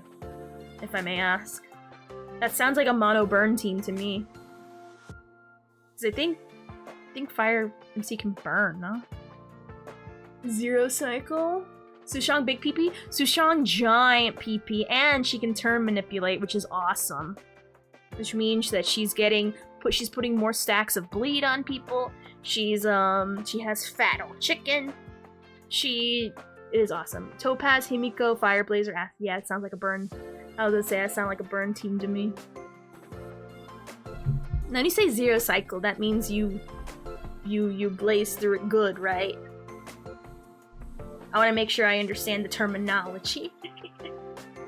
It worked really good, right? Gave the monkey the clap. Ayo. Would you recommend it to people? Did you feel comfortable? Because I wouldn't. But then again, Topaz, between Topaz and Himiko and Asa, you're fine. Trailblazer's there, you know. He's there to prevent the not immediate death from happening. They'll just come more slowly. Pray that your damage, you know, so far proven you don't need it, but still. I was not comfortable. There you go. I mean, hey, a win's a win if you get it done. Ayo. All the more to you. They were hurting bad, had to juggle the monkey across the team. Oof. Giving the clap and clapping ass are two different things. No, clapping ass means you're given the clap, right? No, that makes sense. I call it the burn team. They're like the same thing. Giving the clap is an STD. That's an STD? Oh, y'all nasty. Y'all dirty. Anyway, moving on. Alright, now we're going down here. Hanya. I explained it way earlier, but I'll explain it again since we came to we're now on the stop that is involving Hanya. I feel like Hanya is what you get. This is what Disney addiction gets you. Anyway, now Hanya, she is not a bad character by any means, but I do notice that she is more. Again, I'll say it earlier. You only see her when you need a lot of speed and you're bad at skill point management. Generally, people build for their characters to be fast anyway. Not a lot of people, I mean, some people will want to jack up the character's speed, but not a lot. They're already as fast as it is. Honestly, she's there as training wheels for skill points. And that's it. Just skill point, bad skill point management, and needing hyper speed for some reason. Like, why? I mean, I can see why, but you know, it's not gonna be something that everyone's gonna need or want. It's very situational. Very good though, very good she's really great at what she does, but that's why I can't rank her any higher than an A. And same can be said for March. She is very good. Obviously, when you get Ease, you know, she turns into a healer. But again, she's high. I only see people play her with Clara. And maybe Blade if you don't have Lynx for some reason, but maybe, but that's not often. But so again, she's hyper specific. She can be put on any team, but why would you put her on a team above all the other options? You know what I mean? That are available to you. She's not a bad character. Shielding stops. Oh, it does? Oh, never mind. So you're not even with Blade either. I was thinking for the aggro. Never mind. So just Clara then. And that's it. That's it. That's it. So she can be put on other teams. So she's definitely universal. Very good free option, but obviously that's what she is. She is the connecting flight to your main. She is the flight before you hit your connecting flight. No, wait, no. Yeah. No. she is the connecting flight to the destination that is a better support than her. Unless you're Clara. But even then, like, you know, she's a stepping stone. Still a good stepping stone, but you know, still. Nah. Alright, Ting Yun was good when we had all 10 characters, but now she's slowly transforming more into Paimon. I like it though. We love Paimon here, so I like it. I like it a lot. Alright, so Yukong, the mommy, the only MILF in the group so far. I'm gonna be real.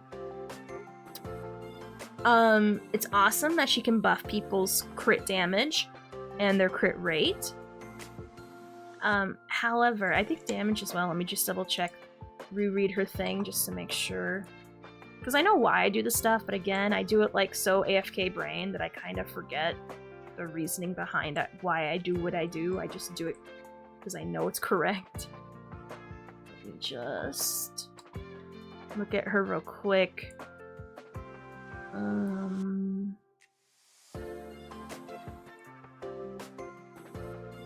Rowing bowstrings. The attack of all allies is increased by 80%. Okay, so she raises attack, she raises crit damage, and she raises crit rate.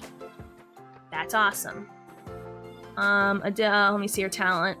Deals increases toughness, reducing damage if the attack is. So she increases toughness, reducing damage by 100% by her own attacks. Alright, that's cool. But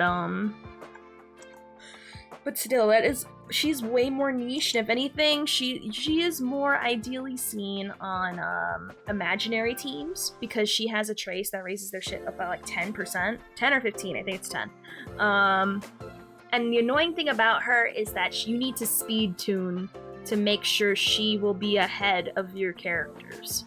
And speed tuning can be very annoying, especially if you have to choose a substat specific speed piece, because Yukong happens to be a little too slow than your ideal perfect relic that you spent a lot of hard times and a lot of TP wasting and grinding away to get.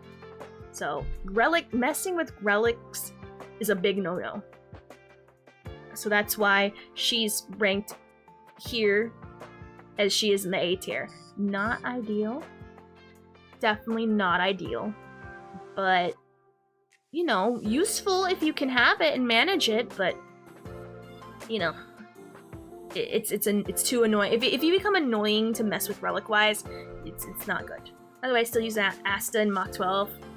Ayo! And that's awesome. You're using exactly what she's meant for. Making your shit fast. And also hit harder. Which is awesome. Like, Asta is still, like, like, you see Asta in a lot of team comps for a reason. Not the most, given, like, all these crazy-ass, like, 5-star Harmony units are coming out, but, you know, still. As far as, like, certain people, like Jotaro, can't do it without her. That's why she's placed as high as she is. Ranked higher if it weren't for the fact that heals can't beat that. And also free, but, you know. It's neither here nor there. Alright. Dan Hung.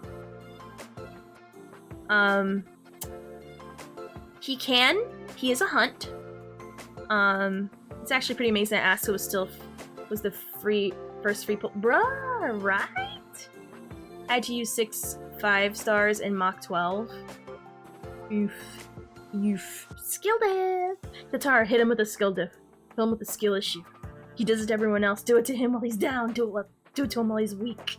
Say skill issue Tatara to him and then add him so he sees specific melee. Now, anyway.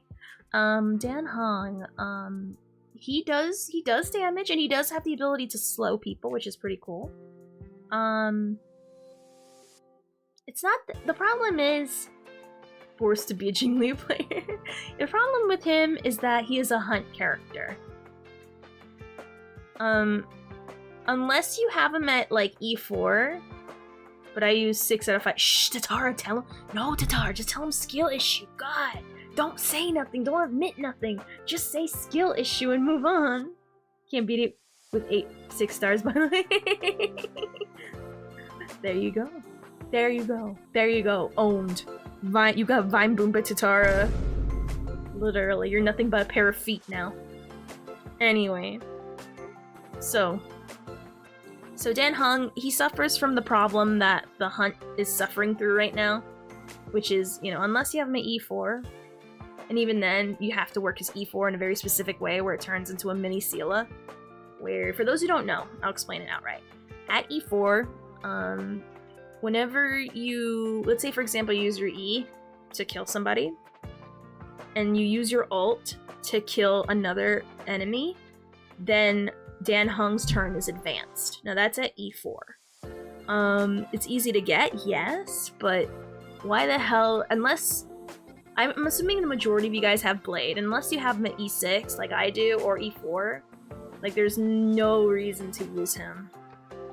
Definitely not. I had solo DPS Claris use Farog to beat Kafka's ass into submission. Me too with Asta. Nice. So yeah, so I'm gonna be honest, like, I'm the only person that probably uses their E4, I'm sorry, their 4-star Dan Heng as a wind weakness person. If it weren't for the fact that I didn't have him ready E6, like, at the beginning of the game, pretty much, I would have gone for Blade, personally. But, you know, it is what it is. He suffers from the problem of his class. His class is what's holding him back. Like, honestly. And the same can be said for the next few other people. Well, except for Topaz, but we're gonna get into her in a second. Now, so let's just say for the record, he suffers the issue that the Erdder class faces. Both of them are in a really tough spot. Erdder is way worse. Let's just be real. The Erdder class is way worse off than the Hunt, but still, the Hunt is not suffering because it's bad, it's suffering because it's irrelevant. So, which would you rather choose? Would you rather die from irrelevancy? Would you rather suck from irrelevancy, or would you rather suck from just plain being bad? That's the one. It's like a trade offer. You have to pick one. I need the same. Now we're gonna go into Topaz now. So Topaz, I feel, as of right now, I think she was released way too early. At the time of release, and at right now, as a matter of fact, she is only really meant for Clara. You can use her for other people, but you're not, I feel like you're taking away by shoehorning her into other comps. That's not the Clara comp. She is not meant for today's game. She needs dual DPSs. We're not ready for that yet. And also more good follow-up characters. And there's only one good follow-up character right now, and that's Clara. We're gonna get into why Himiko and Jinyuan aren't those characters. But yeah, no. Like, Topaz can make Himiko good, but, you know, again, she's here for a reason. So, I'd say, honestly, as time progresses, Topaz she will nothing but go higher in the tier list. Like, once there's a good amount of follow-up characters in the game for Topaz, well, first of all, that one, support dual DPSing, and two, have a lot of good follow-ups mechanics for Topaz to really help them and herself benefit from, then she'll probably crack into the SS, but maybe top of the S, but right now, it's too soon. But again, she will do, with more time, she'll do nothing but appreciate. She's not depreciating like some characters, but give her time and she'll be great. But right now, you can't. Can you do her as a hyper carry? Yeah, but you're not gonna be reaching, like, you look at the actual hyper carries, and then you look at a Topaz hyper carry, and it's not even the same. Like, don't even pretend. Her 5-star status can't help her here. So, but in time, she'll be nothing but better. So we're gonna keep an eye on her. Himiko. Her and Jinyuan suffer from this, well, Himiko more. Jinyuan has a different problem that we'll go into. But Himiko suffers from the fact that the Erdder class is in not the best state right now. Right now, AoEs are very, like, full screen hitting is very important. She doesn't do that. She doesn't do that. She does the destruction version of AoE. Which is fine, but you know. Most of her powers in her follow-ups. So as long as you nurture that, you'll do pretty good, but she is in a really weird place. The only thing that full screens is her passive, and you can't build her. I mean, you can build her like a typical hyper carry, but again, you're not going to see as much success in the actual hyper carries. You can force anything if you build for it, but you got to do a lot of extra effort to bring her up to speed to the other DPSs. And that's extra effort that you're kind of wasting, in my opinion. But the reason why I'm building her is because I'm building her for my Herta meme team. And also I'm trying to put as much power into her follow-ups as possible. And yes, I will pull on Topaz just for my freaking Himiko team, and also for Dr. Ratio as well, because he's going to be a follow-up based hunt character. But unfortunately, Himiko is a product of a class that is in desperate need of a makeover like that. Super bad. So because of that, she's not bad. She's not good either. She's meh. But that's not her fault. It's just, you know, when you're the face of a class that's like meh, like what are you gonna do? Argenti's a good step in the direction for it, but it hasn't turned around yet, let's be real. Now, Jin Yuan. Now, there's a reason why he's dead last in the A tier list, and for those who know, you know, but I'll say it for those who don't. The biggest problem with Jin Yuan is that when he gets hard CC'd, you lose Lightning Lord. That is the biggest source of his damage. Imagine spending all those skill points, spending all that effort, all those resources to get him to 10 stacks, and a freeze from that frickin' freeze monster gets him. And boom, you're gone. You have to wait a whole last turn before he gets to go again. Order pays too high a price for hitting a whole screen. True, Sharkaho, true. Now, Jin Yuan can do damage. He can. But the problem is, it's too painful. If they can somehow allow him to... If they allowed Lightning Lord to still hit without Jin Yuan being frozen, then he'd probably be about here. Maybe here if we see higher numbers, but the fact that he gets CC'd, and that's bye-bye Lightning Lord until the next turn, that is so bad. And then for you to prevent that, you gotta overload him with effect res. But you're taking away from other stats that you need more. So again, it's having to mess with his relics in a way where you have to build him as much effect res as possible to prevent him getting hard CC'd. It gets annoying. Like, relics are already annoying, and now you're being extra annoying for a character that easily gets... The moment he gets the sniffles, Lightning Lord is gone. So that's why he is at the bottom of the A tier. He's a good unit, don't get me wrong. He's a good unit until he's frozen, or imprisoned, or hard CC'd from the swarm, or anything else that hard CC's him or takes him over. It is annoying. I love him. I'm building him. This is coming from someone that uses him. I don't hate him at all. But that is so bad.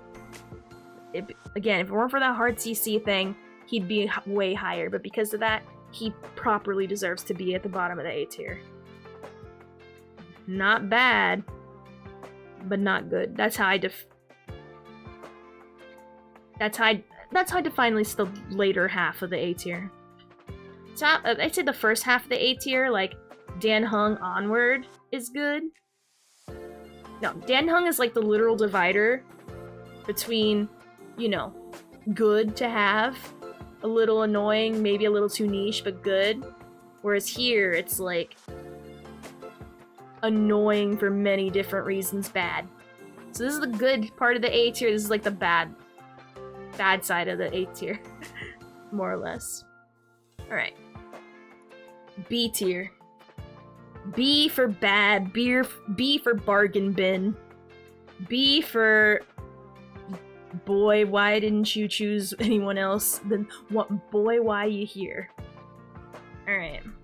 I built Lynx to 100% effect res, including her free 30% effect resistance. With the Armaton Goldfish Maker guy ignores effect resistance. He does? That's stupid. That is stupid. B for badass bitch on Herta? Oh no. Herta's the only exception. But we'll talk about that. Alright. I'm gonna be honest. When another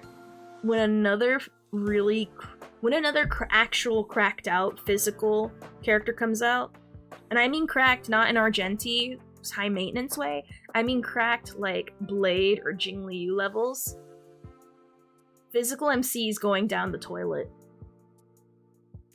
Because not even as a free option, if you need physical, you have Sushang. We get a copy of her for free in RM Alley. So, like, he's not even good for, like, free anymore. He can do numbers. He can. Sort of. Physical break's so strong, I don't know how they're willing to let that... I don't know how willing they are for that to happen. Well, in that case, just use Sushang, who can advance her own turn. Is MC's technically free 5-star?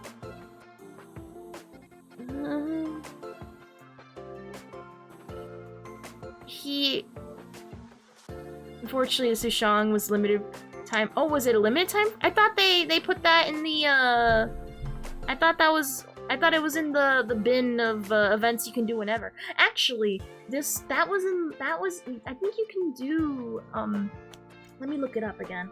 Because there's a way for people to partake in the limited time events and still get the rewards for it.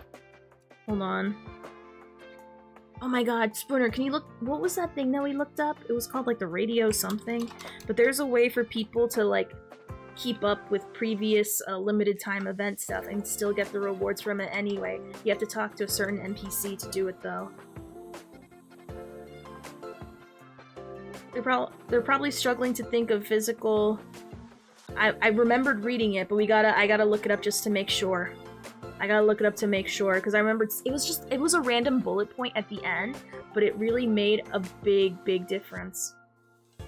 It really made a there might have been before, but I think the only one that I remember is RM Alley. Spooner, do you remember the thing I'm talking about? It was like a thing you scroll through. It's like dev notes where they talk to the Trailblazers quote directly. Because it was a random like bullet point at the end that I think should have been highlighted way more. But I want to make sure. Would you be can you be able to look it up for me, please? Because whenever I try to look it up, I don't look up the thing correctly, apparently. Well, we'll talk about it while we go down.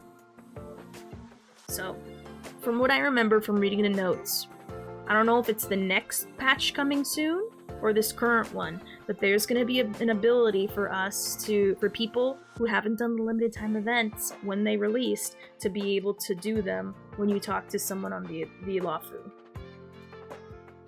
You got payload through the Ethereum? Hey, nice. Nice. Because I remembered reading it and I thought, oh my god, Genshin would never. Let me see, is this one?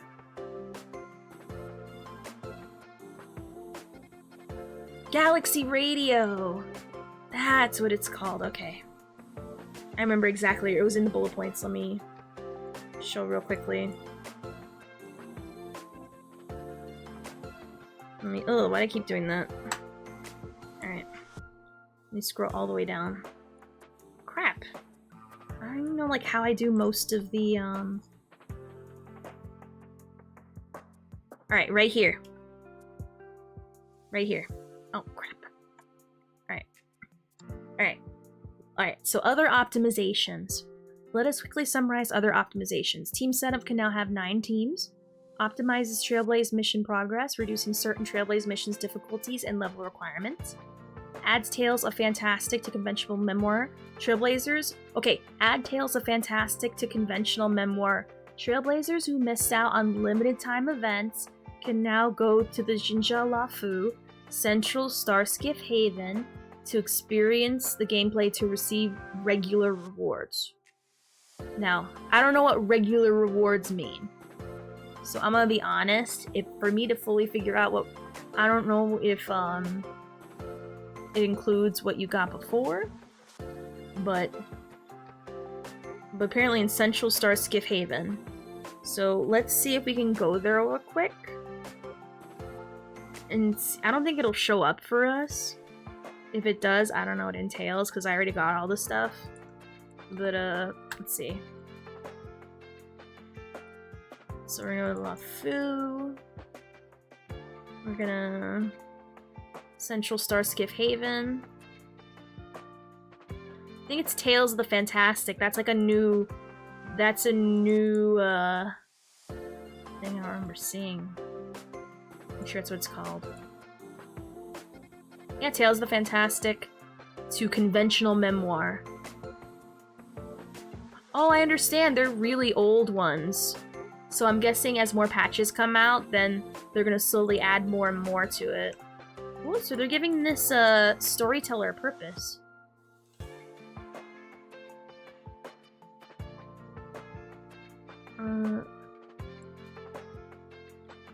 Alright, so there's Legend of the Trailblazer. And what else? So people can now do that one. And then...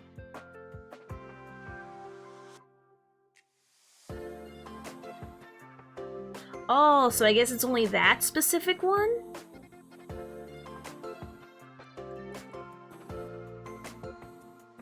Yeah. Alright, so I guess it's just this it's just this limited time that people are able to do. I thought they added more, like in general, but I guess you can only...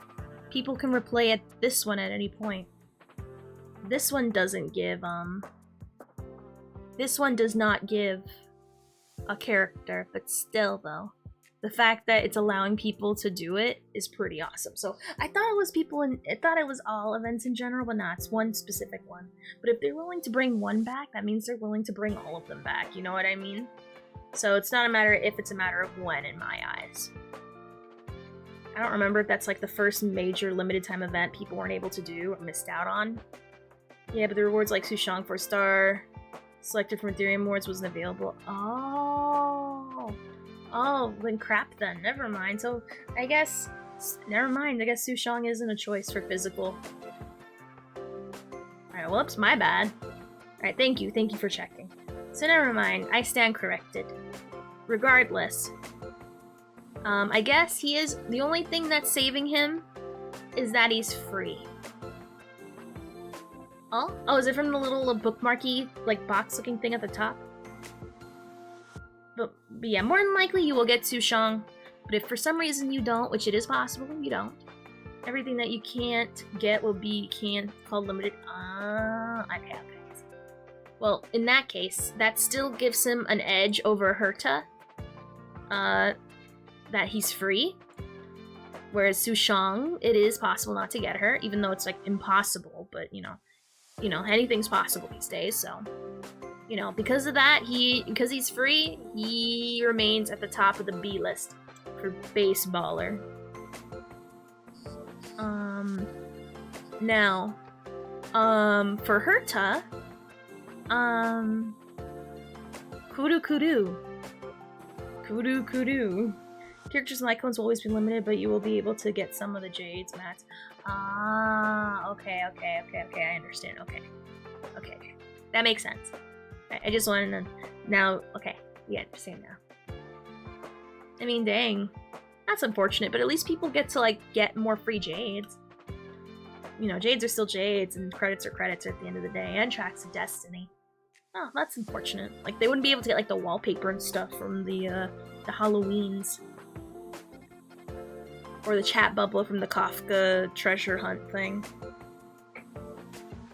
Alright, anyway, but Herta... She can do damage. She's mostly there for the meme. You're not gonna be using her for the damage. Again, any character is good if you build them, but you know, she's there mostly for the meme. I'm using her for the meme. That's it. Going on. Serval. I don't remember her existing. I keep forgetting she exists. Oh yeah, she's the Erdder. She also suffers the issue from the Erdder class. Can she full screen? I don't remember. It's been so long since I used her. I don't remember. All I know is that like most of the player base, she is gone forgotten. I don't think her wallpapers and chat boxes count as limited, but it'll probably take a while for the events to be complete. Yeah, I'm assuming it's like a long time thing, but we'll see, Spooner. Her ult? Oh yeah. Right. Oh, so yeah, in time the more of them will come out, which is good. Way more than like Genshin does. So she can do good damage.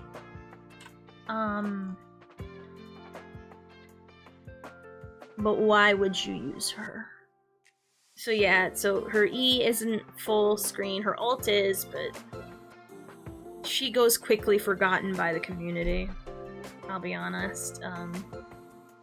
Isn't bad, but honestly, why? Just why? Honestly, the only reason why is if you got her and you have literally nobody else as far as the lightning's concerned. Which, to be fair, there's only 2 other lightning options that are both 5 stars, but generally people don't build those. So, yeah, no. Yanqing! Everyone gets her for free for starting the game. Well, there you go. There you go. Need to try her with double Rom Branya support. Oh, that's a good idea. That sounds like a fun one. Yanqing! He can do damage, but the problem is he needs Japard to work. Because if he so much as feels a drop of rain on his perfect little blonde head, he loses his frickin' buff. In a millisecond. The moment he senses your bad vibes, he's been so deeply affected that he loses most of his damage in an instant. Bruh. Just bruh. Any little thing will make him lose his damage. It is annoying. If you don't have Japard, you're screwed. That's it. And who uses their Japard these days anymore? Who uses Yanqing? I used to. And I quickly saw maintaining him was very annoying. And also, he does follow-ups that I forget about. Because, honestly, I don't know when, I don't know why, I don't know how, I just can't. I can't. But at least he crits when you do manage to somehow, by the grace of God, keep that damage buff. It does work. But again, he's suffering issues from the Hunt class. Single target. Not a lot you can do about that. Still, when it works, but it's like a cart with a squeaky wheel. You know, like the wheel, the 3 wheels are working and the one is just spinning around doing nothing. That's Yanqing. Yanqing is that shopping cart. They didn't want to give Yanqing too much success, I know, right? Right? So yeah, yes, he is a squeaky shopping cart, but you know what? He gets the job done when push comes to shove. So, yeah, he deserves a spot here. Arlen.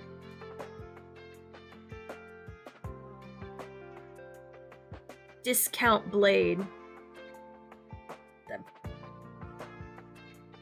He needs way more babysitting than Yanqing does. You need to make sure he don't die. I got a web event and there's a new web event for Star Rail. But Arlen, I'll be honest, I'm kind of debating just like doing this. What's worse? Constantly needing heals all the time, or losing most of your damage from a sneeze? I honestly think Arlen deserves to move up. I'll be honest. I've been hard on the poor boy. He did Blade before Blade came along, but you know what? At least he doesn't lose his damage the way Yanqing does, which is way too much. All he needs is heals, which isn't hard. So I'd say, how are you doing, Alpha Sigma AE? Black Swan been watching you this whole time? Alright, she's giving you the smolder eyes. But, I'd say Arlen definitely deserves to be above Yanqing. Because at least he can maintain his damage, whereas Yanqing, if the moment he steps foot out of his hamster bubble, he shrivels up like a raisin. You know, is he the best? He's okay. Is Sampo tier bad or he's built different? Oh no, if he was built different, he'd be at Adventurine Land. But no, Sampo, he's in the Sampo Hotel. Apparently I have a... Dang, I don't even want to think about my hours in it. It's gonna make me, like, instantly feel like a ghoul with no life. So I honestly say Arlen is better than Yanqing. As much as I love Yanqing, he's a precious, sweet little boy. He keeps on catching L's, and this is another L he's gonna catch now. So Arlen, definitely better than Yanqing. And then there's Luca.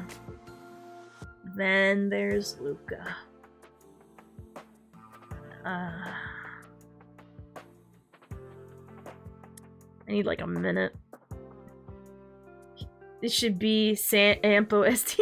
No. Sampa Hotel. It's awesome. It's awesome. Also, how's your Friday? Hopefully your Friday's doing really good. Luca. The only point of his existence is to live in Kafka's fancy purse. And that's it. I've never ever seen Luca exist anywhere outside of Kafka's presence. Ever. Potentially he can work with Ratio, but I'm not sure how that worked with skill point wise, but it's already Saturday for me. Well, technically, oh, it's actually not Saturday for me yet. Ayo, there you go. Luca? Who else actually uses Luca? Why would you use Luca? Yes, bleed can be very powerful, but why would you waste a slot getting a quote-quote powerful dot instead of using it for an actual nihility that will lower their defense so your DPS can hit harder, or another harmony that'll like shove the roids up your hypercarry's behind? Like, there's literally, like, again, why? Instead of calling it the B tier, we should call it the Y tier. Like, why would you? Why? Just like literally the cat meme. Why? You could, but it's not a matter of whether you could, it's a matter of whether you should. So honestly, Kafka players only know Luca exists. That's, if it weren't for Kafka, he'd literally have no point. As I know, he's used only in yeah, that's what we call it, the Kafka team. That's it. That's the point. If you only exist to live in Kafka's shadow and in her cleavage, then there's no point to you. You're literally the most niche character ever. And that actually, besides Sampo, who's been literally right now, he's been put... Gwen Ifen has replaced Sampo. I mean, I didn't like him before. This used to be my personal bias, before my bias turned into correctness. So that's why I'm allowed my new actual bias up here when Adventurine's picture is released. But, Sela is my best companion since I fought with her. Ayo, there you go. So honestly, because Luca doesn't exist in any other comp, he's the worst character by and large. I'm gonna be honest, Sampo right now, I mean, you could say he is the worst character, because honestly, with Gwen Ifen taking his spot in Kafka's dot team, which is the only place I saw him exist. But now this new Wind Nihility character is like, you're also a Wind Nihility? That's cute. Bye. Don't even know who you are. Like, he's been made irrelevant, but Black Swan's gonna uninstall him from most people's memories. So, yeah. She'll probably be like a Kafka. Hopefully she's a DPS type. That'd be pretty cool. But we'll see.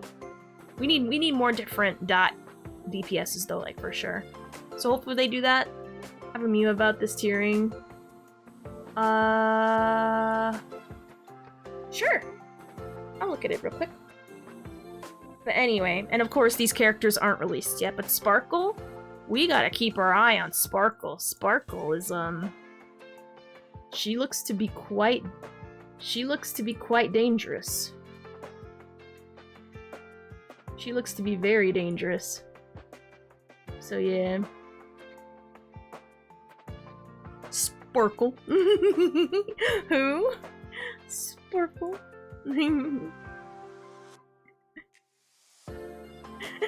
Sparkle. Alright, let me take a look.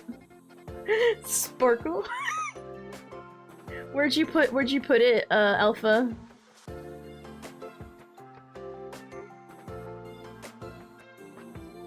Where'd you put it? I don't know where you put it. I thought you put it in like the Star Rail section or something. Oh, the memes, okay.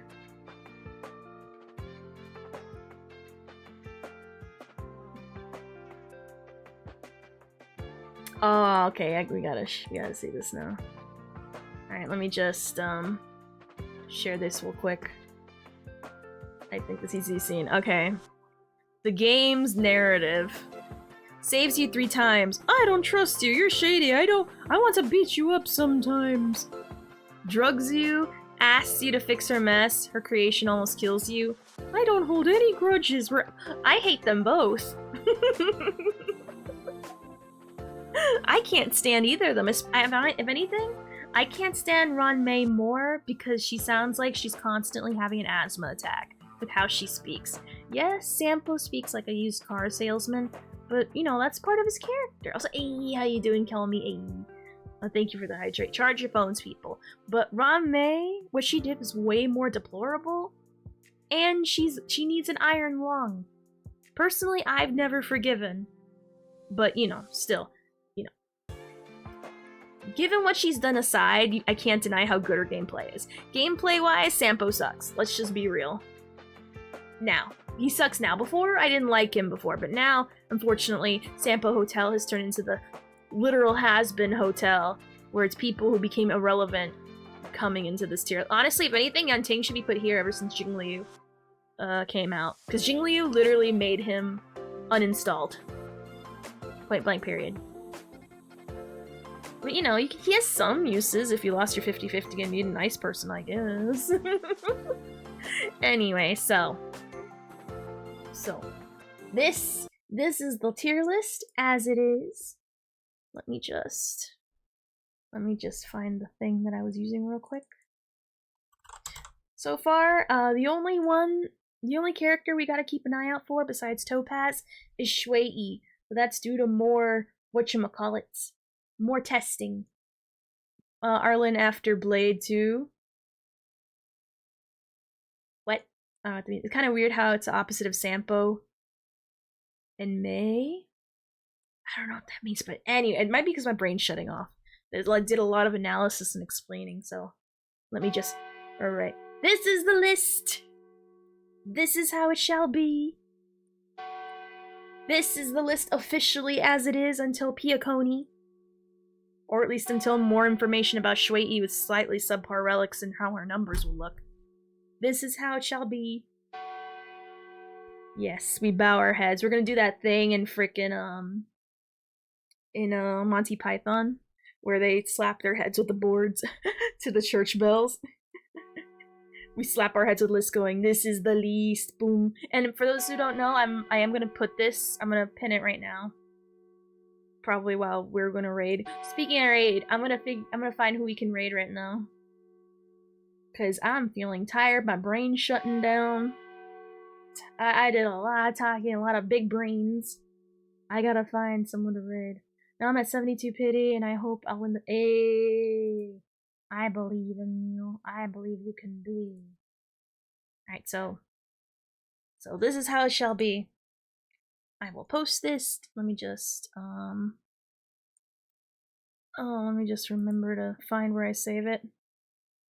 So if ever you wanna look at no, I don't do suggestions. Because I'm gonna be honest, I like you and all, but there's some people previously where they suggested people, and it's like, ooh.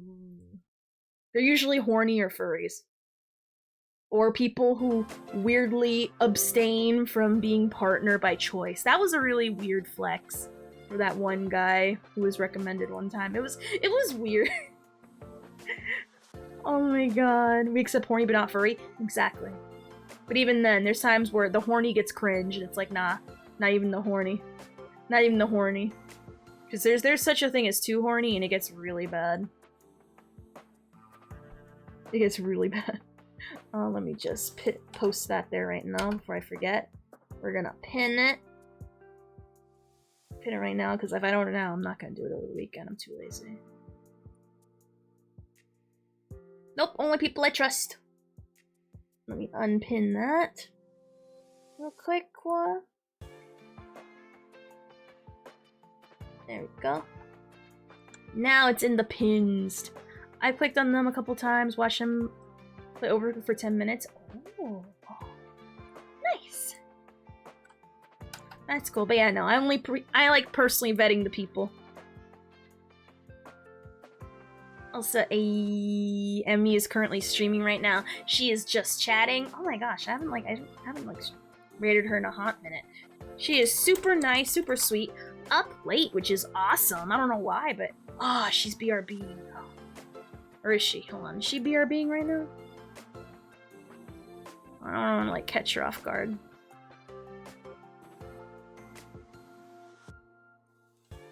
Let's see.